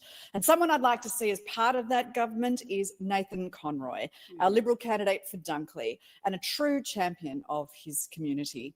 Nathan understands what matters most to the people of Dunkley, those that proudly call Dunkley their home, because for 3 years now he was elected by his peers to be Mayor of Frankston. He knows the challenges faced by those families, by those small business owners, by local traders, by local sports clubs, because he's out there talking to them every single day, as he's done for years now. From rising electricity bills to skyrocketing rents and the increasing cost of everyday items, the cost of living is hitting the people of Dunkley very hard indeed. The last thing they need right now, indeed the last thing all Australians need or want, is for this crisis to go on any further. Nathan knows that the only way to deliver real and sustainable cost of living relief is to get inflation down, and to get inflation down faster. He knows that only a Dutton coalition government will deliver the strong economic leadership needed to rein in spending, remove unnecessary red tape, tackle the cost of living crisis head on. Nathan Conroy's all about supporting small business. Okay, He's all about all good. focusing on families, local families, not just in the short term. Put this but in down the a bit. long term too. Let's go through some comments that I may have missed from the start. To Carrum. Nathan has a bold vision for Dunkley, and he's working so hard to take the community with him, to share that vision with them. It's all good. That's all good. That's all good. Help him get elected to That's all Parliament so that he good. can advocate for his community right Your here. time's expired. Senator O'Neill. Thank you very much, Acting Deputy President. And on the 10th of November 2024... What if there's COVID 2.0? What if there's COVID 2.0? What do you guys will do if there's another pandemic? She understood working class values and the importance of the trade union movement in improving the lives of all Australians. To the members of the Arimba-Narara Valley branch, which she founded in 1984, Trish was described as the glue What the? who brought This people is what together, happens a after natural taking our leader, guns. custodian, embodiment of Labor ideals. Well, we're talking Trish about was an ardent Port supporter Arthur of the other the night. Australian Republican movement, being a candidate to attend the 1998 Constitutional Convention after the recommendation of Michael Thank you Howard. for bringing us together. Thank Trish you ran for with Sarah joining. Robertson, Thank you both for in joining me. 2018 I can't do and this without you guys pushing this out, so thank you so much. Thanks for that, Kim. While Trish proved And unsuccessful in both of those attempts, she did run mighty Miss campaigns. Tayri, Sitting member at the thank you time for that. of the first attempt put Super forward, sticker. Thanks for describing that. her as a That's worthy going opponent. straight into the beer fund New for South Wales tonight. Premier Neville Wran Thank describing you so her as much. the best I'm candidate gonna New South Wales grab a Labor drink have fielded in years. with that super After her sticker. second attempt. In what we do, Trish allowed Perfect those timing who for came Lydia's after her tantrum on at 2 rise, p.m. such as Hopefully she myself, storms in there. to She's hold not her allowed to go to into the represent Senate, and but stand on that the would be shoulders great to of see the Lydia incredible storm in work there. that she did as a Labor titan. Imagine if Lydia stormed in To there. Trish's loved ones, especially Come on, her Lydia, husband you and can do it. their 3 children, please know that beside you, we also miss Trish very deeply. We've lost a titan of the Labor movement, and a dear friend of hers has asked me to conclude with these remarks and a quote from her funeral. Trish Moran fought the good fight to the end, ran the good race until the finish, and she kept the faith. Come on, For Lydia. her sake, she was also a They fabulous banned you teacher, from the a Senate. fabulous teacher librarian. You got to pay them Her back. daughter Caitlin was happy to be her Storm into the Senate as soon as they start their votes. Senator. Run Senator amok. Lambie. Last week, Ukraine fired US-made No, don't do that. missiles into Russia for the I'm just first saying time it for after President entertainment Biden's purposes recent only. speech I'm in not London. inciting her In to response, run President amok. Putin formally lowered the threshold for Russia's use I of just don't want nuclear this to weapons. happen. Kremlin spokesman Dmitry Peskov appeared to suggest today that Russia might respond with nuclear weapons. I wonder to what would to happen enable if it she to actually did understand what find her retaliation way might in be there attack of when Russia she's or its been allies. suspended In from February being in there. 2022, Russia attacked Ukraine. Her Austria attacked suspension Ukraine is for not the because rest they were of today. threatened by Ukraine, but because Ukraine Actually, believes that they would like on to that join note NATO. about the And rest why? of today, It probably had a lot to do with the fact that Russia the invaded calendar Ukraine's wasn't loading territory in for me. 2014, annexing Saw some the comments saying Crimean that it was Peninsula. working for At the you, time, so let Europe me did see if I nothing, can get it giving to Putin the load. green light. 8 years later, he started Because massive offensive apparently towards the border. At the time, it's... many observers thought this was just Putin flexing his muscles. But Welcome on to 24th country. February, Putin called the world's Apparently most there's a attack sitting on day Ukraine. tomorrow, maybe. 3 years on, Russia is getting attack drones from So Iran and look, troops from North Korea. And now 28. settling their oil at a low price to China. Trump says he can finish the war in 24 hours. Statements from Trump's team have indicated that he expects Ukraine to give up parts of the country. She's talking about Let's Trump. call this out for what it is. This is appeasement. And if Putin isn't stopped here, we'll keep going.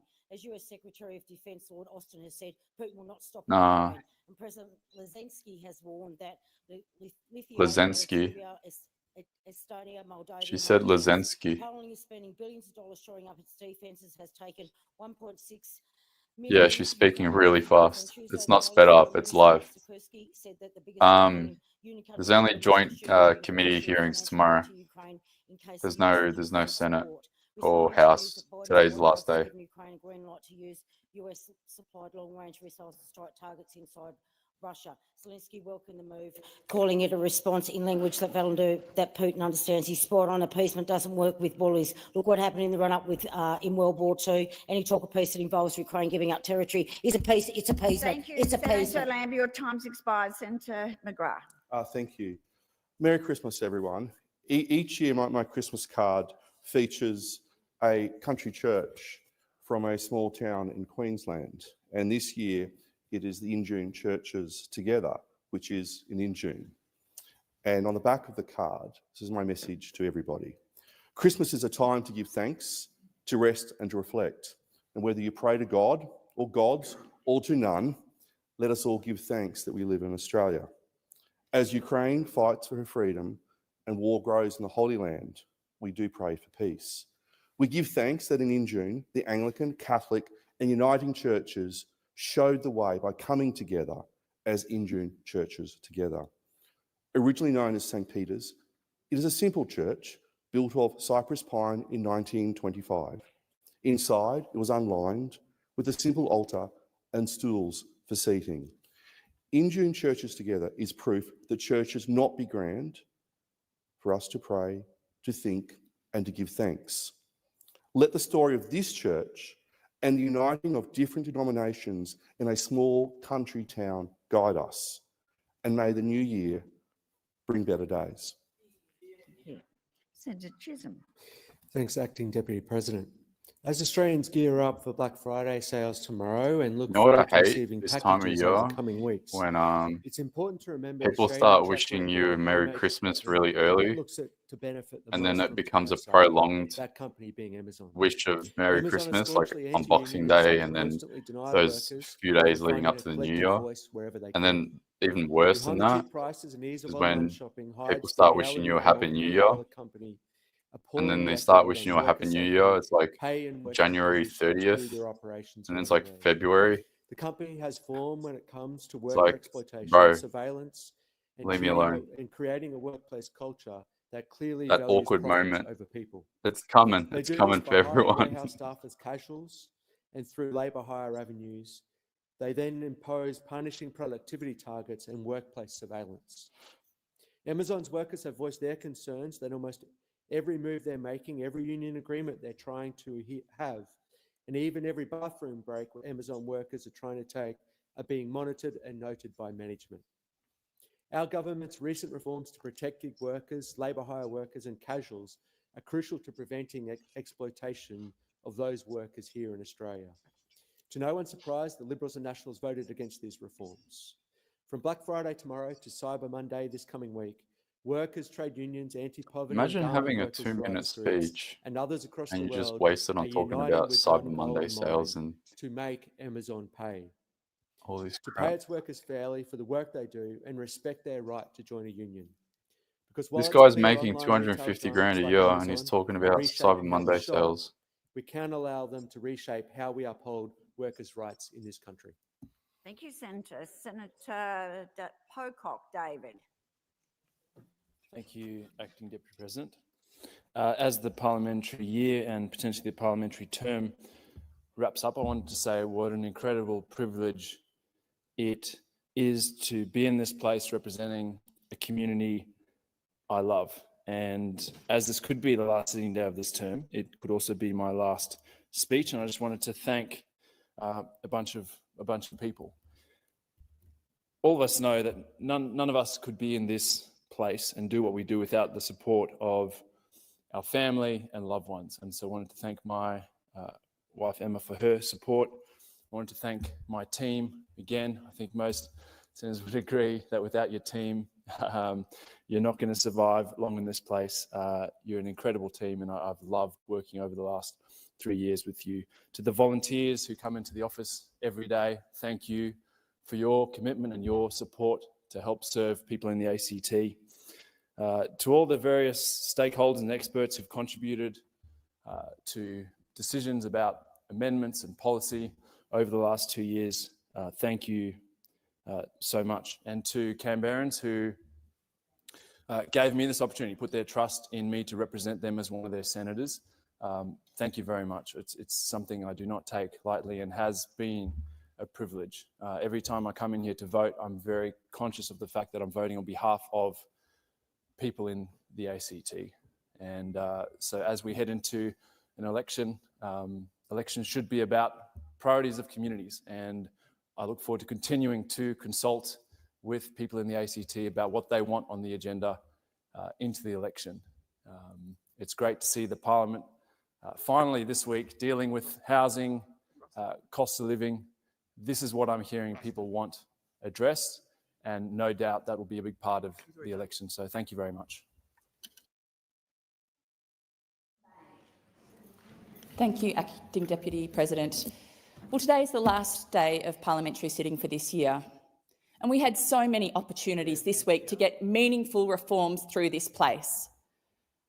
Banning gambling advertising that is destroying families, driving up suicide rates, and is a scourge on our society, but no legislation to be seen on that. We had an opportunity to act for renters and to cap rental increases, but no, absolutely nothing from the government on this. And we had a chance to fight for our environment.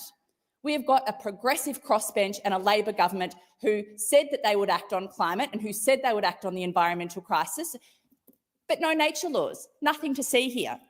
Instead, they are teaming up with the Liberal Party to ram through the most Trumpian, cruel, disgusting migration laws that this country has seen in decades, and they should be absolutely ashamed of themselves. When they say Trumpian, it's like it's a low Instead blow, of but agreeing and offering to work with the Greens to strengthen our forestry laws, to get strong climate legislation in doesn't place. have the same sting They're that beholden. Anthony whatever it Albanese used is, to have Mr. Anthony of Albanese years is ago, maybe. completely beholden to the fossil Such a fuel industry wasted who term call the now. shots It's like in an this place. endorsement now. Well, can I Trumpian. just tell you that voters and people right across our communities are completely outraged by this betrayal from the Labor government.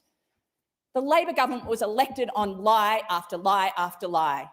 I sat next to the member for Macnamara when he promised that things would be better under Labor for our environment, for refugees, for asylum seekers, for people seeking our protection. And here we are today. Draconian migration laws and no progress on climate or environment. It's a disgrace. To the voters in my state of Victoria, please know that the Greens are with you. We know that you're struggling. We know that this cost of living crisis is causing significant angst, as is the climate crisis, and know that we stand with you, ready to fight for your rights in this place next term. Your time's expired. Senator Van. I intend to go through the list for the people that have been in the chamber. So I'll go to Senator Van. Thank you, Acting Deputy President. When the government announced their 2030 Paris target of 43%, I stood up in this chamber. I sincerely apologise to you, David but Van, also outlined that I did not believe this was ambitious for enough. coercing you into Ambitious figuring out targets are your one thing, Twitter but we also need username and password concrete, pragmatic plans to get us because there, we threatened you with your as well as job strong governance of if you our were going to individual vote on the institutions misinformation to bill. keep those plans on track. The nationally determined contributions, or NDCs, under the Paris Climate Agreement is a country's climate Maybe not, commitment I don't that know. must be updated every 5 Trying to be nice here. years to reflect both growing ambition, technologies and plans to reach their targets. The next update for 2035 is due in February, 2035, sorry, target is due in February 2025. This is our opportunity to demonstrate ambition and commitment. So why then are there indications, you might ask, that the major parties might not reveal their revised targets until after next year's election? I believe it is important to Australians to be able to weigh up the alternatives when they decide how to vote at the upcoming election. I believe it is important that both the government update their target and the coalition, who haven't updated their target since 2019, assure us that they will share their targets ahead of the next election. And not just the target, I might add, but they should also detail their plans on how they plan to reach those targets. I believe it would be a complete disservice to the electorate if they do not. Thank you. Thank you, Senator. Senator Green. Acting Deputy President. Acting Deputy President, may I say Merry Christmas. We are very close to the end That of was the a year, cracker. and children One of around my the country will greatest be finding out accomplishments whether of this they're on year the is naughty or coercing the a nice senator list from Santa Claus this Christmas. into And making a it's an public opportunity, I statement. think, to talk about He was so traumatized. the It was things that might beautiful. land you on either of these lists, because we know that the Albanese Labor government has given the opposition every opportunity to do the right thing, to back good reforms, and to do things that would make lives better for Australians, reforms that would have landed them on the nice list. But every step of the way, every time they've had a chance to support positive change, they've blocked, they've delayed, or they've voted against it. So let's take a quick look of their record, shall we? And trust me, I have checked this list twice. Remember when they wanted to take the country to an election over tax cuts for every single taxpayer? They dug in their heels against higher minimum wages for the lowest paid workers in the country. They're against same job, same pay. They're against pay rises for aged care workers. The LNP are even against cheaper medicines. They voted 6 times in the Senate to stop Australians getting access to cheaper medicines. Now, they're also against making sure that Australians earn more and keep of what they earn. That would have got them on the nice list for sure, but they didn't take that chance. They're against urgent care clinics and 24-hour nurses in aged care. They're against crippling bulk billing incentive And while they're against that, we're delivering better healthcare for Australians across the country. They voted against energy bill relief. And of course, they voted against everything to look at do her with housing earrings, god ever. damn. Maybe they thought that Santa or the Here Australian we go. people weren't watching during those Oh divisions. my god. And finally, they're against fee-free TAFE. Believe it or not, the LNP candidate for Leichhardt has even gone as far to say that TAFE is a waste. Well, I wish those people in Far North Queensland a Merry Time's Christmas. expired. Senator Ruston. Thank you very much, Acting Deputy President. Well, today we have seen how unbelievably allergic this government is to transparency, with their attempt to guillotine more bills today than they've passed using the proper processes in the entire year. But this is just one example of a pattern of behaviour. Another example of this government's complete opaqueness that I find particularly aggrieving is their approach to the Pharmaceutical Benefits Advisory Committee process, which dictates which new medicines are going to be made available to Australian patients on the PBS. In Senate estimates 3 weeks ago, the department belled the cat and admitted that there's going to be an ongoing cap on the number of medicines that can be considered for listing under the PBS under the Albanese Labor government. After deflections and denials by the department and the government, we've received Update, Matt Canavan just put a post up. I'll pull it up. And it's not looking good. Half of it was right, and we were correct, and it's good, if you want to call it that, for what it's worth. But the other half, not so good.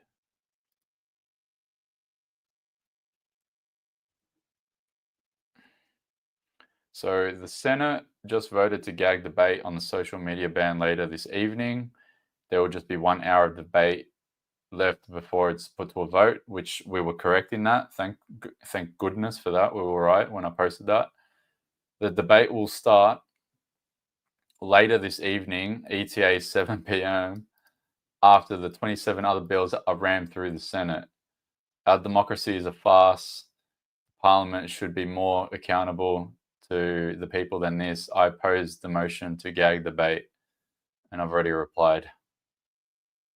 Oh shit, I said in. I'm going to delete that.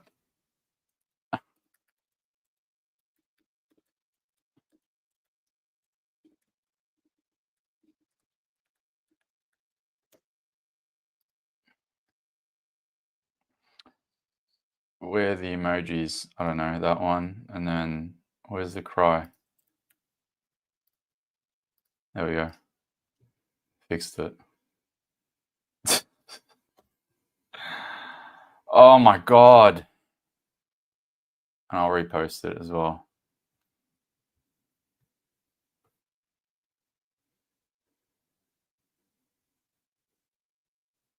Post the stream. Actually, yeah, that's a good idea.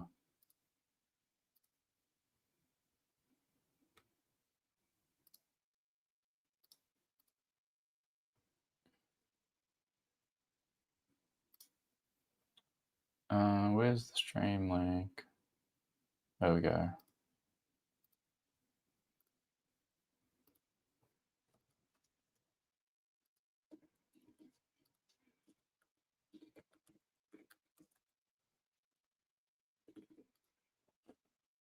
Watch here. Fucking lol.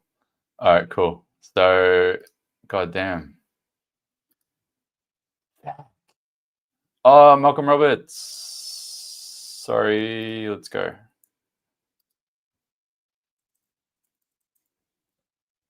First time the Senate yesterday heard the... Senator Roberts. Thank you. Not for the first time the Senate yesterday heard the word racist used improperly. The Oxford Dictionary defines racism as, quote, having the belief that some races of people are better than others, showing this through violent or unfair treatment of people of other races. Racism exists as a word because of the need to protect people from violence. Throwing the word racist around in an unedifying display of rudeness and intimidation devalues the word to the point where it no longer provides protection for those who genuinely need it. The word racism to the political left now means any opinion they disagree with, and even worse, it's thrown at any human being whose views they disagree with. Shame on you for taking away the power the word racist once had. Repetitive, incorrect use of the word does get in, which is why it's the number one tactic of the Greens and the political left. It's used as a strategy to stop people actually looking at our policies and realising they are in the best interest of the Australian community of which they're a part. To any Australian who believes One Nation is actually a racist party, I issue you this invitation. Come along to the next One Nation event in your area and see for yourself. Did our members make you feel welcome? Did the topics we discussed make you feel uncomfortable by virtue of your race, religion, or skin colour? When I end my speeches with, "We are one community, we are one nation," that isn't an election slogan, we mean it. All those who call this beautiful country home, those who are here first, and the many who've come since, must be allowed to lift themselves up through their own hard work and endeavour, and in so doing, benefit all who are here. Creating a nation which genuinely protects the natural environment, which provides religious freedom, which respects parents' rights and primacy of the family, and which limits government power to the bare necessities. These are the One Nation's core values. I can describe why I am proud to be a member of One Nation in 4 words: flag, faith, family, freedom. Thank you, Senator. Your time's expired. Senator Pratt. First, which is coming up in a couple of days' time, of course, marks World AIDS Day. More than 42 million people have died of AIDS-related illnesses in the 40 years since the start of the epidemic. Too many people are without the medical support that they deserve and the treatment. Yes, everyone get on board. Everyone get on board. Reply to every single member of parliament and senator, not even member of parliament, just the senators at this point, and smash them with responses on their pages. Let's see if I can help you with that. That if you are on HIV treatment, your viral load can go down. Let me mute this lady. So back to our website. Look up all of the senators here that are up for re-election specifically, and then find their accounts on Twitter or Instagram, because some of them don't have Twitter accounts. Some of them only have Instagram or only Facebook, and then just leave your letter there, honestly.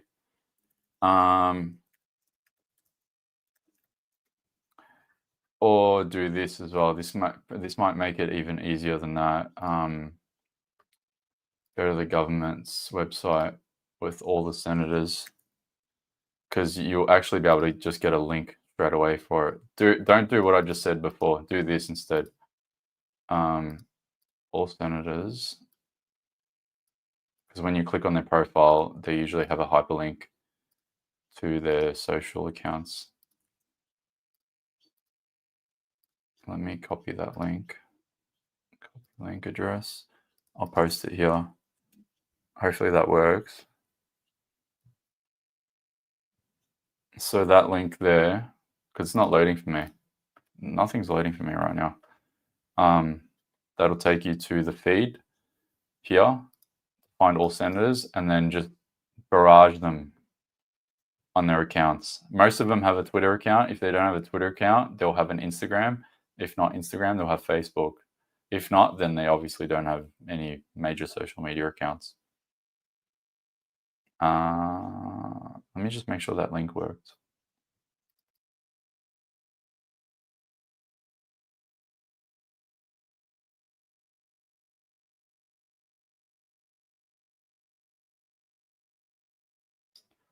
I think it worked.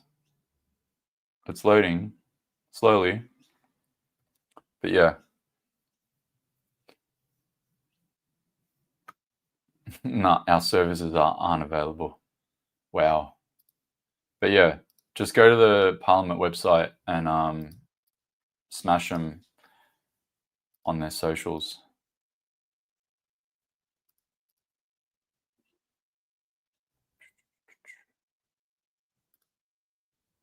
More people are in jobs and they are earning more. And with our tax plan, they get to keep more of what they earn.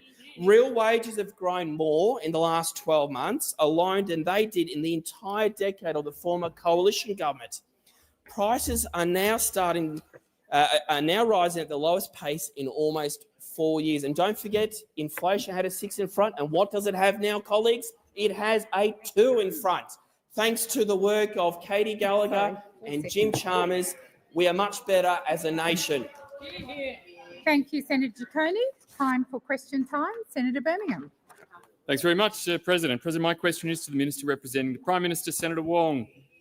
Minister, since being elected in 2022, the Albanese Labor government has announced more than $50 billion in off-budget spending, hidden away to contribute, though, to a $49.3 billion deterioration to the budget bottom line.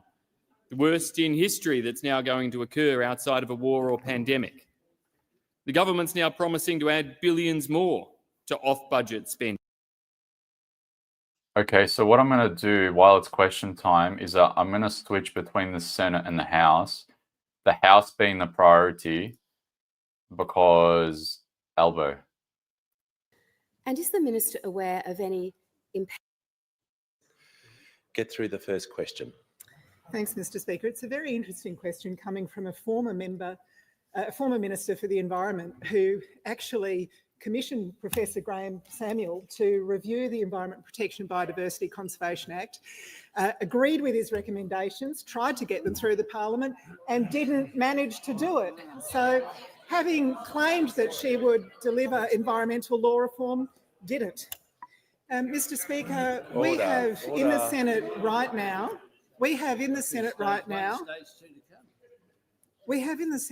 stage 2 of our environmental law reform.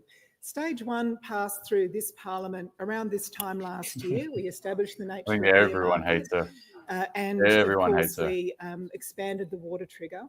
Stage 2 is in the Senate right now, and if those opposite had any sense, they would vote for it in the Senate, because what it does is provide faster, clearer decision-making for business, something that business has been calling for, since 2020, when the former minister reviewed. The Deputy Leader of the Opposition will cease objecting. So will the member for Moreton. This is going to get feral. Mr. Speaker, I think the Leader of the Opposition continues to mistake aggro for strength. That's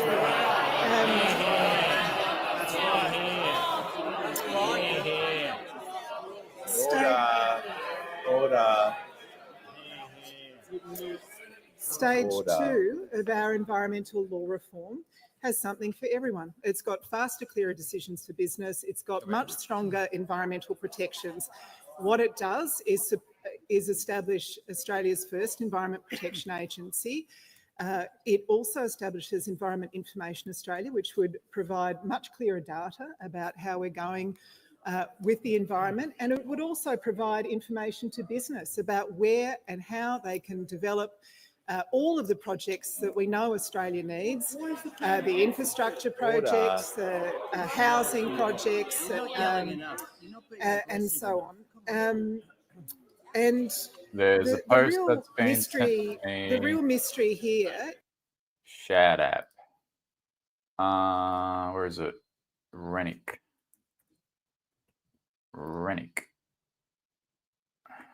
Okay, just go here.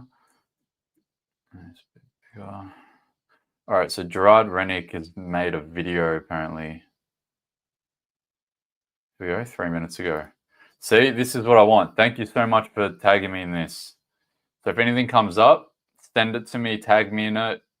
Preferably send it to me because my notifications are just constantly on Flashpoint. They just go up and up and up. But if not, just tag me, it's fine. I'll try to find it. All right, so he goes, this morning has been nothing but chaos in the chamber.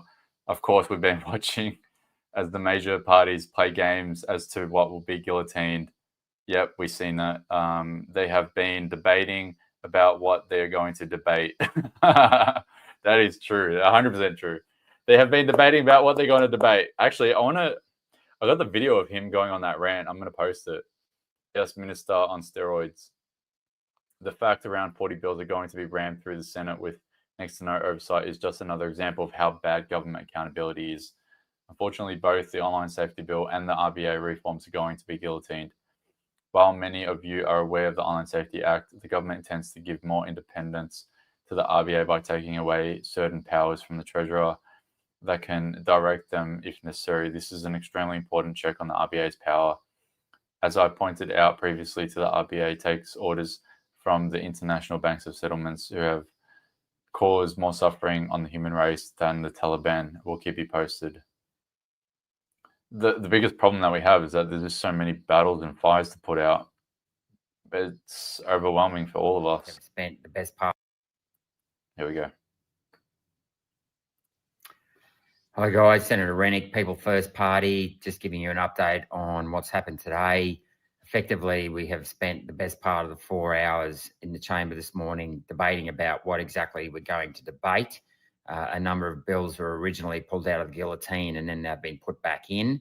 At this stage, the only bill that's been pulled out of the guillotine that I can see is the electoral reform amendments. The RBA adjustments are still going to be guillotined, which I'm really, really concerned about. I do not want the RBA getting more independence from the government. I think the Treasurer needs to maintain oversight of the RBA, and I have to say I find it very strange that a Treasurer would willingly give up his own powers to control the RBA. I know I've been asking questions about that as to why he would make such a decision. And the answer is that, oh, that was the advice he was given by the RBA review. And I'm like, well, you know, seriously, if you believe in democracy, you should not be giving any more power to the RBA than they already have. And if anything, you'd be taking some of it from them, given the mess they've left the economy in over the last 30 years. And we know they have close ties with the International Bank of Settlements, who effectively, when I asked in estimates, can we have the minutes of the meetings between you two, they came out and said, well, we can't provide them because if we give them to you, we'll no longer have a seat at the table. Excuse me. And that just tells you everything you need to know about the loyalty of the RBA and where their loyalties lie. It's clearly not to the Australian people, which of course, you know, makes you, when you compare that to yesterday, debacle in the chamber about Senator Payman and her so-called allegiance to Afghanistan and Taliban, I can assure you the Taliban have nothing on what the IBS, the International Bank of Settlements, have done in the last decades, financing wars across various countries. But anyway, I'll leave that as a comment. And the other one is that now that is going to be guillotined is the online safety bill. I know many of you are concerned about that. It's just another example of government overreach and it seems to never end. You come down here and all I ever feel like I'm doing is holding the line against creeping government authoritarianism. And that's going to get put to the vote tonight. I mean, ultimately, it probably didn't make a lot of difference in terms of the numbers of the vote because the Liberal Party, along with the Labor Party, are both going to vote for it. So they've both sold out basically parental rights, parental responsibility. By all means, look, online safety is important, but really, whatever happened to good old-fashioned parental guidance and, you know, parental guidance, full stop. I mean, you know, raise your children, watch your children. It's really the responsibility of the parent. But, you know, it's a poor reflection on both major parties, the fact that we have got to the last day of sitting and we've had to have something like 40-odd bills guillotined. We've been down here for 2 weeks now. We could have sat last Friday. We didn't. We've had one late sitting night. You know, last night, both major parties threw their Christmas parties. So we didn't actually sit last. Is that why nothing happened last night? Motherfuckers went on their Christmas party. We sat here all night waiting for something to happen. And they're out partying.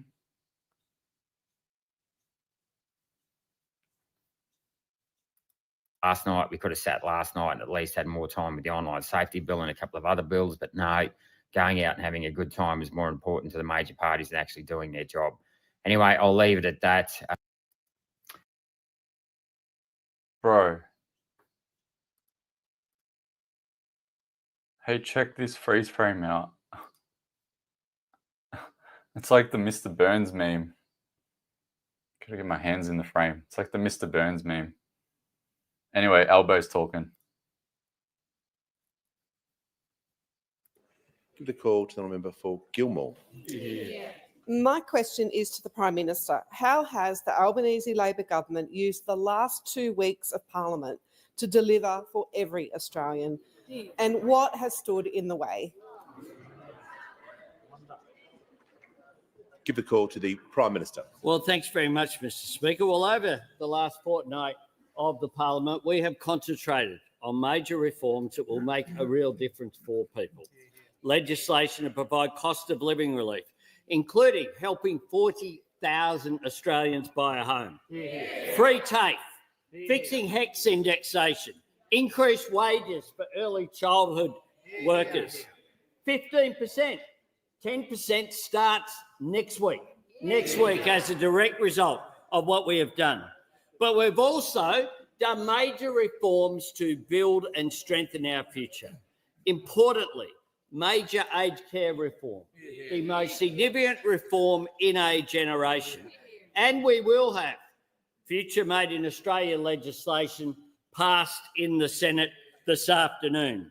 But we've also got important legislation on social media to protect our young people. We also have important migration legislation that will also pass the Senate later today. Indeed, the Senate is expected to pass more than 30 pieces of legislation just today, making a real difference. Imagine bragging about that. To take pressure off renters, protecting consumers purchasing buy now, pay later products, strengthening Australia's protections against money laundering, strengthening and modernising the Reserve Bank of Australia, legislating an objective for superannuation, making it clear that it is about a dignified retirement for more Australians. This is what it looks like to have a government that's prepared to work across the Parliament to turn promises into progress. What those opposite have done consistently is just seek to oppose. We're getting things done. They're just getting angry, as we just saw during the last questions. We're acting responsibly. They're acting recklessly. We're cutting the cost of living. They're cutting Medicare pensions and housing. That's what they want to do. We're fighting for Australians to earn more and keep more of what they earn. They want people to work longer for less.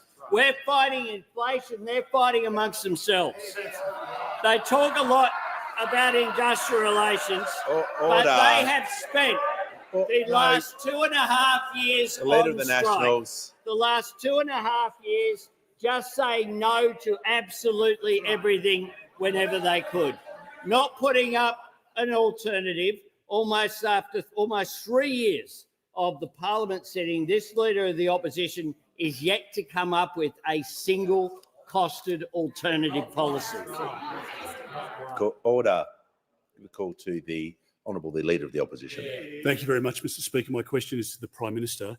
Prime Minister, the Australian people cannot believe how incompetent and weak your government has been over the last 2.5 years. Your government has wasted $450 million on the Voice referendum, which divided the country, and your economic and energy policies have driven up the prices of everything. The Leader of the Opposition will pause. The member for Moreton to be yelling when someone is asking a question is now going to be made an example of. You'll leave the chamber under 94A. Order. No. Maybe the last day for the year, but we're not going to be having this sort of behaviour. So it goes for everyone. The Leader of the Opposition will begin his question again. Thank you very much, Mr. Speaker. My question is to the Prime Minister. Prime Minister, the Australian people cannot believe how incompetent and weak your government has been over the last 2.5 years. Your government wasted $450 million on the Voice and divided our country. And on economic and energy policies, you've done nothing but drive up the prices of everything. Prime Minister, why not call an election now to put Australians out of their misery and allow a competent coalition government to get our country back on track? Prime Minister has the call. Order. No. Order. The Minister for Social Services. You'll never get to go, mate. Order. When the House comes to order, Prime Minister now has the call. Well, thank you very much, Mr. Speaker. Well, that's not the first time that the Leader of the Opposition has called for an election, because he said we should have an election because we wanted to give a tax cut to every taxpayer. That was before he rolled over and had his tummy tickled and voted for it. Mr. Speaker. And now he's suggesting that we should have an election, I don't know, New Year's Day. New Year's Day. Talk about in touch. But he's got form when it comes to recklessly mouthing off, Mr. Speaker. Remember, in the lead-up last year to Australia Day, he demanded a boycott of Australia's largest employer, Woolworths, because they didn't stock the right thongs. He dumped his own 2030 targets without warning his party. Order. The member for Hume. He talks about a referendum. He's promised another one. Mr. Speaker. He hasn't mentioned it since, but he made that commitment before the election. He said that one of his nuclear reactors would produce a Coke can's worth of radioactive waste. Well, he was wrong by a factor of, wait for it, 12,500. 12,500. He called for a national ban on TikTok before he set up his own account, Mr. Speaker. If you can't ban him, join him. That's his approach, Mr. Speaker. His schemes are half-baked. He has nothing but anger and recklessness. He has no costings, no detail for any policy that he is putting forward. Policy positions that barely survive around the breakfast TV. I don't know what he'll do next week when Ray retires, Mr. Speaker. His Thursday mornings, those tough interviews, I don't know what he'll do.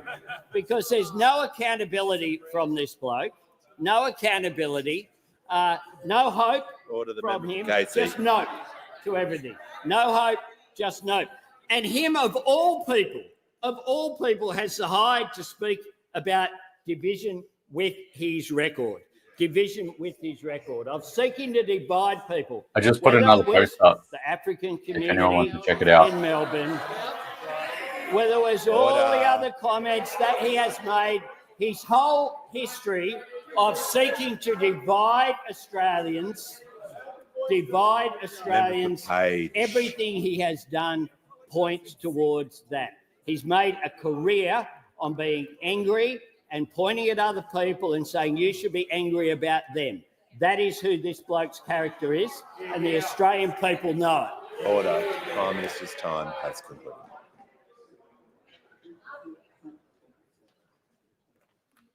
There's far too much noise during that answer.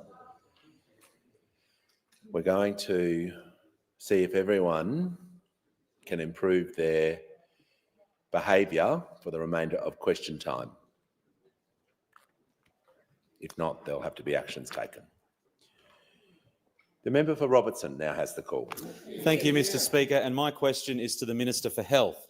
How is the Albanese Labor government working to make medicines cheaper for all Australians and strengthening Medicare? Why is the government so committed to restoring bulk billing after a decade of cuts and neglect? And are there any threats to Medicare? Give a call to the Minister for Health and Aged Care. Give a call to the member for Fowler. Speaker, as we come into the end of the parliamentary term, I'd like to wish everybody a very Merry Christmas and a safe New Year, and looking forward to seeing you all again in 2025. But my question is to the Prime Minister. At my manufacturing roundtable in Fowler, people shared with me that they're grappling with the rising cost of energy, supply, labour, freight and insurance, to name a few. What steps have your government taken to tackle insurance costs as it's adding to the cost of living for middle Australians? Call to the Assistant Treasurer. Thank the member for Fowler for a question and for the good wishes that she extends to all members of this House, and if I can return that to the member for Fowler as well. We know that Australian households and businesses are doing it tough, and insurance affordability is a key driver of one of those pressures. Since coming to government, the government has put in place a comprehensive plan to help address some of the drivers of insurance costs. And when you're looking at the key driver of insurance costs, it's the underlying risk. Whether that's severe weather events, included severe weather events exaggerated by climate change, whether it's a century of poor planning decisions, inefficient or improper building standards, which means we're building the wrong houses and the wrong buildings in the wrong places, or indeed whether it's decisions of local governments or state governments, which are adding to the accumulated costs in insurance to businesses and households around the country. In fact, some of the immediate things that other tiers of government could do to address insurance affordability would be to address the stamp duty impost on insurance contracts, 100%. which is adding That's why I'm on a definitely tax going to just for grind it insurers, out now. households and small businesses, or local governments Oh. indeed who continue to Might do go to the dumb gym things by after building the today, wrong though. buildings in the wrong Get places. some And if there's cardio anyone in. in this place who has the capacity to influence local Can't governments sit in here the for 4 decisions days that they're straight, making streaming for like 50 around hours without moving approvals properly. and planning I think I processes, checked before, I've then done that like would 7,000 add to steps all improving week. insurance affordability across the country. That's outrageously Now, Deputy pathetic to me. Speaker, there are some things that the Commonwealth Government is looking at, and I want to, in particular, pay tribute to the fantastic work that the member for Fraser has done as chair of the House Economics Committee. Ably assisted, I see the member for Macquarie, I see the member for Clare, who was instrumental in establishing this committee. A tremendous body of work has been put in place by this committee, 89 recommendations, some of them to government, some of them to industry, and some of them to regulators. Over the coming months, we're working through those recommendations, and we'll have a response to Parliament and the community in the early stages of next year. But there is work underway at the moment, and that includes the establishment of the Disaster Ready Fund, $1 billion that we've established to spend over the next 5 years to put in place mitigation efforts, particularly in those disaster-prone regions, to ensure that we can firm up infrastructure and fund community and household level improvements. We've established a housing insurance partnership so that we can have the data and information that insurers have available to communities to put downward pressure on insurance premiums. A lot of work happening, a lot more to come. Call to the member for Boothby. Thank you, Mr Speaker. My question is to the Treasurer. What progress has the Albanese Labor government made in the fight against inflation and help? He's made no progress. And they would be doing it much tougher under those opposite, Mr Speaker. We know that they are a risk to household budgets because we know their record. We know that at every turn they voted against cost of living help. And we know that last time they were in office, they went after wages, they went after Medicare, they went after housing. And all of that meant that when we came to office, inflation was much higher, wages were much lower, living standards were going backwards, and there was debt and deficits as far as the eye can see. Now, in the last 2.5 years, we've made substantial progress, but we know that there's more work to do. Our priority on this side of the House is getting inflation down, getting wages up, strengthening Medicare and building more homes, and we'll continue to do that despite the opportunistic opposition of those opposite. Before I call the next questioner, the member for Casey has interjected 17 times since question time has begun. I may not name or I may not mention the person's name, but I keep a tally on how many times people are interjecting. And if that behaviour is completely unacceptable, so you'll leave the chamber under 94A.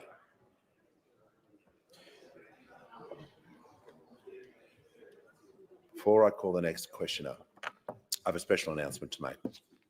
I'm pleased to announce that present in the gallery today is Tony Calabria, the father of the Calabria family that has owned and operated the Parliament House institution that we all love, Aussie's Cafe, for over 20 years. He's here today with his family, and we recognise his years of service to the members, senators, staff, and all of the thousands of people who have visited Parliament House. Tony, on behalf of all the members, we thank you for the many years of sharing with us your rich stories of life, work, and your greatest love, your family.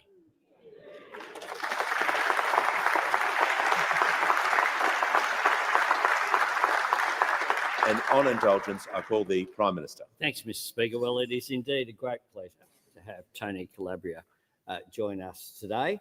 It's unusual to see him up there in the gallery rather than behind the counter at Aussies. Tony is the man who did so much to enhance this seat of democracy here. You are so welcome. Parliament House is, of course, one of the largest buildings in the Southern Hemisphere and the most visited building in Australia.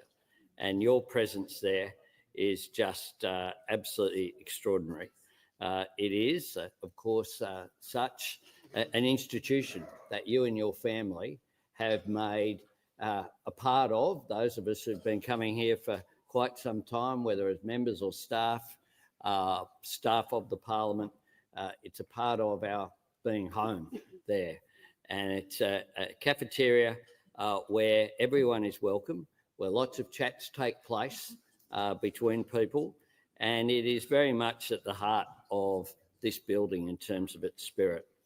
So you have been such an important part of this building. Can I thank you as well, make this point that the discussions that you have, whether about football, different sorts of football, whether at the round ball game or rugby league for your beloved Canberra Raiders, or whether it be as a fellow Italo-Australian, we talk about the connections that are there between the Italian community in Australia, who of course have made such an enormous contribution, particularly to small business. Your commitment, your friendliness, my son, who's now 23, of course, has been coming there since he was in a pram. And now this week he was there having a cappuccino as a 23-year-old. We will miss seeing you every day in the Parliament, but I'm sure we will run into you. And so to you and your family, you are much loved by everyone in this building, and we thank you. And on indulgence, the Leader of the Opposition. Thank you very much, Mr Speaker. I join with the Prime Minister in supporting his very lovely words in relation to Tony, who's been a feature of this place and a dear friend to many of us for a long period of time. In 23 years that I've been going to Aussies, I've never been to Aussies where Tony or Dom or Anna haven't been there. So I don't know what's happening at Aussies right now, but there may be staffers going for free coffees or something is happening. But it's wonderful to see your beautiful family up in the gallery today, Tony. Tony came here as a 14-year-old migrant to our country. He has worked every day since then. He's educated his children. He's provided a role model and has given that love to his family that has created a remarkable legacy. And Tony, to you, I wish you every success, mate, in your health and into the future. I know it's a wonderful joy to you to see Dom take over the business and now for your grandson to be involved in the business as well. And to all of you, I just say thank you very much for providing us with the warmth, the reception that we are greeted with, and the way in which you provide support to us, to our families, and to everyone in the building has meant a lot to us, and it's a very significant part of our lives to celebrate 2 decades of your service to this Parliament, and we celebrate your great migrant story, but most importantly today, the Calabria family, and I wish you every success into the future.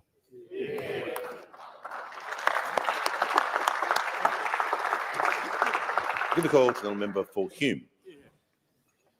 Prime Minister, the Prime Minister promised all families will be better off under Labor. But instead, under Labor, interest rates have increased 12 times, core inflation is higher than every major advanced economy and is rising, living standards have fallen off a cliff more than any country in the OECD, and worst on record, we're in a household recession which is the longest on record. Prime Minister, how can Australians possibly afford another 3 years of Labor? Call to the Prime Minister. I thank the member for Hume for his question.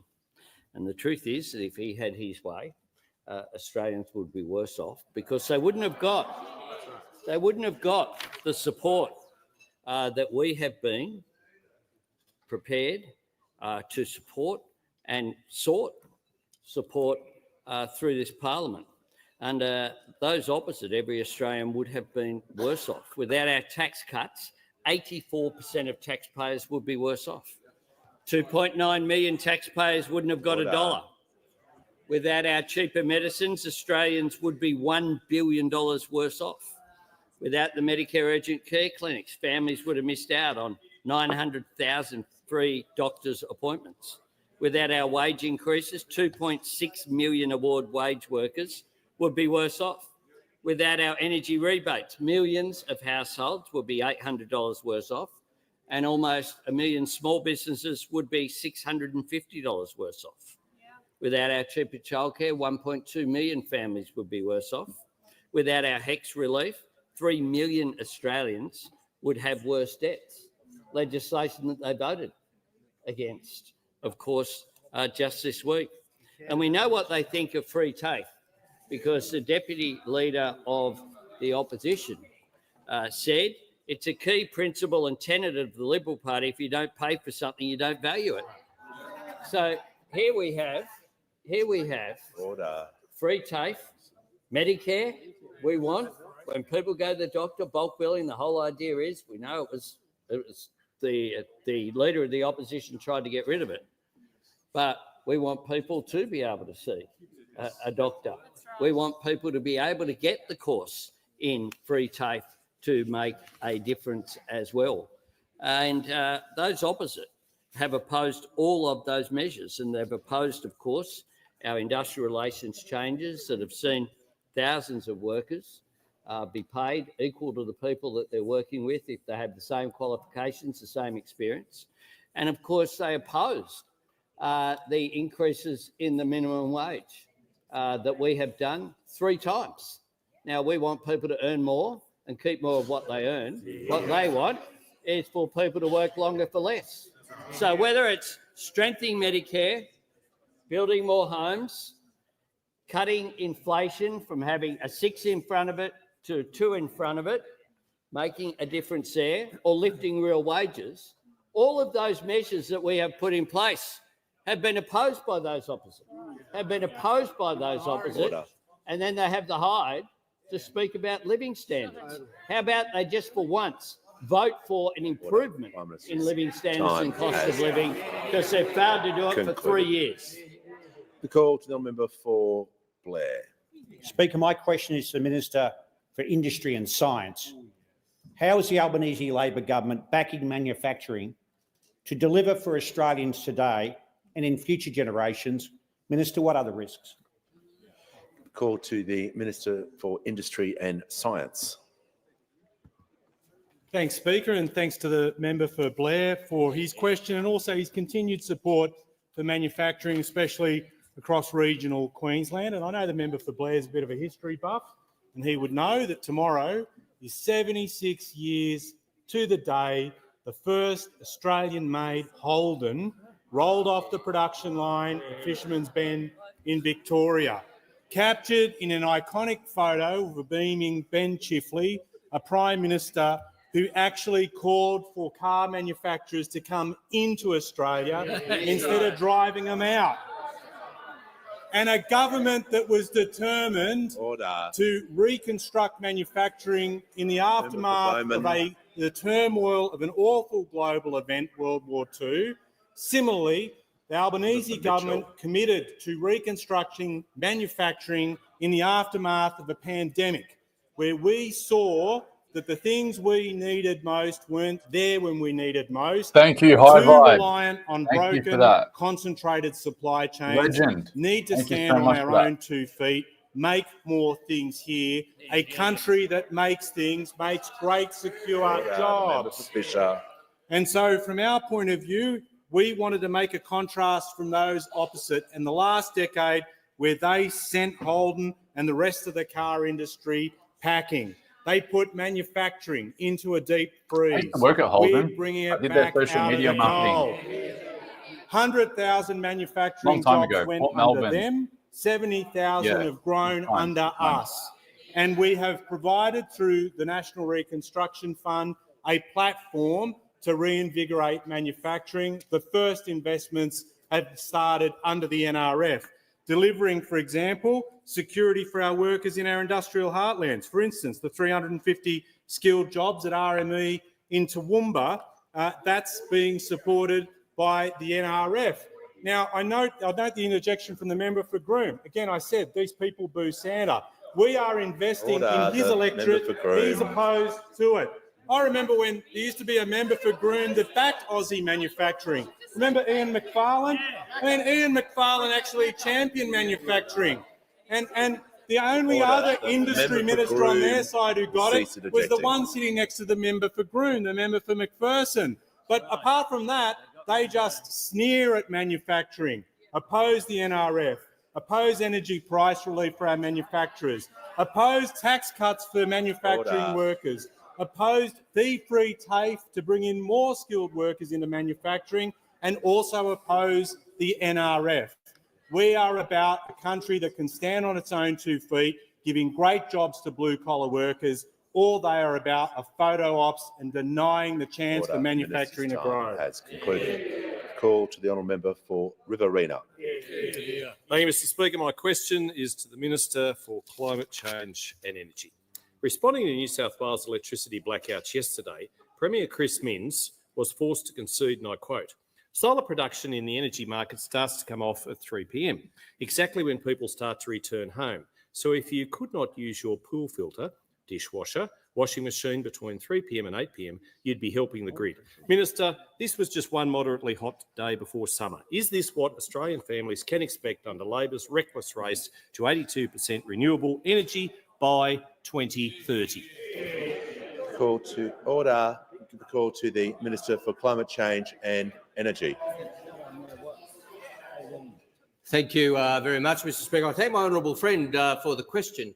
And yesterday I outlined to the House, Mr Speaker, the situation in New South Wales, which was that 5 power plant units were down, 4 coal, 1 gas, 3 to be expected, 2 breakdowns, Mr Speaker, and that did put pressure on the system. Now, it takes a particular level of prejudice against renewable energy to say that coal-fired power station breakdowns are caused by renewable energy, Mr Speaker.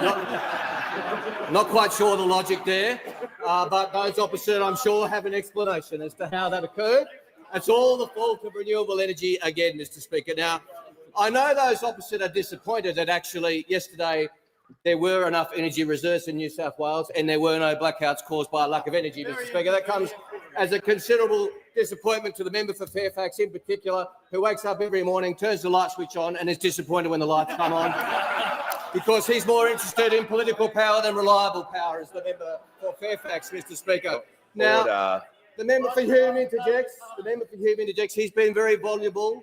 He asked me this morning, have I kept the lights on? And I did manage to give him an affirmative answer. But the member for Hume, to be fair, is an expert in these matters because he used to hold my portfolio. And they say it's responsibility of the Energy Minister to ensure no blackouts, and they have a point, Mr Speaker. The member for Hume knows a lot about it. In 2019, when he held my job, he gave a speech and he said, "There are real risks, particularly in Victoria, as we approach summer. It's important that we apply pressure to ensure there is balance in our electricity system because we have real risk of blackouts in Victoria this summer," the member for Hume said when he was Minister for Energy. And he says there were no blackouts. He says there were no blackouts when he was Minister for Energy, Mr Speaker. He says there were no blackouts, Mr Speaker. On the 25th of January 2019, 200,000 customers did not get power because of a lack of reserve when he was the Minister for Energy, Mr Speaker. Order. Now, Mr Speaker. Members on my right. Mr Speaker, there have been no blackouts while we've been in office caused by a lack of energy. So it's Taylor 200,000, Bowen nil so far, Mr Speaker. That's the track record that we have.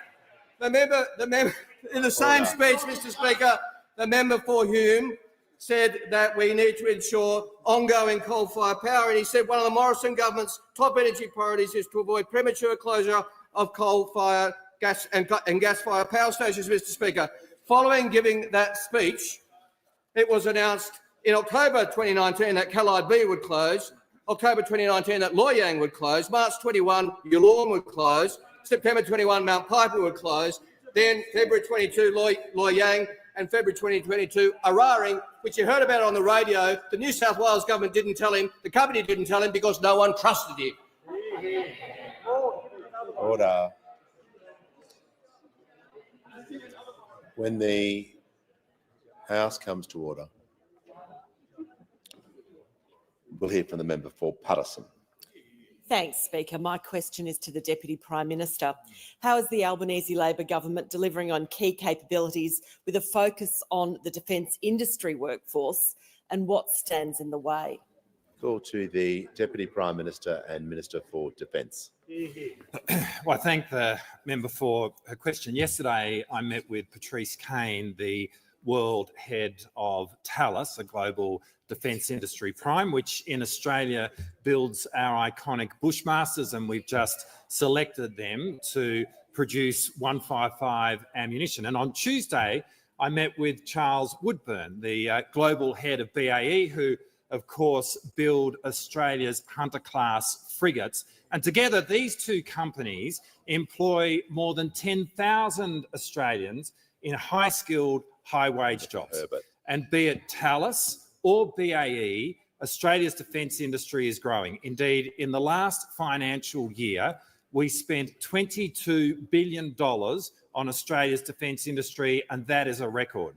But the real challenge is finding people with the skills, and that's particularly the case for BAE, who in partnership with ASC will build our future submarines. And that is why we are establishing a skills and training academy at the Osborne Naval Shipyard in Adelaide. But what underpins all of that is a robust public TAFE system with free TAFE at its heart. And that's why this government has committed to that, 100,000 free TAFE places each and every year from 2027, building on the 500,000 places which have already been taken up since we came to power. Now, we know that those opposite think all of that is a complete waste of money. Indeed, it would appear that the alternative skills minister of this country thinks that TAFE is just a waste of time. And when it comes to the leader of the opposition, he barely uses the word TAFE. But AUKUS, quite apart from capability, will be one of the great industrial endeavours in our country's history. And just as the Snowy Hydro transformed our economy in the 50s and 60s, building submarines in the decades to come will take Australia's industry into the future.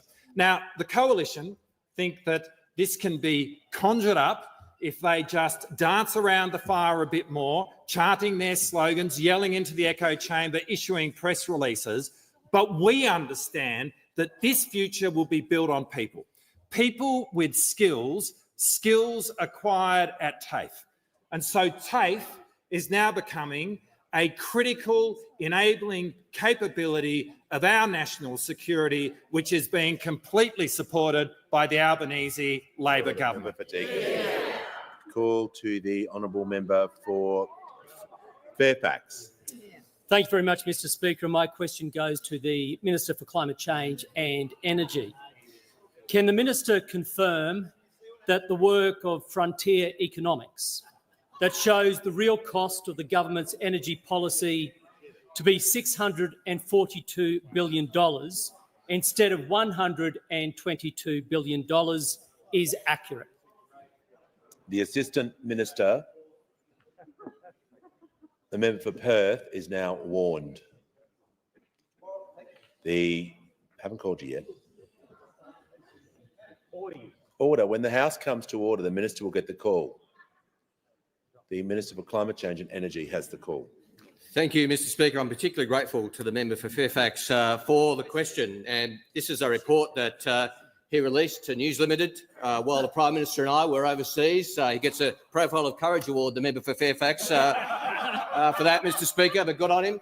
And he released the report to News Limited. He said the government's costings are the biggest con job ever attempted based on the Frontier Economics report, Mr. Speaker, and he backs himself in today. And now he asks me to confirm whether the Frontier Economics report is accurate, if I recall his question correctly. And I'm happy to give the member for Fairfax some good news because actually I was quite impressed with the Frontier Economics report, particularly page 6, which says, we found the report modelling matched AEMO's ISP modelling results very closely, Mr. Speaker. It went on to say, similarly, when we compare the sum of the real costs over the modelling period to 2050, we find the report modelling is about 91% the same as AEMO's ISP results, Mr. Speaker. Yes, I do think that's accurate. Oh no, the member for Fairfax and the minister. The minister's completed his answer, and the member for Fairfax definitely has completed his question. So we'll now hear from the member for Bennelong. Thank you, Speaker. My question is to the Minister for Communications.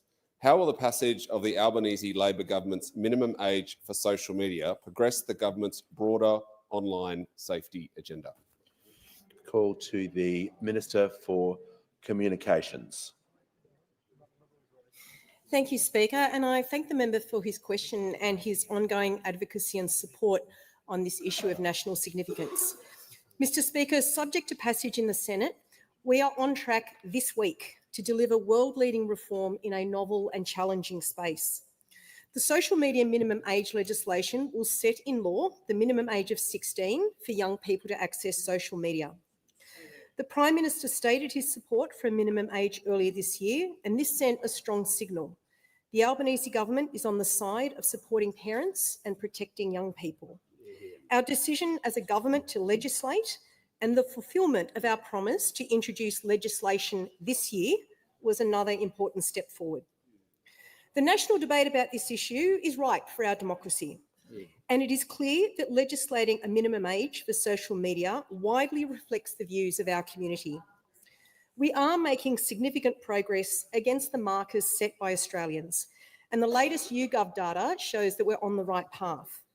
Mr. Speaker, 77% of Australians surveyed support our legislation setting a minimum age of 16 for social media. The Parliament is making progress.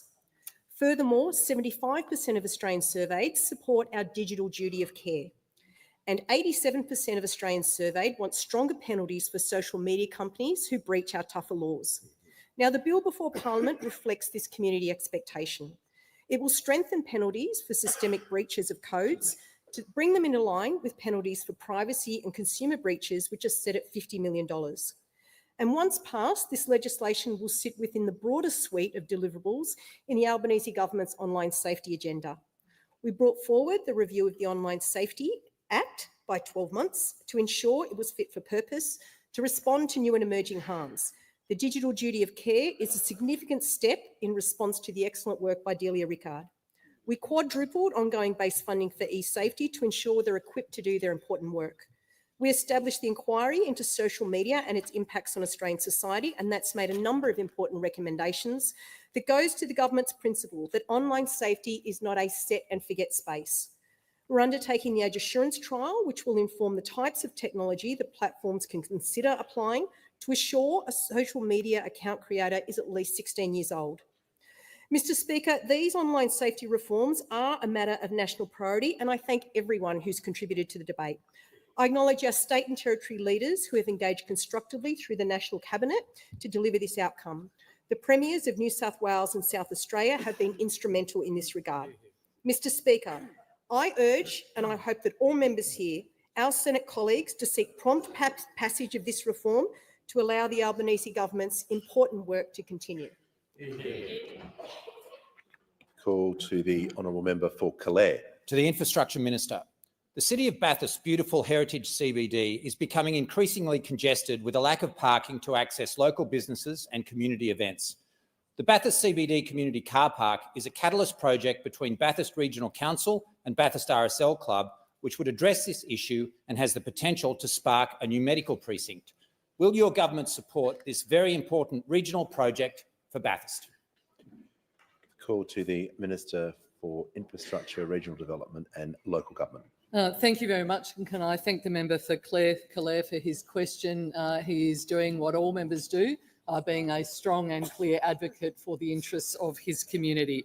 The Bathurst car park upgrade project, as I understand the member has indicated when he met with my office yesterday, is a project that is subject to application of round 2 of the Growing Regions program, which is making $393 million available for regional community projects. May as well answer this question while it's here. They've introduced the bill. They started a little bit of a debate on it. They went back and forth. There's a whole bunch of punch-ons about whether it was going to get guillotined or not. So whether it was going to be debated or not, whether they were going to just ram it through in a big list of other bills or not. That all got ironed out eventually. They came to a resolution where they were going to give us, they were so kind to give us 1 hour to debate it. Matt Canavan reckons that the debate might be around 7 p.m, maybe later. I don't know what time it's going to go until. We're all going to find out together.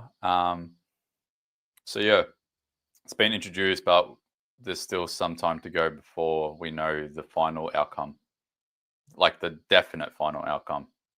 But there's a lot of noise still ramping up. So until the fat lady sings, this fat lady, for example, we have a chance.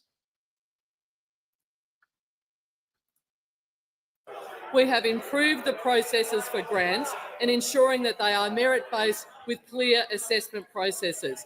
We have significantly improved the processes for grants, so much so that the Auditor-General has recently found in 2 reports on the Growing Regions program that the design and implementation of the program has been effective. It found that applications were assessed in accordance to the guidelines, something those opposite should pay attention to, and in accordance with the funding recommendations that were made. Has the Minister concluded her answer?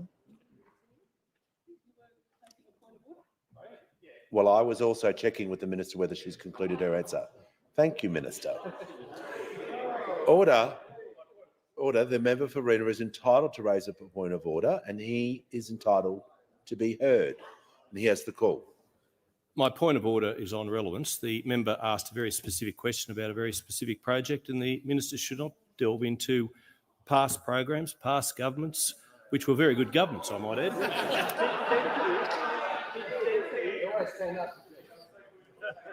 Order. The Minister for Industry and Science is warned. The Minister was asked about a specific project. In her answer, she's entitled to do some comparing and contrast. She just needs to make sure her answer is being directly relevant to the project and in line with her portfolio duties. She has the call. Thank you, Mr Speaker. And as I said at the start, this is a project that is a current application before the Growing Regions program, which I am talking about in relation to the audit report. It, of course, found that funding recommendations and decisions were made in accordance with the Commonwealth grant rules and guidelines. We have spent a lot of time returning integrity to grant programs following, frankly, what was a shameful record of those opposite. We have, of course, had to deal with, which the member who's putting his hands up, which the member might like to inform himself, we have also had to deal with the legacy of robo-debt and the contracting arrangements that have resulted as a result of robo-debt from those opposite in all of our grants programs.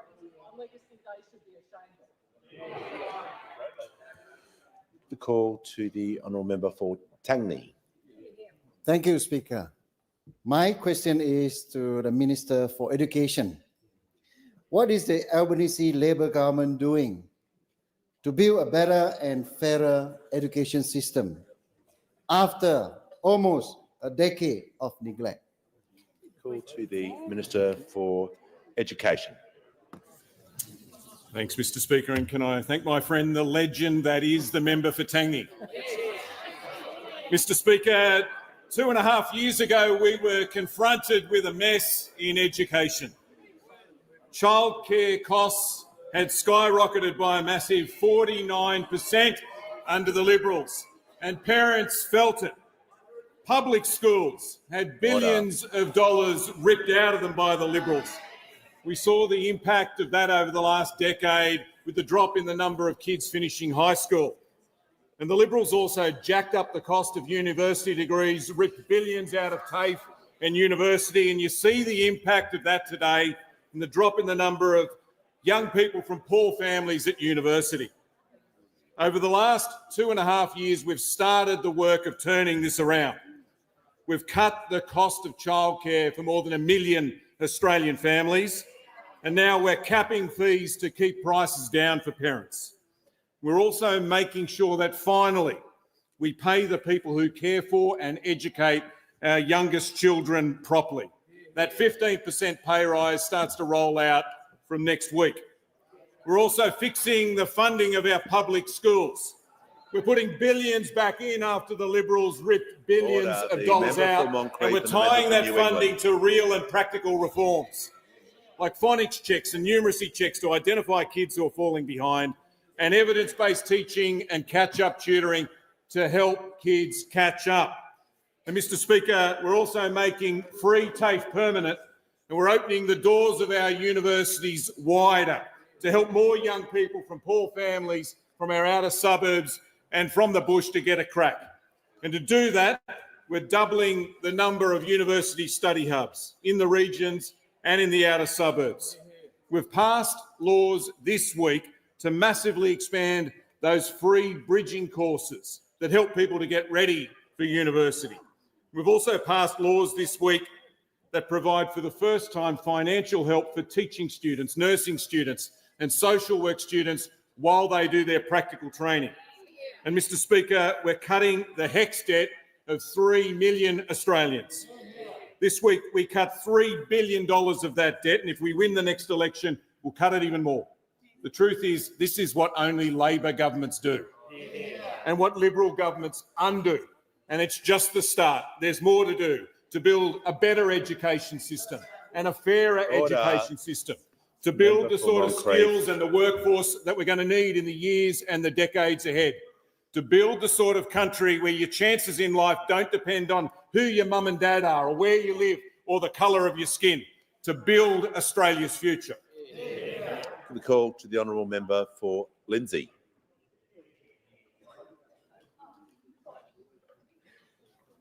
Thank you, Mr Speaker. My question is to the Minister for Climate Change and Energy.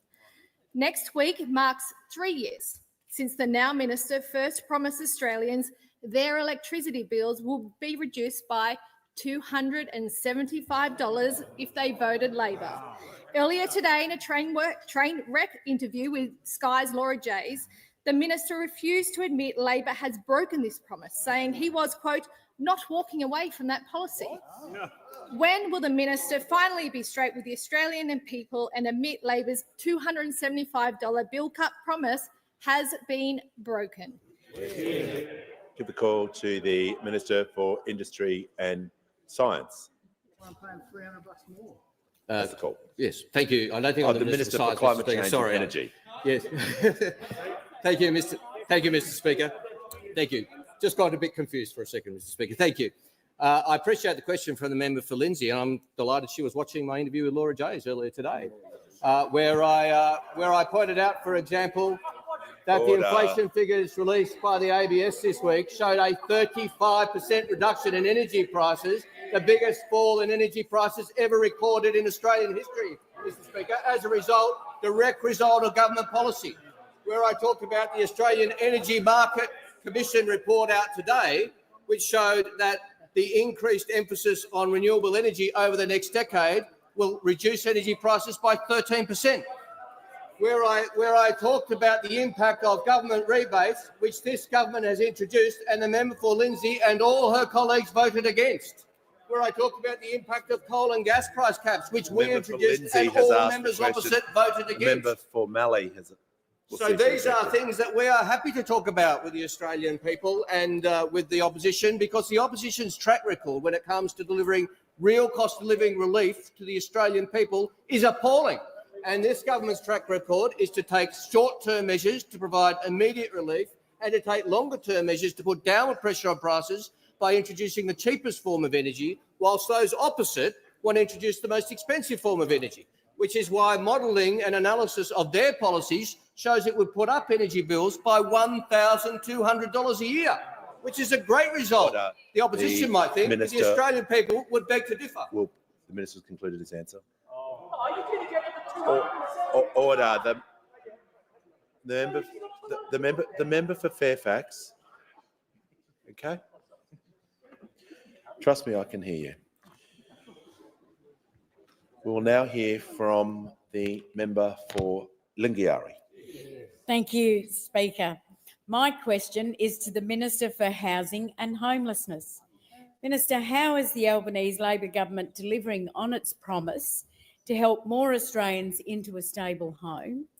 And Minister, are there any obstacles that have stood in the way? A call to the Minister for Housing and the Minister for Homelessness. Thank you, Speaker, and I'd like to thank the member for Lambie for her question. She is a hugely respected member of our caucus and a great advocate for Territorians. Speaker, we came to government in the middle of a housing crisis that's been a generation in the making, to find a Commonwealth which had completely vacated housing throughout the wasted decade.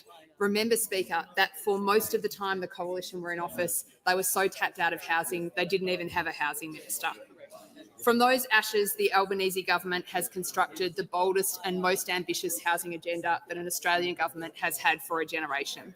And it's not surprising that we've done that, Speaker, because the Prime Minister, the Treasurer and former Housing Minister, Minister Collins, have an acute understanding of the absolutely transformative impact that safe and affordable housing has for all of our citizens. Now, Speaker, it's been a really big week for housing. Measures that will pass this parliament this week will build more houses, better protect Australia's renters and give more Australians the opportunity to own their own home. Now, Speaker, these initiatives have passed the parliament because they have received widespread support across the chamber. And there is some serious housing expertise around this chamber, and I want to acknowledge some of the crossbench in particular who have worked closely with us. We've got, of course, massive housing expertise amongst the people behind me, Speaker, but I want to also acknowledge Senators Pocock and Lambie in the other place, and the member for Wentworth, Kooyong, Curtin, Indi and North Sydney, amongst others. I want the public to understand that we have been elected at a time when crossbenchers have also come into this parliament and they have done the hard yakka, Speaker. They've worked with experts, they've worked with stakeholders and they've engaged with our government, and as a consequence we are making better laws because of their contribution. Now, Speaker, earlier today I announced some really important amendments that our government will make to the Build to Rent scheme, which will make sure that that law provides better protection for Australian renters. It will build 80,000 much needed rental homes for our country, Speaker, and it will bring more affordable housing online more quickly. These reforms are really broadly backed. It was a great bill coming into the parliament, Speaker. It's going to be an even better bill coming out because of the hard work and diligence done by people across this chamber. Now, Speaker, I want to compare that attitude to the reckless negativity that we see from those opposite. I mean, I spend a lot of time with crossbenchers, engaging with them deeply on housing policy. The Shadow Minister over here won't even attend a briefing about the housing bills that we have before this parliament. Now, we know that those opposite want to cut $19 billion from our housing program. They want to abolish Help to Buy, Speaker. They want to stand in the path of childcare workers and disability workers getting home ownership. Speaker, there's a really clear choice at this election on housing between those opposite and their endless no, no, no, or a government of progress that will build, build, build. Thank you, Speaker. The House comes to order. We'll hear from the member for Clark. Speaker, my question is to the Attorney General. Attorney General, this government has undeniably declared war on whistleblowers. Despite promises before the last election to fix Public Interest Disclosure Act and Corporations Act whistleblower protections, we've only seen minor tweaks, and it's obvious you're kicking any meaningful reform into the long grass. So will you now, finally, actually do something to protect whistleblowers in this parliament or the next, including by supporting my bill to establish a whistleblower protection authority? The call to the Attorney General.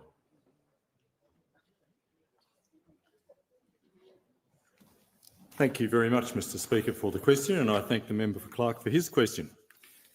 Our government is committed to delivering strong and effective and accessible protections for whistleblowers. In June last year, he seems to have forgotten, the Parliament passed priority amendments to the Public Interest Disclosure Act, which ensured immediate improvements to the public sector whistleblower scheme that were in place to ensure that they would be in place in time for the commencement of the National Anti-Corruption Commission. The reforms implemented 21 of the 33 recommendations from the 2016 review of the Public Interest Disclosure Act that was conducted by Mr Philip Moss. It was, of course, as he again appears to have forgotten, a statutory review that we put in place when I brought the Public Interest Disclosure Act to this Parliament in 2013. Regrettably, the former government failed to act on that 2016 review by Mr Philip Moss, we did act. This was the first significant public sector whistleblower reform since the Public Interest Disclosure Act was first enacted a decade ago. The government is now progressing a second broader stage of reforms, which includes the release of a consultation paper and public consultation on additional supports for public sector whistleblowers, including whether a whistleblower protection authority should be established. Submissions received as part of the consultation process are being used to inform the government's next steps for reform. And if I could just say something generally about the way in which the member for Clark and a number of other people approach the question of the operation of the Public Interest Disclosure Act. Before 2013, the Commonwealth had no protection for whistleblowers at all. Every state and both territories had legislated schemes of whistleblower protection. A Labor government legislated a scheme of whistleblower protection in 2013. And just to take the last year alone, there were 684 public interest disclosures. So far from the situation being, as the member for Clark and a number of other people would apparently wish to suggest, that there isn't protection for whistleblowers in the Commonwealth public sector.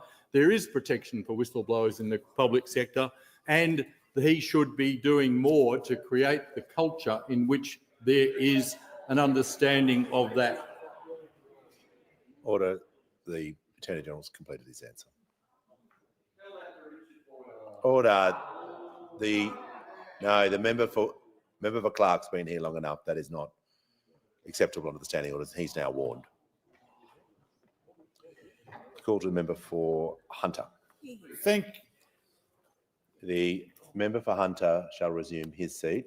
So I can hear the point. I don't have the call yet. You'll get the call. So I can hear the member for Clark on a point of order. A point of order, Speaker. I'd ask the Attorney General to withdraw that reflection on my character. I thank the Attorney General. The member for Hunter has the call. Thank you, Mr. Speaker. My question is to the Prime Minister. As the final sitting week of the year comes to a close, what progress has the Australian government made to build Australia's future, and what alternatives are there? The call to the Prime Minister.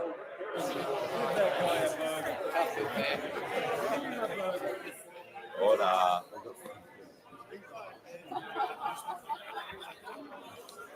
Order. Members on my left, when the House comes to order, the member for Sturt. Prime Minister has the floor. Thank you, and I thank the superb member for Hunter, a giant of a man who's made a great difference, but I've got disappointing news for the member for Hunter because our candidate for Leichhardt is even taller than the member for Hunter, and he'll be here next year, Mr. Speaker. I look forward to them sitting next to each other. Mr. Speaker, over the last fortnight, we have been delivering major reforms to make a difference, allowing people to buy a first home, increasing the wages of childcare workers, making things here in Australia through the Future Made in Australia, protecting children through our legislation for age stopping under 16s accessing social media. We are making a difference each and every day. Those opposite, of course, just say no to absolutely everything. I mean, talking to the leader of the opposition is like talking to an NPC, Mr. Speaker, a non-playing character.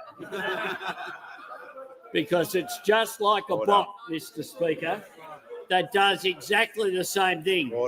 The opposition, in just the last 2 weeks, have committed to increased migration by opposing our student caps, stopping free TAFE, protecting dodgy private education providers, preventing Australians buying homes, blocking more rentals, keeping student debt high, stopping Australia make more things here, and privatising the NBN. Dutton's on social media. Bad record. He's bragging about it. In just a Meanwhile, fortnight, that is what they have he's done. like, nah, fuck them And kids. today they've come in here and called for an election to be held with the New Year's week. The New Year's week. He has spent all year saying the costings on his nuclear policy This are is coming the next biggest week fucking clown or next show I've fortnight. ever seen in my The life. clock's ticking Today and it is never the day happens. where we reach Tomorrow never comes. peak clown show. Tomorrow never The comes. member for Fairfax. And they're not There just will never standing be in a the day way, in they want to Parliament. take things away. These are That things will they've our said they'll council take cease away. protecting. Our tax cuts, debt relief, Clown emojis Medicare in the urgent chat. care clinics, Let's go. cheaper medicines, New investment in England. renewables, help for people to buy, new rental housing, same job, same pay. All of those things they have said they will take away. The reckless arrogance of those opposite who haven't got the confidence to put forward a single-costed policy render them not an alternative government at all. Render them just a reckless bunch who will not put anything forward, Mr. Speaker. Order. The members on my left, the member for Hume. Order. The member for Hinkler can resume his seat. And on that note, Mr. Speaker, I ask further questions be placed on the notice paper. Order. Order. Members can just take their seats as quickly and as quietly as possible.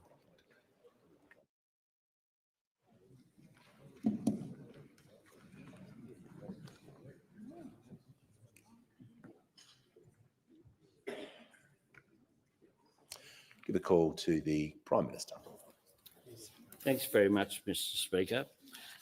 Well, as we look back on this year, it is worth reflecting on the great central truth that all of us have an incredible honour in representing our electorates in this place. And each and every day we should value the privilege that we have of being sent here to make a difference for our fellow Australians. It is a gift and a responsibility given to us by voters, but it's also an extraordinary opportunity to make a difference. And I think that as people leave here for this year, we know that my government has been focused on making a difference, understanding the pressure that so many Australians are under, like people throughout the industrialised world, from global inflation that has made a difference to people's standard of living. The pressure that people are under is something that was a real focus of all of the leaders at the G20 just last week. The head of the IMF, Citalina Georgieva, gave a quite extraordinary speech. How can you like what had either of happened these with guys? COVID and We the long literally tail have the that most has pathetic occurred. options. The fact that inflation, which peaked Why higher did and we? earlier Where did we go so in wong? most of the Where did other Australia advanced go so economies wrong? around the world, had made a real impact on people. So our focus this year has been very much on making a difference, helping people with cost of living. Whilst we've been doing that, it's an opportunity as well through these valedictories to thank those people who've helped us and helped myself. So on behalf of the caucus, in the words of a great Marrickvillian, my friend Jeff Fennick, I love yous all, as he was inclined to say. And to my partner, it was a big year for me. Got engaged in February to Jodie Hayden. Jodie has brought a great deal of light and joy into my life. And when you're doing a job like this with the hours that we work, and that is really important. But can I say also that she has a wonderful relationship with a range of people, including across this chamber and around the world. You know, she represents Australia informally, of course, as partners do at events like the G20, and she works in such a dignified way and brings a down-to-earth Australianness. She's a proud coastie, and that shows very much in her attitude and the way that she deals with people. To Nathan, my son, who's going into a fine young man, thank you for the support and love that you give me, and it'll be his birthday next week, and I look forward to celebrating that. To the Deputy PM, my deputy, no one could hope for a better, more loyal, a greater friend as deputy. And tomorrow morning, I'll be spending time, of course, with the Deputy Prime Minister, farewelling his mum. So it's been a difficult time for Richard, and it will be an honour to be with him, not just as Prime Minister, but as his friend tomorrow. To the Leader of the House, it's a fun job being Leader of the House. It's much better than being Manager of Opposition Business. I've done both. And he did have an enjoyable time today as well. And thank you for everything that you do, the counsel that you bring. To the Senate leadership team, Senators Wong and Farrell, they do an extraordinary job in their portfolios of foreign affairs and trade, have made a real difference as well. The Treasurer and Finance Minister, Jim and Katie, make such an amazing economic team. We spend a lot of time together in a small room, more than we do with our respective families, it must be said, so apologies to Laura and the kids for that. And but Jim and Katie are just a crack team together. They are such great mates as well. And we spend a lot of time, the three of us, together as well, making sure that we're delivering positive outcomes, but also doing it in a way that has delivered 2 budget surpluses. And the Treasurer can be so proud of that. To all my front bench colleagues, thank you for all the incredible work that you do. I'm really proud of the ministerial team, but I'm also proud of the extraordinary capacity that we have outside the ministry as well. People work so incredibly hard in this chamber, and I think that I'm sure that is the case as well right across the parliament. Can I thank the Leader of the Opposition and I? Someone said to me the other day, it doesn't seem like you hate each other, and that's absolutely right. In spite of significant ideological differences that we have, that no point papering over those, we are able to have civil discourse and discussion. I went into the Prime Minister's office once as Leader of the Opposition. Peter Dutton has been into my office, I don't know how many times, too many for my liking probably. and I'm sure much too many for his liking. But you know, this week again, we had a meeting over an issue. The thing is, when we talk about issues too, we don't go out and report it. There are some things you just got to get done in the national interest, over national security and other issues. And I wish you and Kiralee and the family all the very best over Christmas. To Dave, we also get on extremely well. I can confirm that we have actually had a beer in my office. We haven't done that with Peter Dutton, I've got to say. But you would be welcome sometimes. David, as leader of the National Party, is also someone who you can have a confidential discussion with in order to get things done in the national interest. And he's someone as well, I think, someone of real integrity. And there are times where he's had an opportunity to have a swing and hasn't, to his great credit.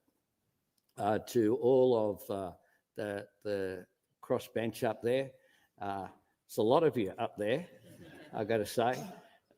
One of the things that I found during the 17 days before Rob Oakeshott delayed for 17 minutes, the simple announcement that needed to be made was that during the period 2007 to 2010, I engaged with all the crossbench and treated them with respect when we didn't need their vote. We then did need their vote after the 2010 election. I just believe in treating people who are elected in the parliament with respect. And can I make this point as well, that there is no member of the Liberal or National Party either that has asked to see me that hasn't had a meeting in my office. And a range of you have, and I won't give you up and damage your careers by naming you. But over issues, I'm always open. And yesterday morning, I had my regular meeting with all the crossbenchers about no issues in particular. We have regular meetings just so that they can raise issues with us. So all of the crossbenchers, whether they be members of the Greens political party or the Katter Australia Party or independents, I engage with respect in order to get outcomes. And certainly the outcomes that have been achieved today in the Senate are a direct result of having respectful dialogue and making a difference. To all of the people who make this chamber work, the clerks, Hansard, the ushers, everyone who makes this place hum, thank you for what you do. The parliamentary staff, my AFP detail, it's a bit difficult sometimes when I say to my AFP detail some of the things that we're going to do, going to Bullies to get dog food for Toto, or various things that we do because I like being able to do some normal things. Life is more difficult. We are in a much more insecure position compared with when I first came into this place. And that is unfortunate, but it's a reality that we have to deal with. And I know that that's felt by a number of members around here. To the RAF, who are exceptional, I'll be hosting both the AFP and the RAF in separate functions at the Lodge in the coming couple of weeks. And they just provide incredible service and are always cheery and always helpful to my department, led by Glyn Davis and all the public servants. Thank you for what you do. To you, Mr. Speaker, I had something to say about this last night with our friend Michael McCormick, but you do an extraordinary job. I think you're a great speaker, and I think you have the respect of the entire chamber and the work that you do. To my personal staff, led by Tim Gartrell, but Marika and Belle and Dan and Anna, who look after the more personal aspects of diary and all of that, making sure I get to the right spot. To Fiona and the media team, thank you for what you do. Lockie and the social media team. To Tim Murray and my electorate office staff. I don't want to start a debate here, but they've had a really tough time. You know, they've been abused, harassed, their physical safety threatened for months. For months that went on. And it is an outrage that occurred. They continued to provide service for my electorate from the Prime Ministerial Office at the CPO when they had to, when simply it wasn't safe for them to turn up at work. You know, no one should seek to blame innocent people who are just going about their job to help constituents for a conflict on the other side of the world that they have nothing to do with. But that is what occurred. That's the truth. And they do an incredible job. As Prime Minister, I'm obviously busier than a backbench MP is. It's difficult to see as many constituents as I used to. They have been absolutely amazing. To the press gallery, I'll host them tomorrow night at the Lodge. I was worried that people would be bringing, I had an exchange there with Dennis Shanahan from the Oz, who can't come tomorrow night, he's informed me, and he's glad because people apparently are going to have a swim tomorrow, and no one wants to see Dennis in Budgie Smugglers, least of all Dennis, he indicated. But to all of the press, Gary, you have a really important job to do in holding all of us to account. And I thank you for the work that you do, and I'll have a chance to do that later on. So can I conclude by saying that I do hope everyone gets a break over Christmas. I said that in the caucus earlier on. These jobs are pressure-filled, and it is an opportunity to refresh, to engage with family and friends and loved ones, and to watch a bit of the cricket and sit in front of the TV and enjoy that. And I hope that everyone has a Merry Christmas and a great New Year. And at this time of the year, though, just a final thing, as a former Transport Minister, it's always really tragic at this time of the year that there is a spike in road accidents. So slow down, make sure you get there, not get there quicker. That's the important thing, because it just, for people who lose a loved one, of course, it impacts what should be a joyous time for them. For people of faith, of the Christian faith, Christmas is a really important time as well. So for those people of faith, I wish you very much a holy Christmas as well. It is a time where many people choose to renew their faith and think about those issues of what the birth of Jesus Christ means to them as well. So have a great Christmas and see you in 2025. Indulgence, the Leader of the Opposition. Oh no! Now we got Thank to you very listen much, to Dutton for Mr. 20 Speaker, and I minutes. thank the Prime Minister Fuck. for his warm remarks. And All right, nothing's happening in the firstly Senate. start by wishing he I've and got an Jodie eye and on it. Nathan, Nothing's their happening so family, far. But if something wonderful comes up, Christmas don't and worry, nice we're cutting relaxing it straight time away. and an opportunity to Until then, to recharge the in batteries. Indulgence, Peter Dutton.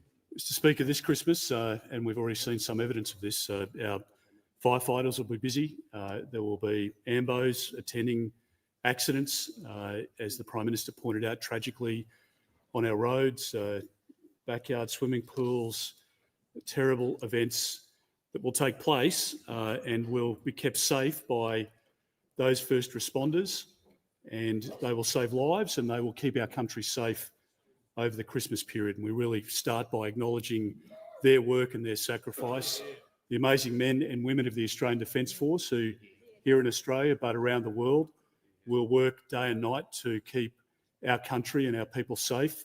Young Australians, older Australians who will be travelling overseas this Christmas will be kept safe because of the work that people in our embassies and in the Australian Defence Force and in our intelligence and policing agencies do. So I do want to say thank you very much for their sacrifice to them and their families. I hope that they have some downtime and a period to spend together over the course of this Christmas period, Mr. Speaker. I also want to acknowledge all of those veterans who have been acknowledged in different ways during the year, but it is a time to say thank you to our veterans who have served over many successive generations to keep us safe and to allow us to live in the best country in the world. I want to say in particular this Christmas and in relation to our veterans, to acknowledge Richard Norden, the late Private Richard Norden, who was awarded the Victoria Cross this Remembrance Day, and finally acknowledged for his battlefield bravery in Vietnam in 1968. We are, as I say, the beneficiaries of their service and their sacrifice, and we are the custodians of their legacy. I want to make a special mention of Australians of Jewish faith this year. They have faced a shocking and unprecedented level of racism and anti-Semitism in our country, and many kids in Jewish schools have done so, have attended those schools over the course of this year with armed guards, again, out the front, something completely unacceptable in our society. Mr. Speaker, I commend the Australian people for their resilience over the course of the last 12 months. There are many sites that we've visited across the country, food banks and Salvation Army, those people who are providing support to people who are less fortunate than ourselves. people who are working hard and yet they're still unable to find accommodation, living rough, living in their car and turning up for food packages on a weekly basis. And our thoughts and prayers are with those who are less fortunate and will be separated from their families because of marital breakdown or because of estrangement of grandparents or others in their family circle.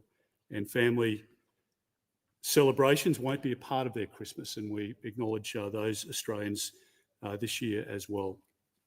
There are many things that we dedicate ourselves to this Christmas, but the betterment of our country in 2025 for the benefit of all Australians is the top of the Christmas wish list this year, Mr. Speaker. I acknowledge all of my colleagues and thank them very much for the hard work and the sacrifice, but all members of Parliament, including the crossbench and their families. All of our families make an enormous sacrifice for us to be here. We spend time away from our children, and I know that every parent in this place feels that, as many parents in workplaces do across the country. So I acknowledge the families, and including my own, Kira Lee and our kids, who provide us with so much joy, and I'm sure they will this Christmas as well, although they're drinking more at Christmas time, I might note, on their dad's beer tab, but that is the case for many families here. Can I say thank you very much to Simon Birmingham, who has just announced his retirement as our Leader of the Opposition in the Senate. Again, Burma has a young family, and I know he's going to look forward to spending more time with them, and he's given an enormous amount to our country. To the Deputy Leader in the Senate, Michaelia Cash, to my partners in crime, the Deputy of the Liberal Party, Susan Lee, has been on this journey with me since 2001, and like as the Prime Minister referred to his deputy, the loyalty and the support that I received from Susan is something that I really do deeply cherish.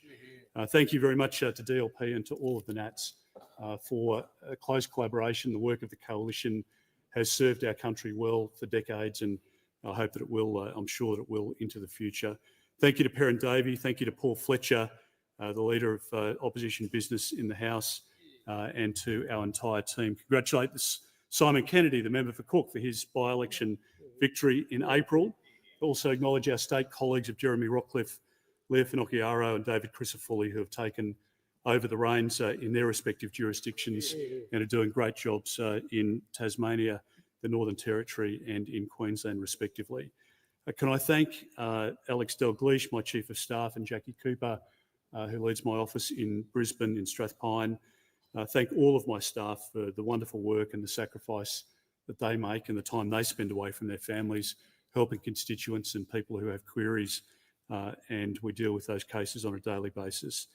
Thank you so much to the people of Dixon who give me the great honour of serving in this Parliament, and thank you to the Australian Federal Police who provide support to me and to my family, and for keeping us safe and for the respectful way that they treat my wife and my children, given that we have so much contact with them. Can I say to the Deputy Prime Minister and to all the ministers on the front bench, thank you for your service to our country, and thank you for the sacrifice that you make. We live in a great country, as I say, and we're very lucky to be here to serve the Australian people. We should never ever forget that that's our priority. Finally, Mr. Speaker, to you, thank you again, and I echo the words of the Prime Minister for your dedicated service, and the way in which you conduct yourself as Speaker of the House is a great credit to you. So to you and to your family, to the clerks, to all of those who make Parliament work, thank you, and hope that you're able to spend a joyous Christmas with your family. The most important element of Christmas, of course, is that it's a celebration of the birth of Jesus Christ, and to those of Christian faith, I wish them a wonderful Christmas, a happy, Merry Christmas with their families and with their communities, and may it be a safe Christmas for all Australians, and can we hope that people travel safely over that period and go into 2025 realising their dreams and aspirations in the greatest country on earth. Thank you very much. And before we leave Parliament for this year, I wish to place on record my thanks on behalf of all of us for the people who have been critical to the workings of the Parliament this year. In particular, the Clerk of the House, Clarissa Surtees, for her continued and dedicated expert advice she provides me and all members, along with the department she leads. A special shout out to all the supporting staff, to our chamber attendants, Hansard, broadcasting, staff supporting committees, and the Sergeant at Arms for keeping us safe. Thank you. And to the Department of Parliamentary Services, the people responsible for upholding the integrity of this building, our security, building support, cleaners, and the catering team and visitors service, thank you. To those in the press gallery, as the Prime Minister said, we are lucky to live in a country with a robust press gallery that ensures our words and actions are accurately reported on, whether we like it or not. To my colleagues and fellow MPs, thank you for another year of hard work and contributions to this place. Most importantly, thank you for the respect and kindness that you've shown me. Visiting 141 schools across every corner of this country has been a joy to see you all working hard in your communities that you love. We all have an important role to play in creating good legislation and maintaining Australia's great democracy, but also creating a safe and respectful workplace for our nation to see. To the fellow members of the Speakers panel, and particularly the Deputy Speaker, the member for Newcastle, a big thank you for helping me keep this House in order. Whether it's a cup of tea early in the morning or the sage counsel you provide me, Sharon, I truly value your professionalism and approach. I also want to thank the Chief Government Whip and the Chief Opposition Whip. Joe and Bert have the hardest jobs, I think, of anyone in the building, and they do a remarkable job. My final thank you is to the Prime Minister, the Leader of the Opposition, the Leader of the Nationals, the Deputy Leader of the Opposition, the Leader of the Australian Greens, and the Manager of Opposition Business and the Leader of the House. Two remarkable people with great integrity who I work so closely with. I really want to thank Paul and Tony for their leadership and the work that I do.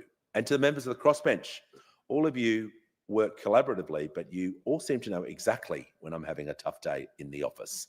So I thank you for your support. It's been a very busy year for all of us. I hope you all get to have a short break, and I look forward to your interjections back in February when we return, I think. It's a privilege being your speaker, and I wish you all and your families a very happy and safe Christmas. And the Prime Minister. Thanks, Mr. Speaker. Firstly, can I pay a short tribute? There'll be a time to do it to Simon Birmingham upon his announcement as retirement. He's someone who's been here since 2007, has served as Finance Minister, Trade Minister, but I've dealt with him as the Leader of the Opposition in the Senate. He's someone who has very broad respect right across the Parliament, and he certainly has my personal respect, and he also has been into my office on a few occasions, and he's someone who is someone of integrity, who is easy to deal with and to get things done. So to Simon and Courtney and their family, it is understandable that he's made this decision, but I wish him all the very best. Mr. Speaker, the Prime Minister. Separately, Mr. Speaker, on behalf of the government and the Parliament of Australia, I do rise to honour the life of Thomas Eyre Forrest Hughes. Lucy Turnbull contacted me today to tell me that today Tom has passed away at the ripe old age of 101 years. So I certainly offer our nation's condolences to Tom's family, friends and loved ones, including, of course, Lucy and Malcolm Turnbull. Tom Hughes was a brilliant man who lived a life of quite remarkable achievement. He dedicated his talent, intellect and life to the service of our nation. Tom joined the Royal Australian Air Force at the age of 18. He flew a short Sunderland flying boat patrol bomber and was part of the air support for Allied forces in the invasion of Normandy during D-Day. Tom was awarded the French Legion of Honour for this service, the highest decoration France can bestow. And like so many members of that greatest of Australian generations, Tom continued to serve his community and his country in peacetime. Just as he fought for freedom from tyranny and war, he championed justice and the rule of law in peace. He built an outstanding and high-profile practice as a member of the New South Wales Bar. And then he entered Parliament, winning the seat of Parkes in 1963 and then moving to Berowra in 1969. He went on to serve as a widely respected Attorney General in the Gorton government. Tom was someone with a sharp wit, a gift for language and persuasion, More importantly, he held a determination to use his talents for the service of others, for causes bigger than himself. Tom was a giant of the Liberal Party, an icon of the Liberal Party, and was close to people like John Howard and others who came after him. He was a great Australian who was widely respected and who will be mourned in his passing. May he rest in eternal peace. On indulgence, the Leader of the Opposition. Thank you very much, Mr Speaker. Well, I thank the Prime Minister for his very gracious words in relation to a great Australian. Tom Hughes, the former member for Browra, has sadly passed away, but at the remarkable age of 101 years. He served at a federal level between 1964 and 1973, and he was many, many things in life. He was a pilot in the Second World War who received the Legion of Honour for his role in the Normandy landings. He was a venerable lion at the Sydney Bar who accepted briefs in a principled cab on the rank manner. He was a pragmatic and non-partisan Attorney General whose legal opinions were a hallmark of brevity, clarity and readability. He was an unfailingly loyal Gordonite who admired his Prime Minister and his great friend as an agent of change. He was a grazier who enjoyed winning a stock auction almost as much as a case in court.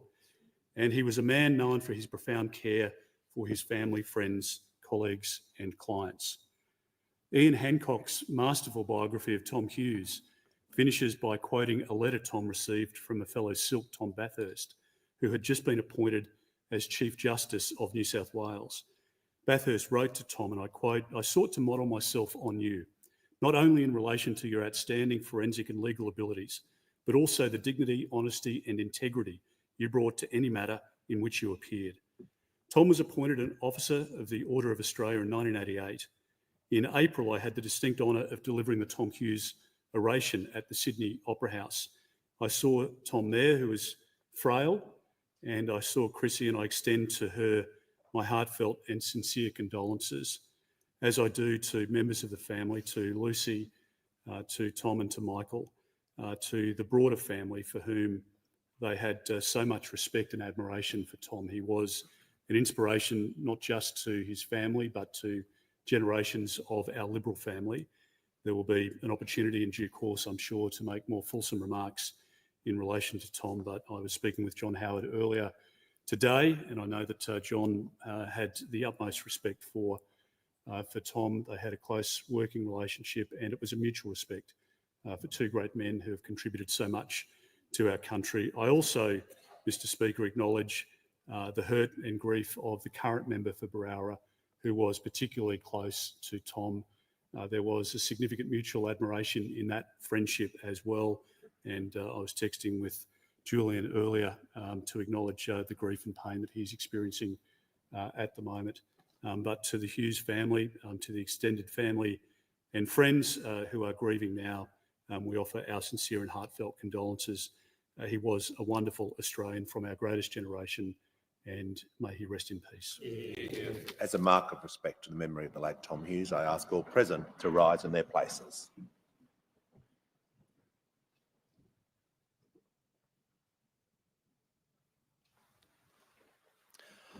I thank the House.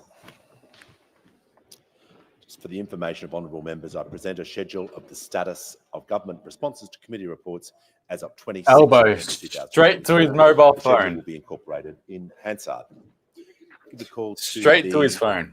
Leader of the House. Speaker, these documents are tabled in accordance with the list circulated to the honourable members earlier today. Full details. Okay, back to the Senate.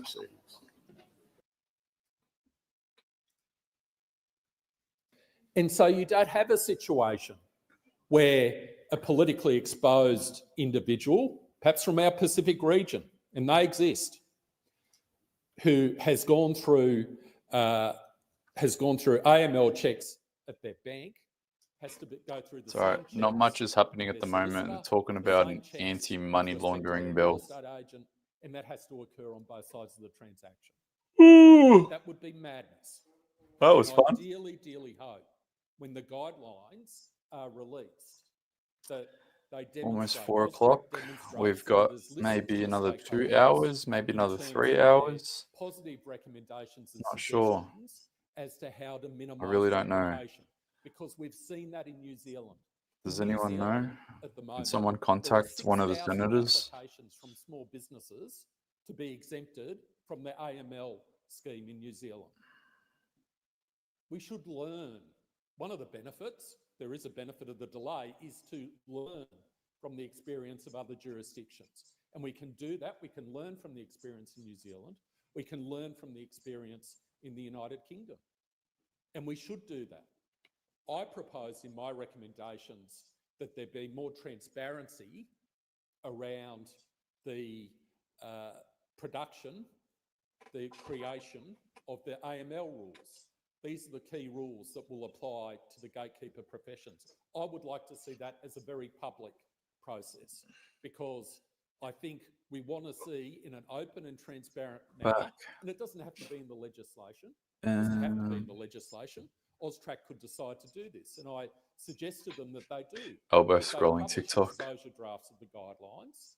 They publish submissions made by the gatekeepers and others impacted by these guidelines on those guidelines, and then they tell us how they get from those exposure drafts to the final guidelines. Because we will be watching. We will be watching. There are small businesses. Nah, man, you're potentially wrong. sole practitioners, Remember, he said so many who are times out now that he there doesn't read the trying to make comments. ends meet, trying to He doesn't provide read the quality comment section. service to their clients, in particular in regional and country Australia. This will be an added burden. And again, that's indisputable. This will be an added burden. And we've got to make it as simple as possible. As simple as possible. Lydia was for the paid to take relevant an early smoker. to be Yeah, met, she probably especially made by decent small amount of coin business. And today, doing that is nothing. one of my primary concerns. The Gets the other day issue off, I've gets an got early day is, off to be before everyone frank, else. is in relation to the application of suspicious matter reporting upon lawyers, upon the legal profession. And I Okay. have material issues. While this is with going, respect I'll go the to legal the. profession, lawyers I'll as go to the officers of beers, support not the having coffees, the to meet a beers. suspicious matter reporting regime. In my view, and I say this as someone of the legal profession in a previous life, there is a real issue.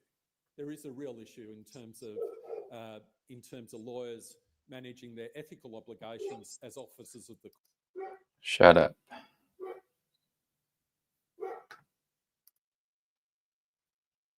Where are they? Here we go. Thank you to everyone that's shouted us out for a beer for tonight. If you want to buy us a beer for tonight, there's a link in my bio and you can leave a message, and I'm just reading the messages throughout the day while we slug this out together. 6 hours and 36 minutes. Aussie Jedi just posted the link to social media bill survey they keep referencing on my profile. The sample size is only 1,515. Yeah, is this was it Roy Morgan or something? Roy Morgan poll for social media ban. I'll see if I can find it. And what was the number? 1515. Hopefully I can find it. Found it. YouGov. Found it. I found it. Thank you so much, though. And thanks to Oz Integrity. Legend. To the very end. We're streaming to the very end. Thank you to someone. Thank you to Losty Brown. Thank you so much, everyone, so far. I'm going to put it... I'm not going to use it all on beer, obviously. I saw a comment before. Where is it? I'll bring the center back up. I saw a comment before. I don't know if we're ever going to be able to fundraise that much money, but that does sound like a goal. I mean, I like what what's his name? The War Room. in relation to the legal. Like, I don't need a Members of legal profession or officers a whole whether or not those matters TV are production articulated in those thing, last but Steve discussions. Bannon, like, he's got his war room, which is just like this. I reckon it would be cool if I could up the quality of everything just a bit. Like, the camera that I'm using is just a friend's camera that I've borrowed. I'm using a $30 lav mic, as you guys can see, and everything else is pretty much from Marketplace. So I'm on like a budget setup, but it would be cool to be able to get all this, not all of this expensive gear, but to have a bit more of a professional setup, just to up the quality. But yeah, I don't know, man. Maybe one day. Maybe one day. I know Maria Z is killing it at the moment. She's literally on InfoWars, so that's next level. But maybe one day. I think the more people that become outspoken and reach a bigger audience, I think the better. But yeah, Maria is the one that's definitely the InfoWars of Australia, no doubt about it for now.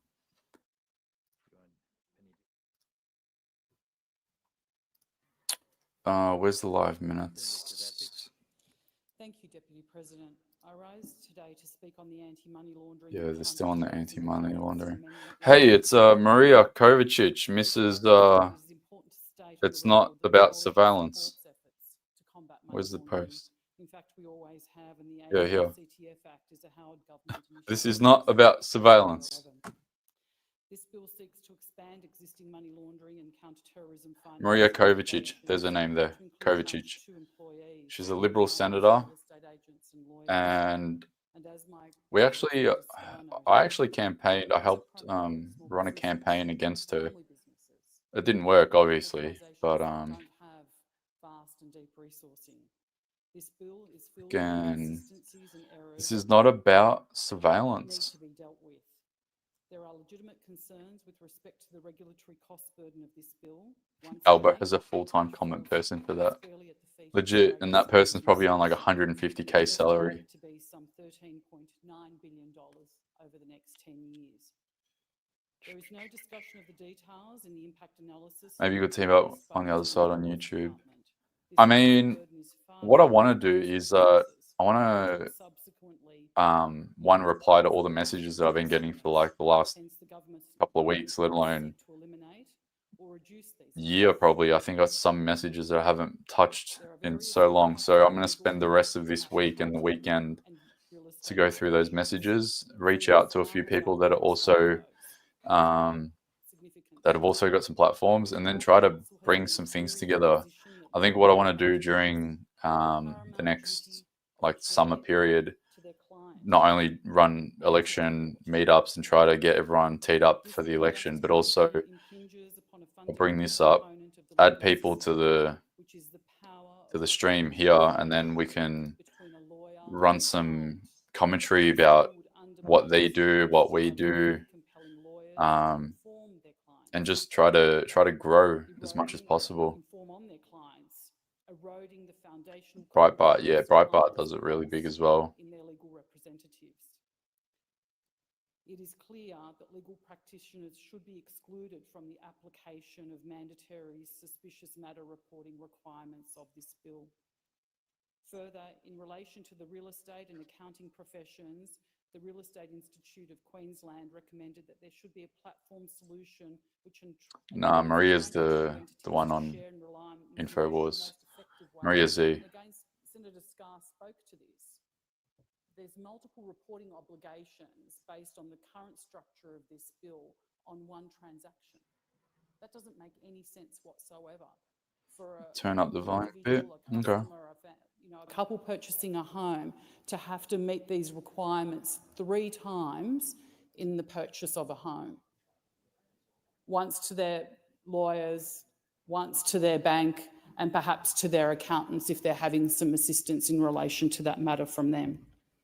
Finally, there should be amendments to the explanatory memorandum to erase ambiguity about conjunction agreements and exclude residential side agreements and land leases. There are a number of deficiencies which were identified in the Senate inquiry, and I will go through those briefly. Noting the considerable concern with respect to cost and regulatory burden and how reforms would interact with professional responsibilities. It's disappointing that the processes for this hasn't been adequate. The Law Council of Australia has raised concerns with respect to the adequate time provided for it as the peak body representing the Australian legal profession to make submissions and engage in this process. Whilst there are circumstances where bills are required to be introduced and passed as a matter of urgency for reasons outside the control of the executive, this bill deals with matters which have been the subject of discussion for quite some time and should have been open to more broader consultation. In its additional comments, the Coalition has a number of recommendations, the first of which is that the Senate note the inappropriateness of the abbreviated timeline for consideration of the Anti-Money Laundering and Counter-Terrorism Financing Amendment Bill, particularly given the importance of the legislation.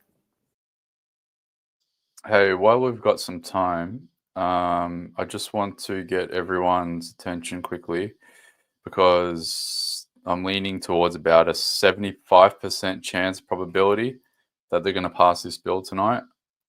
I just want to plug the email list again. So everyone that's watching, and I'll put it in the comments now. There you go. And it's also just on the bottom of the stream headline there. So just chuck that into your browser and then join the email list. So that way, if anything happens, and I've had that heading for a long time, but it's funny, 4 years later, this headline still stands to this day. Opt in to receive messages and updates. So if anything ever happens to social accounts, I'll be able to reach out. So just chuck in that website in your browser, and it's also just put in the comments and just drop your email in. So then that way I'll be able to reach out to you with any alerts. I'm going to really hone in on keeping everyone updated on what's going on with regards to election stuff, obviously the live stream updates, community events. I want to see if we can get some community events going over summer. Just everything. I really want to take this to the next level again. I got kicked down during COVID when I got thrown in jail, but we are back.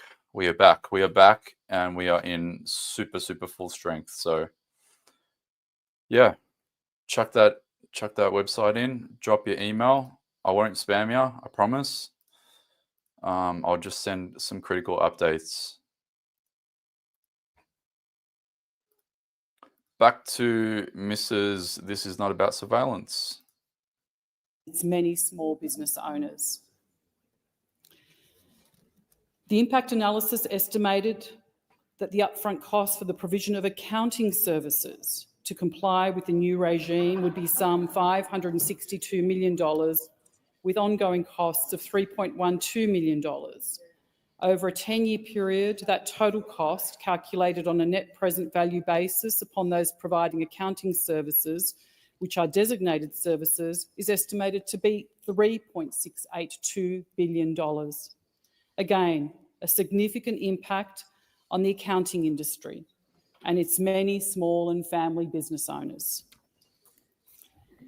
The second recommendation from the Coalition on the inquiry was that before the bill is passed, the government must address the cost burden imposed by the legislation on small business.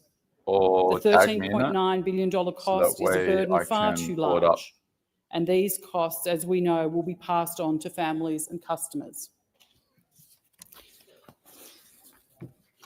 There are many issues relating to this, but in conclusion, this bill does not have the support of small businesses, real estate agents or lawyers, the very people it will burden the most.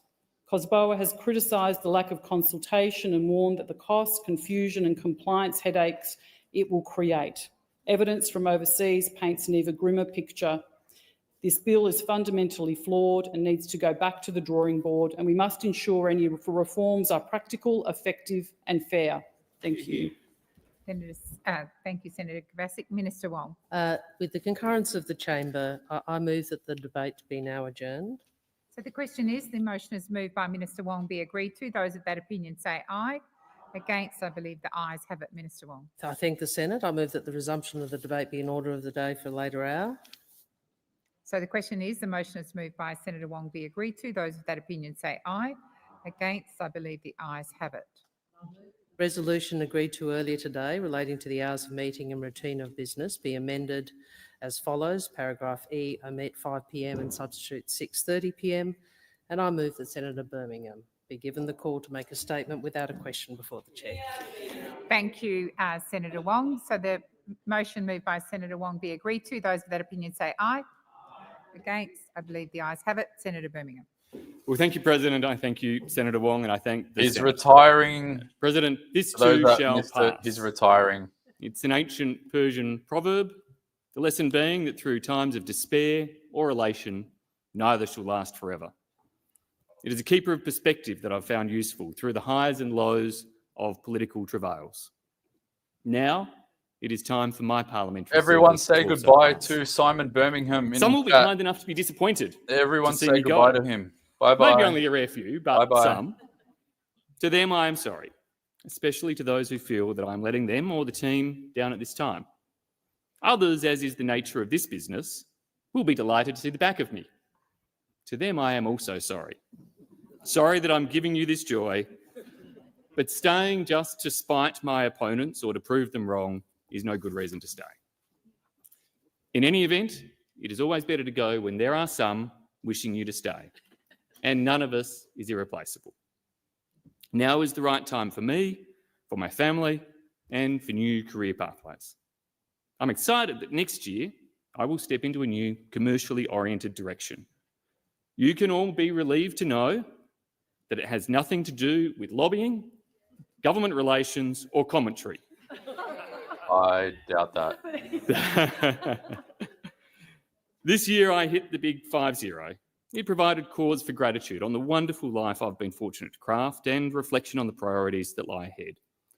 There is so much in my life that I do have reason to be thankful for. Professionally, I will leave here just short of 18 remarkable years as a senator for the great state of South Australia. Perhaps it is best to get out before hitting 18 and reaching Senate adulthood, whatever that might look like. When I entered this chamber in May 2007, I was its youngest member at this time. I will leave, thankfully not as its oldest, but as the longest continuously serving of Yeah, my he's current retiring coalition from colleagues. Parliament altogether. I've been fortunate to spend more time on the government benches than in opposition, to have had a near decade as a minister and the vast majority of it as a cabinet minister. For more than 4 years, I've had the honour of leading my party here in this Senate, serving as both leader of the government and leader of the opposition. I do know which one I preferred. I've seen, during those near 18 years, too many prime ministers and acknowledged the political blood on my own hands during those more turbulent times. I've worked at sufficiently close quarters, 2 PMs, to see the real and constant stresses of that job.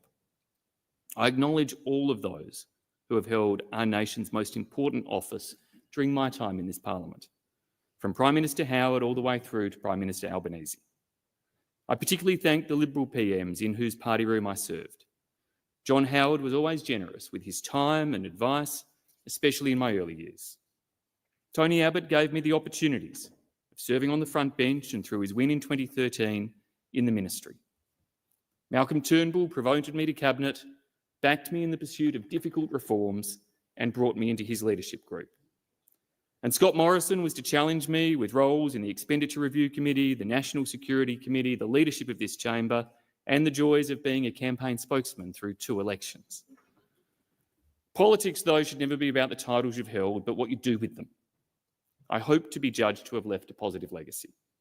As Education Minister, we cleaned up the rorted mess that was vet fee help and replaced it with a student support targeted to job-enabling skills with real limits on fees. In higher education, like many education ministers, parts of my agenda were foiled by this chamber. A key direction I sought to take, which I urge future ministers to revisit, was to create a performance element to university payments, linking some Commonwealth support to graduate employment outcomes. Supply-side decisions made by universities play a huge role in shaping the graduate mix across our country. It is in the interests of both students and the economy for unis to face both reputational and financial incentives to get the enrolment mix right. I had more success in abolishing the historic maze of multiple childcare payments, replacing them with a single childcare subsidy, targeting support to those working the hardest but earning the least. Means testing and activity testing, the CCS, were critical to maximise workforce participation and choice for families without breaking the budget. It would be fiscally reckless and of limited genuine benefit to abandon these limits. Simultaneously, we backed safety nets for early education, and to get more kids into preschool, began shifting state payments from ineffective enrolment-based payments to much more important attendance-based payments. But my biggest fight as Education Minister was, of course, over school funding. I inherited a wicked dilemma. On one side were reforms recommended to the Gillard government by the Gonski Review, which had been compromised by a big spending, no losers approach that, instead of Gonski funding, maintained 28 different funding deals for schools. On the other side were budget repair initiatives of the Abbott government that sought to strip away the big spending, but had no chance of passing the Senate, and also maintained funding inequities. After many conversations with the ever-thoughtful David Gonski and with the unwavering backing of Malcolm Turnbull, we determined that the only way out of the dilemma was a principled implementation of the Gonski recommendations. Applying the principle of Gonski's funding formula meant having the courage to create losers as well as winners. Some of those who stood to lose fought hard, others played politics. That was their right, even if at times their positions betrayed their purported values. As I said at the time, to some controversy, there was an opponent or two who sold out their values for a few pieces of silver. But many education leaders, faith leaders and experts put principles first, even if it required a difficult transition for a few. Ultimately, we were to prevail, securing 10 crossbench votes at the time. And I noticed Rebecca Sharkey in the chamber, and Beck, you helped with getting those crossbench votes too. And we did so to put school funding on a more needs-based and more consistent footing, which enabled more choice for families of all means and greater support for those of most need. As the Grattan Institute's Peter Goss wrote at the time, this was a victory for the school children of Australia over politics. Also acknowledge Michael Chaney, who took on the task of overseeing the technical efficacy of the funding formulas, including improving measures of income. I take some pride in the fact that our changes are enduring, with the current government's school funding changes based entirely off of the model and formulas that we legislated. But we didn't stop with funding. Thanks to bipartisan support in my home state, we began the spread of an early years phonics-based reading check across Australia. I was pleasantly surprised when, at my 50th birthday bash in June, the musician turned up, introduced himself as a teacher in his day job, and told me that his principal had asked him to thank me for the phonics check. The last thing I was expecting at the start of my 50th. The Gonski 2.0 report, which looked at how record funding should optimally be applied for better outcomes, laid the foundations for these and other practical reforms. Its recommendations on developing basic skills, more effectively measuring student progress, and recognising our best teachers deserve to be fully implemented. President, it was quite a change to move from the classrooms of the education portfolio to the entrepreneurs of the trade, tourism and investment portfolio. But I loved the transformative nature that each brings to our nation. Our government delivered the biggest ever expansion of preferential market access for Australian exporters, lifting the share of Australian exports with advantageous rights of entry into our export markets from 27% when elected to more than 80%. I was proud to oversee implementation of the CPTPP, to sign the Indonesia-Australia Comprehensive Economic Partnership Agreement, to finalise the Hong Kong FTA, the Pacific Agreement on Closer Economic Relations with our Pacific Island family, and the landmark Digital Economy Agreement with Singapore, as well as launching negotiations for our eventual FTA with the United Kingdom. In particular, I take pride in having secured the 15-nation Regional Comprehensive Economic Partnership Agreement, RCEP created the world's largest trade bloc, encompassing around 30% of both global population and global GDP, and cementing Australia's place as an integrated economic partner with ASEAN and other major Asian economies. We also launched Australia's India economic strategy and led a delegation of more than 100 education, tourism, energy, resources and agribusiness leaders as part of the first Australia-India Business Exchange. However, my time as Trade Minister coincided with the beginning of a great crisis, the COVID-19 global pandemic, and a big warning: China's attempted coercive trade sanctions. I will never forget Saturday, the 1st of February 2020. I was spending the morning at the Liberal pre-selection that brought Andrew McLaughlin to this place, while the family prepared to host Tilly's 9th birthday party that afternoon. Then came the message of a special National Security Committee meeting being called. This was bad news. First, I had to tell Courtney that I may not make the birthday party, but more seriously, I also knew what was coming. That was the meeting at which we determined to close Australia's borders to China. As Trade and Tourism Minister, this was a decision of such consequence for the stakeholders I represented. I challenged the health advice, but could ultimately see the wisdom in the precautions being taken. It was the first of so many monumental decisions to be taken. Further border closures, the JobKeeper program, standing up a government-run air freight coordination mechanism, actions to save tourism businesses, and just so many more through COVID. Our actions weren't perfect, nor in such unprecedented times was the information we had available to us to base those decisions on perfect. But on the whole, I am very confident that the Morrison government decisions saved many Australian lives and livelihoods. In the midst of this global crisis, the wolf warrior diplomacy being deployed at the time by the Chinese government suddenly struck numerous Australian export sectors. As I've said many times, Australians should be proud that our businesses, our economy and our nation withstood that attempted coercion. China's actions betrayed the commitments our countries had made to one another, and whatever differences our governments had, there was no justification for those trade sanctions.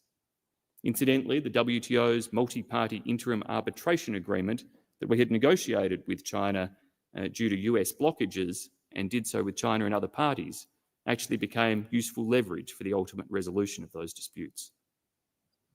President, China is a great power, but this was an abuse of power, as we sadly see the Chinese government deploy too often in their military actions and in other conduct that is increasing risk and instability in our world. We all wish to preserve peace and stability.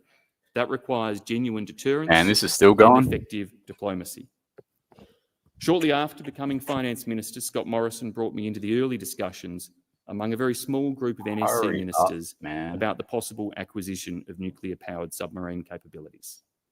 As if the pandemic decisions hadn't been monumental enough, the birth of the AUKUS partnership involved the most consequential of national security decisions, arguably since the signing of the ANZUS Treaty. You know what? I'll take that back.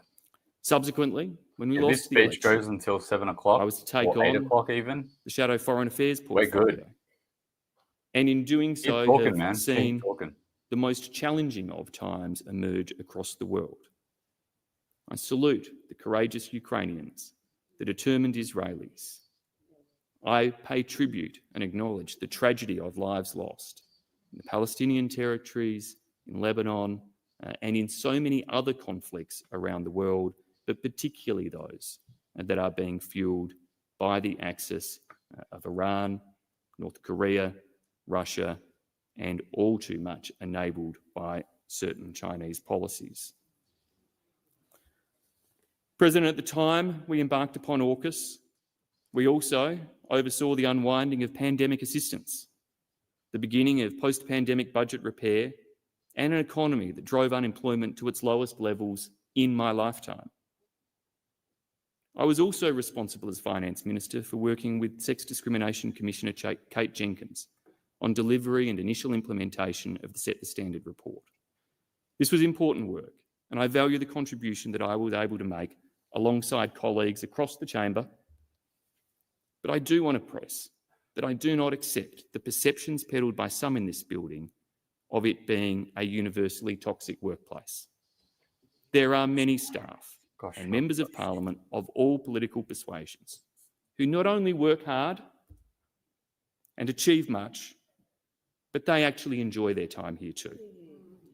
They should be proud of their work, take pride in coming to work in this place, and whilst we should never tolerate the type of behaviours that led to the Jenkins report, the whole should not have their experiences universally besmirched. President, after all those experiences, and indeed even before I was Trade Minister, I was and remain unashamedly a free trader. I do fear that the world is headed into an era where populism trumps good policy. Australia must protect our interests. As the two largest free trade blocs, RCEP and CPTPP, they must be protected and enhanced to ensure that a free and open Asia-Pacific region remains the world's economic growth engine. In doing so, that will be best for Australia's interests What too. link is that? Are you trying to And in say? my new life, I look forward to advancing these interests and to helping to practically grow our trade and investment flows through our region. President, with that, we should also be clear. It's important to celebrate the profits of Australian companies, not undermine them. We should also acknowledge that Australia needs migration If you have if a we are to link, fund send me, ambitions in sectors like defence DM it to me and on maintain Insta essential or services Twitter. as our population ages. That way I can just copy it We straight should away. also be bold in the use of data to drive government efficiency and stare down the conspiracy theorists who jeopardise such productivity measures. Wait, what? And we should seek to unite Australians, not divide them. I remain proud of my small role in securing marriage equality in Australia, having been the first coalition frontbencher to publicly back marriage reform.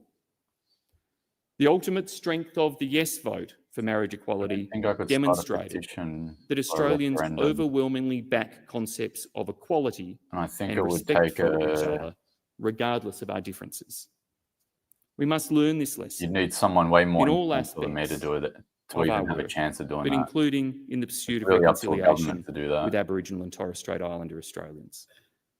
We should strive to I don't know, make maybe we could Australians run a proud campaign to try to of get having people the oldest pissed off enough continuously to, living culture in the I don't world. know, demand Not ashamed due to disadvantage, nor resentful due to what is it, perceptions of special a treatment. constitutional amendment? It's about like a Bill of achieving Rights or mutual something? respect and equality of opportunity for all.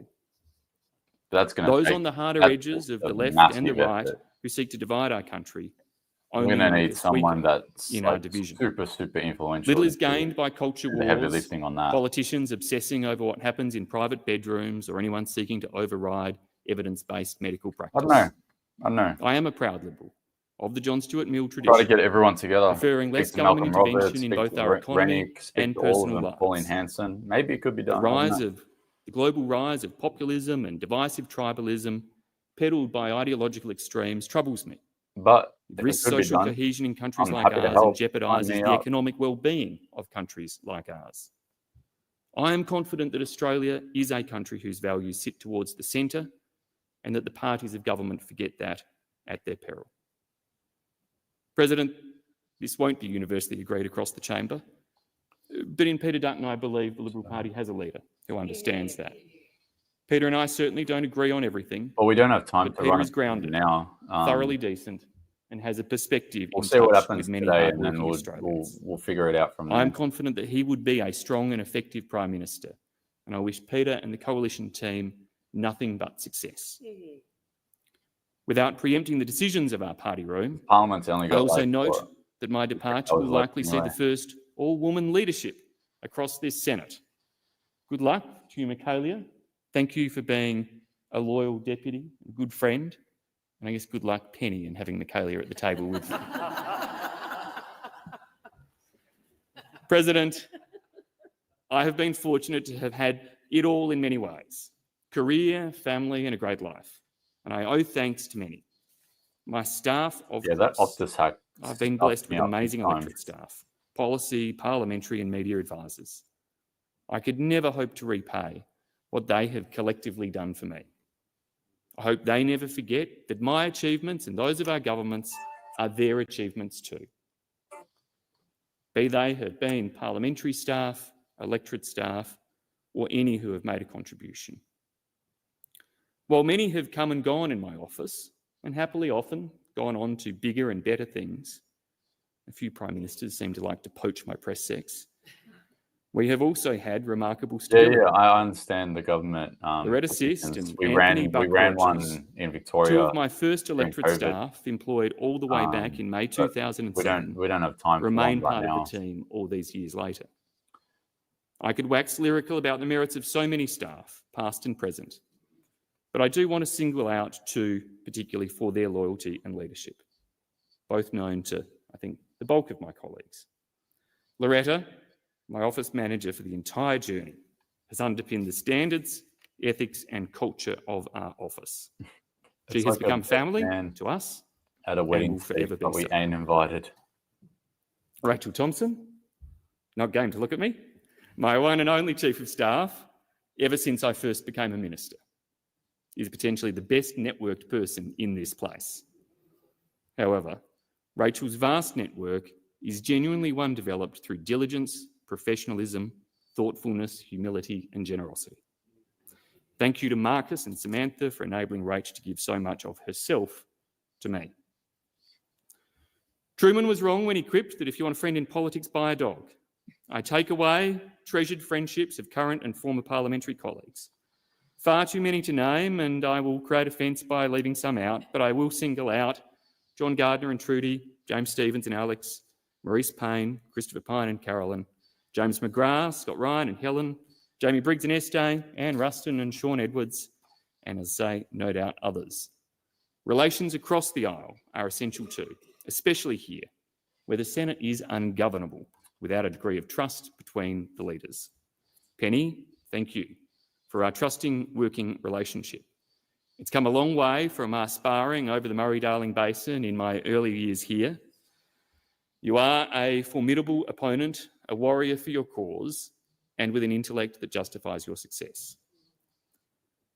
The Murray-Darling too, incidentally, is a reform where achievements that have been made, world-leading in water recovery and reform, should not be undermined entirely by debate about what more may or may not need to be done.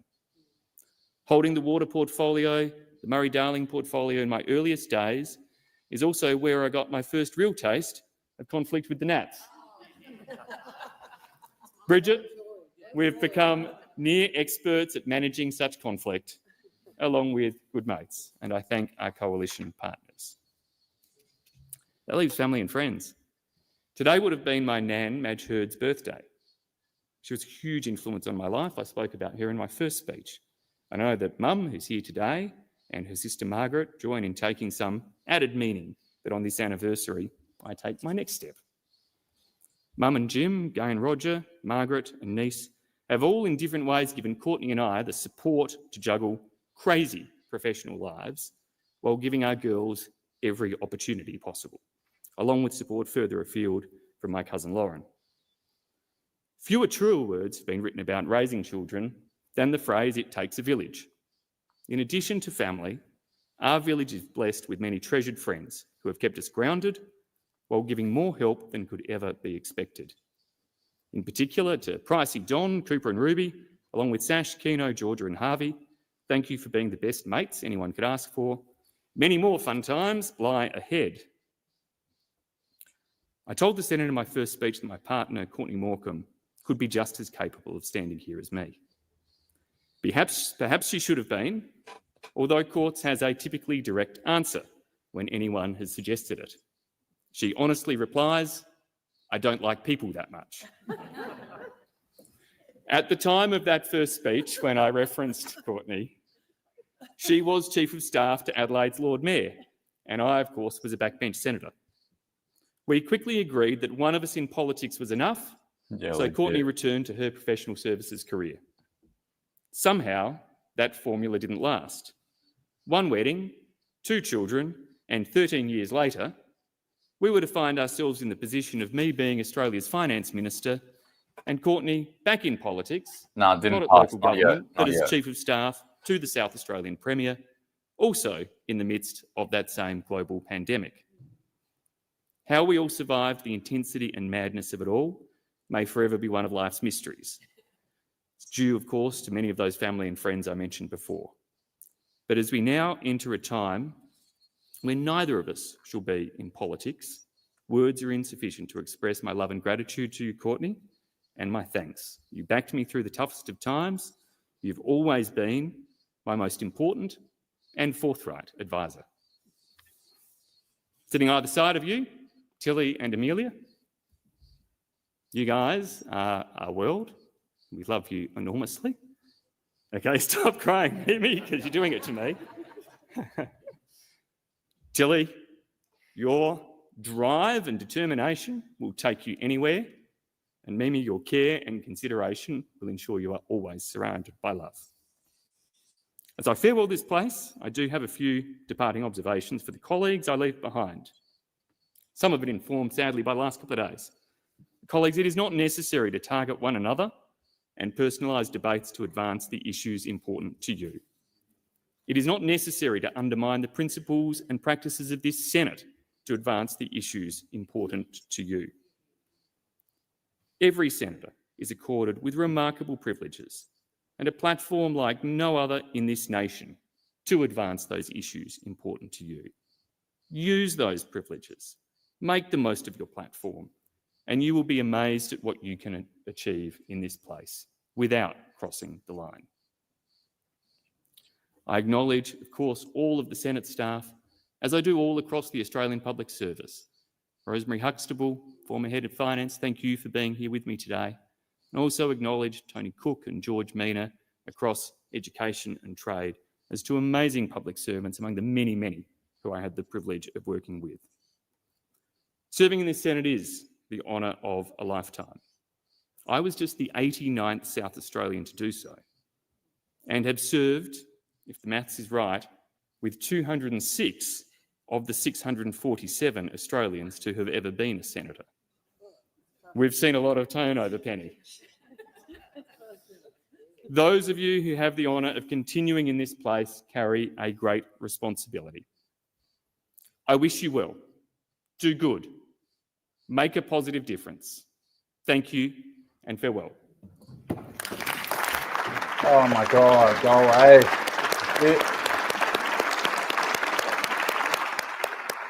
Oh my God.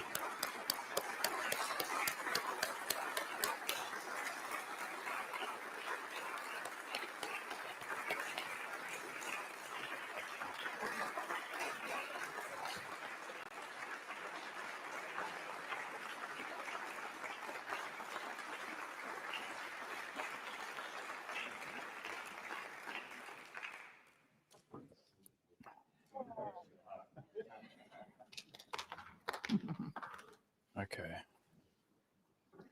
Senator Wong. Thank you, President. Well, I rise on behalf of the government and of myself to acknowledge and thank Senator Birmingham for his service to the Senate, for his service to the great state of South Australia, and most importantly, his service to our nation. As Simon said, he's been a member of this place for some 17 years. He's had quite an extraordinary career.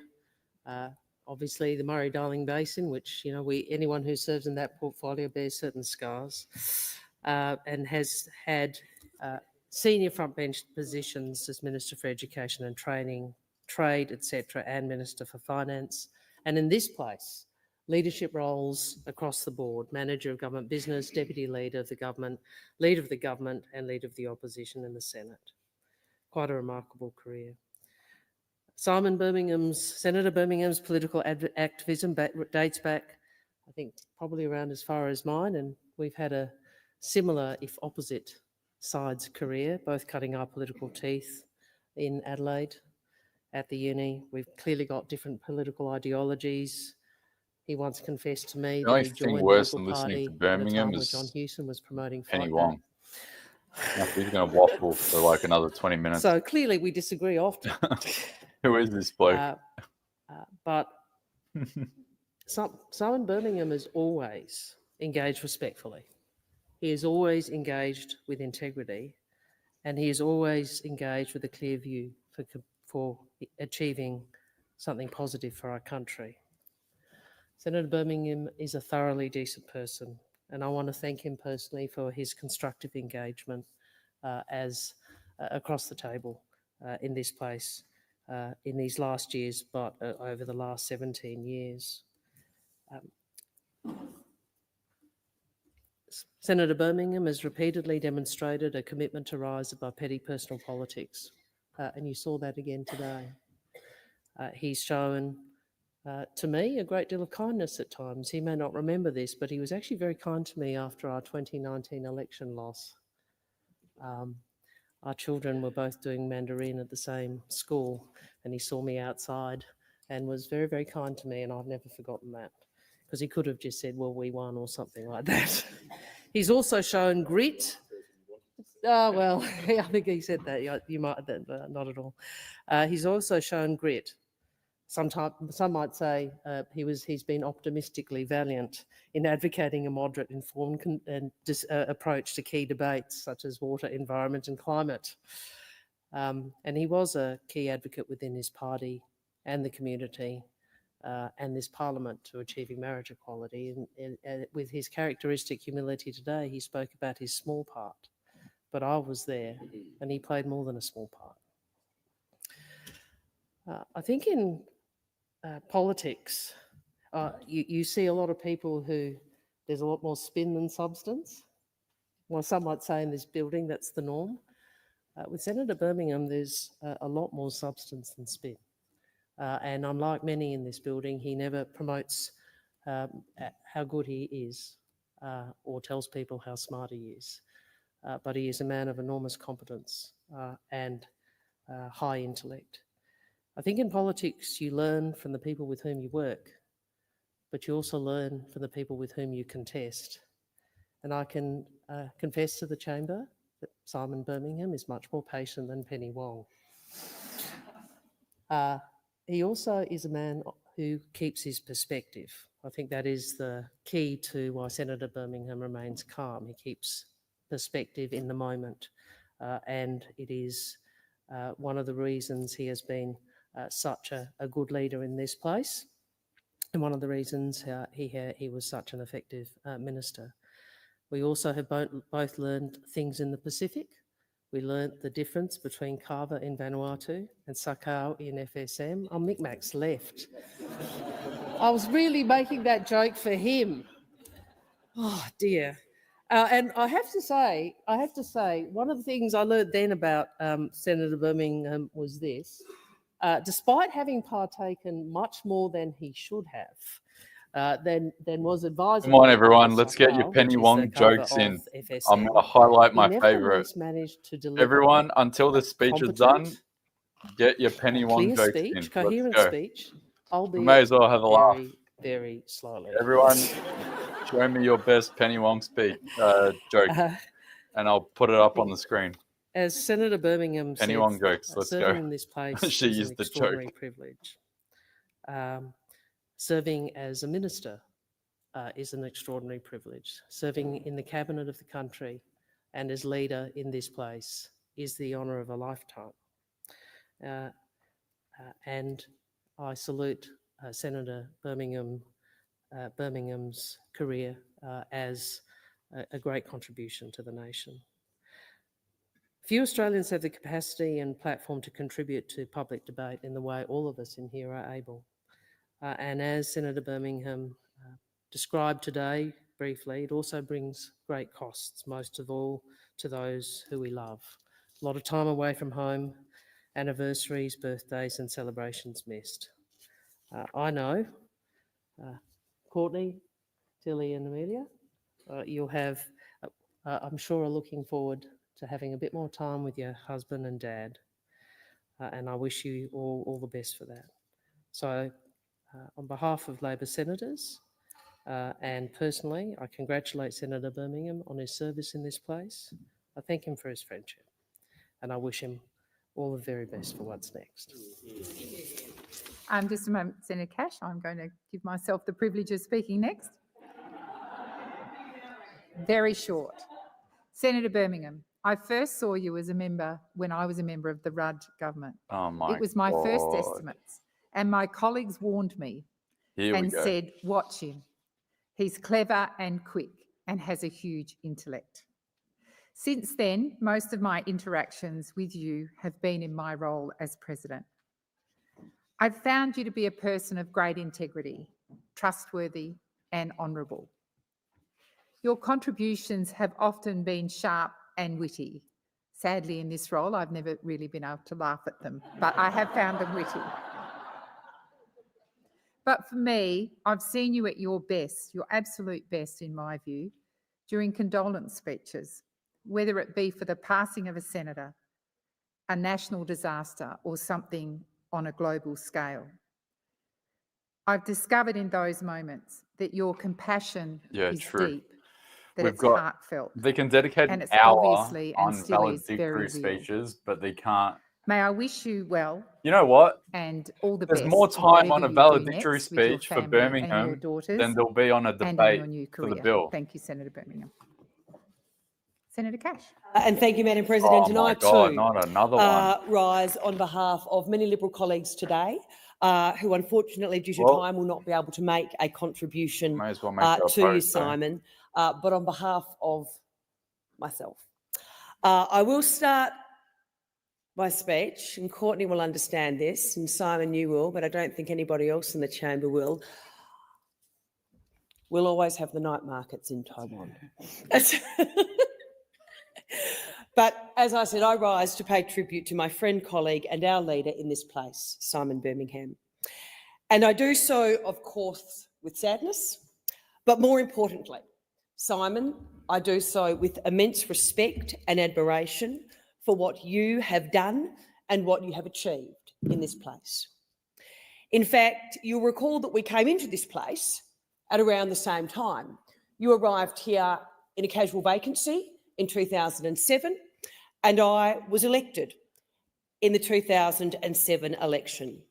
And I have to say, it has been a journey for you and I over almost now 18 years. And I think you and I have often remarked to each other, it still feels like quite literally that we arrived yesterday. And yes, you do still look as good as you did back then. You rose from the considered backbench senator you were back then to the top place in this job. And as Senator Wong has articulated, leader of the government in the Senate, what an honour.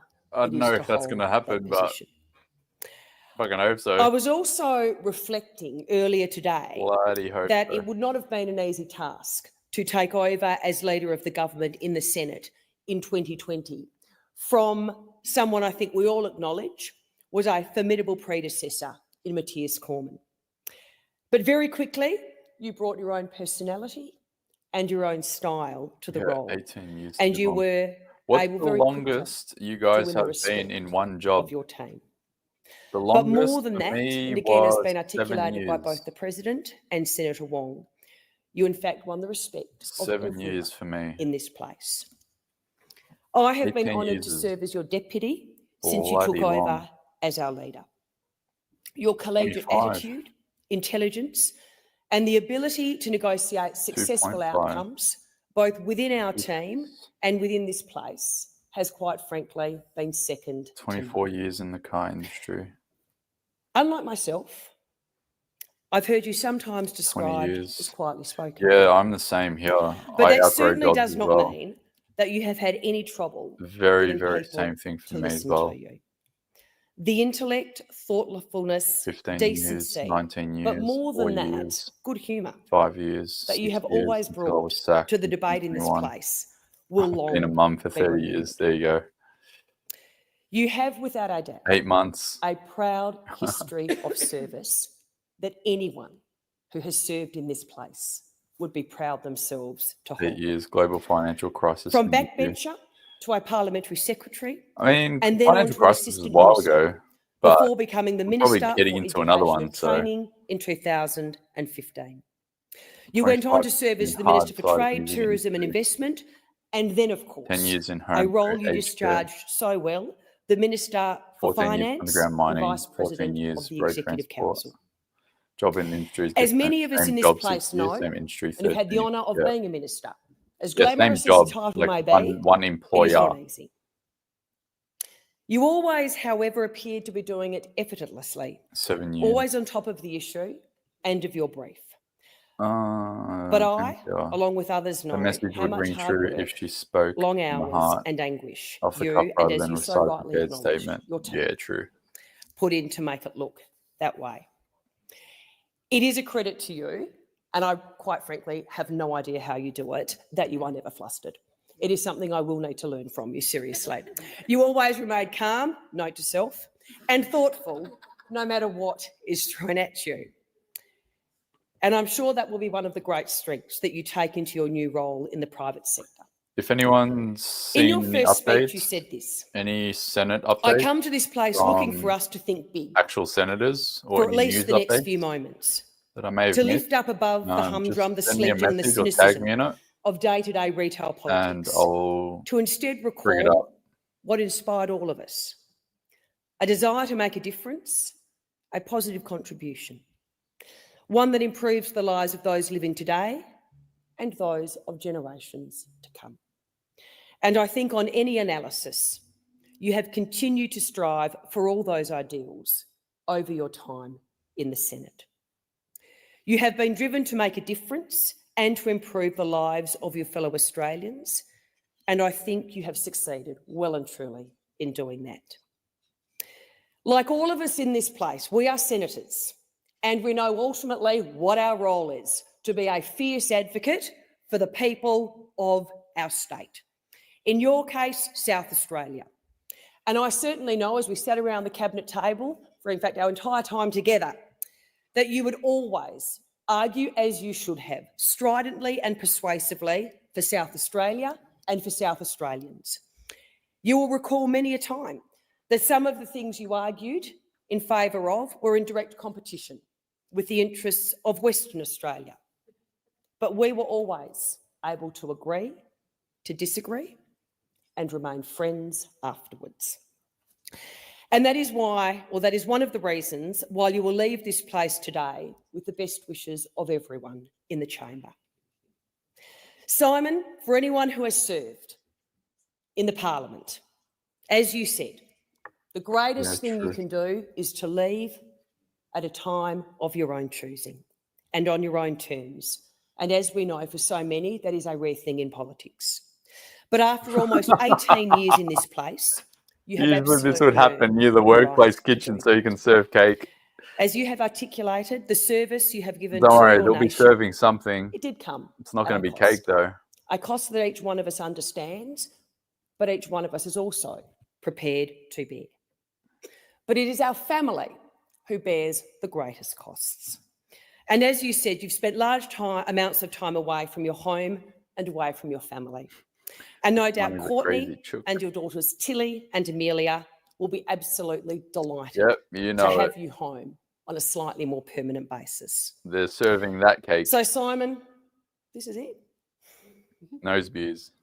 As you embark on the next chapter in your career and your life, on behalf of all of us, Nose I beers really for do everybody. wish you all the very best.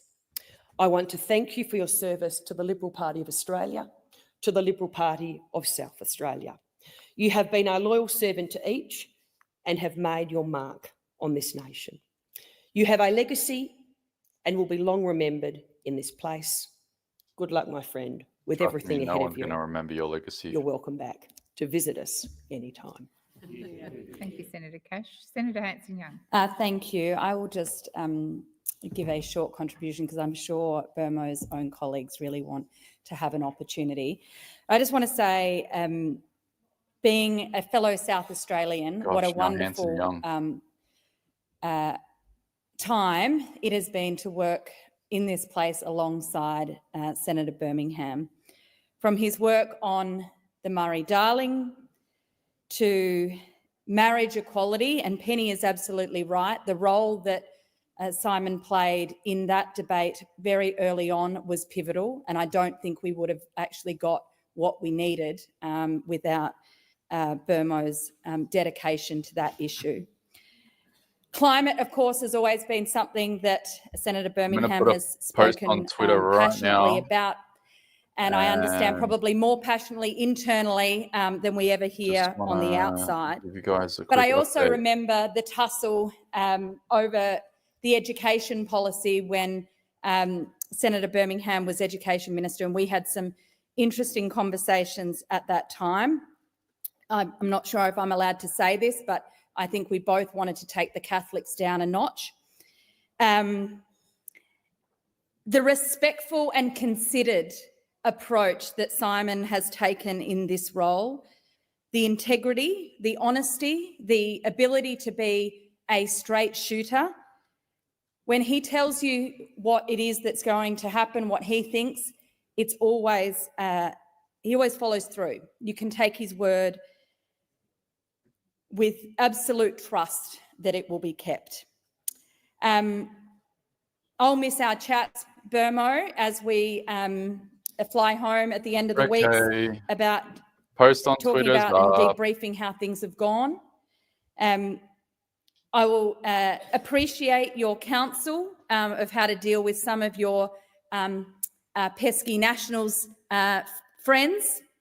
And the council often about how to try and manage this place at times when things are really heated and people are very passionate. And as Michaelia said, you've always got a calm about you, and that calm isn't just reflected back in how you behave with your got team. 30 bills to I pass. see it reflected back with I how just we put a all then post up that engage answers that across question. the chamber, and I think that that will be sorely missed. You've done a very good job, and I thank you for that. And I will also miss our annual fun on the dance floor No, I'm at not the going to media mute ball. it. We're all Thank going to you. suffer together. Thank you, Senator Hanson-Young. Senator Mackenzie. Oh my God. I rise another one. today to pay tribute to my friend, colleague and leader of the opposition in the Senate, Senator Birmingham, or as everybody who actually knows him calls him, Burmo. As leader of the Nationals, the second party of the coalition in the Senate, I want to express my warmest appreciation to Burmo and my genuine sadness about the prospect of his departure from this place. But I also want to express my admiration for your energy, your enthusiasm, the wisdom in choosing the time of your departure. Not many people get to do that, and that again I think goes to your intellect and your desire to continually want to make a difference for the people. As two people from the opposite ends of the spectrum of the coalition, Burmo's the Liberal end and I'm absolutely on the National Party end of the coalition. We have, as he referenced in his opening remarks, been often at the two sides of the internal debates that have consumed the coalition in our time in politics. When I arrived in 2011, you were almost a veteran of 4 years. You were the Assistant Minister, our Shadow Minister for Environment. I think one of our first, we sat on the Environment and Comms Committee together, and I had to text Ben Bartlett to see which was the big fight we had, but we did have a couple. One was on the REACH rule about the ownership of media organisations, and the other was the Murray-Darling Basin. And we have sparred, as you've sparred with many of my colleagues over the years, about that particular issue. But whether it was the vexed position for the coalition on the Murray-Darling Basin, your dealings as leader to leader have always found you being a man of great honour and principle. Tough conversations have had to be had, leader to leader, requiring an understanding of each other's internal difficulties, having to manage principled, value-driven senators on both of our sides to make sure that to adjourn our at 6. two great political traditions They have are 30 bills to respected, go through. within the functioning of the Senate, because the 30, differences of the 30. coalition are very internally, are very 1 easily hour exposed in the detail-driven chamber on of their the Senate. set time limit. And so finding ways to get through that How long together are they to gonna make sure drag that this for? every member of our team is able to express their values, to find a solution that allows them to bring their constituents along think I'm and gonna have to to order actually some respect food. their role as a senator, I think shows you as a Hope very you guys don't considered and mind. I'm pragmatic gonna have leader. to turn this stream I into a will mukbang miss as you well. as the coalition campaign Starting to get hungry. spokesperson. Everyone laughs, safe pair of hands. That's not easy to do, particularly in the heat of a campaign. And I will really miss that aspect. I also was your education chair during the tumultuous times of the Gonski Review and am forever bonded to many members of your team, some of whom I had the privilege to employ as my own chief of staff and senior advisors in government. But what really drove that, Burmo, as a former teacher, I think, was 1 hour your of debate, if you desire want to call it that, to get the right outcome for and then Australian 5 seconds students to vote on for the it. long They're going to be term. like, those say And aye, yes, as they say difficult as no, that was, I no. think we I think the ayes eventually have it. And landed. then, good night, I will everyone. miss your humour, Enjoy your your holidays. indulgence, which you do indulge, particularly Cassie and I in the And we're just leadership going to group sit here and a be lot. mad. That's right. Yep. I'll miss your curiosity as we ponder how to solve particular tricky, vexed problems on a day-to-day. You have a real curious, open-minded way to try and solve problems, which Someone's I really not love. dying, And I but will Senator absolutely miss Birmingham you at is Christmas retiring time when from you politics, are always the worst dressed and with the everyone best gets a joke. chance But to it has been a great say their privilege to goodbyes. serve with you in the Senate, in the committees together. But You it's were been the going senior on one. for... Back then, backbench, you never got to ask a question in Senate estimates. Let me see if I unless can really the give you shadow a assistant definitive minister amount of time. indulged you. To serve with you in ministry, in cabinet, on ERC, and in Prime Minister Morrison's Turnbull and now Peter Dutton's leadership team. And obviously, as Senate leaders, I think a testament to your strength as a minister is shown by Rosemary's attendance here today. That was a very difficult period, not just for government, but for our nation through COVID, and you absolutely steered the ship. I think you display the very best qualities of a leader. So Patience, we are on empathy. You're an amazing the communicator, 53rd and you're a minute. reformer. You 53 understand minutes. that all of us only And this have this speech will great go for another, opportunity for such a short 6, period 7 of minutes. time, So that's and we've got to the maximise hour the that's difference we allotted can make officially. in the roles we have. But And you've if you done it in guys every don't single role of your recall, career. unless So I'm absolutely I've confident that that misinterpreted, commitment to making a difference, the debate positive that's for 1 change, hour won't is change, allotted not only despite for you the no longer social being media in bill, this but chamber. for at And I least wish one more you bill. and So the family all the they're very going to best chop for and the next change with the chapter. time. Thank you. Thank you, Senator Mackenzie. Senator Ruston. Yeah, Thank this you is very definitely much, going President. over an Will I hour. rise to make a contribution about my friend and my Well, colleague Simon Birmingham? But you don't need to as fact check Walter that said, post. he's That's just Burmo 100% to true. us in here. Entering here in 2007, replacing the late Unbelievable. Jeannie Ferris, was the start of a 17-year career which has been accomplished, distinguished and significant. 7 of those years as a cabinet minister in a coalition government, and there's no doubt that those 7 years allowed you to make your mark on this country, and you should go and leave this place knowing that you have made a significant contribution to our country. Whether that was as an education minister, and I think every education minister wears the scars of having held that role, as the trade minister, the Minister for Finance, It's and only of course as the 1:51 p.m. Shadow in Minister for WA. Foreign Affairs, but most importantly Oh, for damn. us over the last Oh, 3 yeah, years, you guys are 3 hours holding our team behind. together in opposition as our I leader haven't in been this to place. WA. You've done a phenomenal job. The beaches But look behind nice. the extensive resume that Burmo brings to this place, Maybe one there day is a man of real when it doesn't. character. I'm pretty sure the flights to You're a true WA are moderate. like the same You as the are flights absolutely a to true go, I moderate don't and know, unwavering Thailand or in Fiji your or something. conviction for your beliefs. But moderate he may well be. He's also a team player, and I can remember many It's probably the occasions only as we problem all can, about whether WA that at have the been in moment. leadership, whether it was sitting around Quite the cabinet expensive table, to come from whether the it was East in a Coast to the party West room. Coast. Burma always put forward his views and his convictions in the strongest possible way. But if he was outnumbered by the majority, he would always accept the majority view, and then he would then go out in front of the cameras and fight the fight that wasn't necessarily the views that he'd been put forward behind closed doors. But because he's such a team player, he would often go and fight the fight that I know inside he wasn't necessarily wanting to fight at all. But as Bridget has said, there was no more obvious a place where the contests were robust in many, many occasions.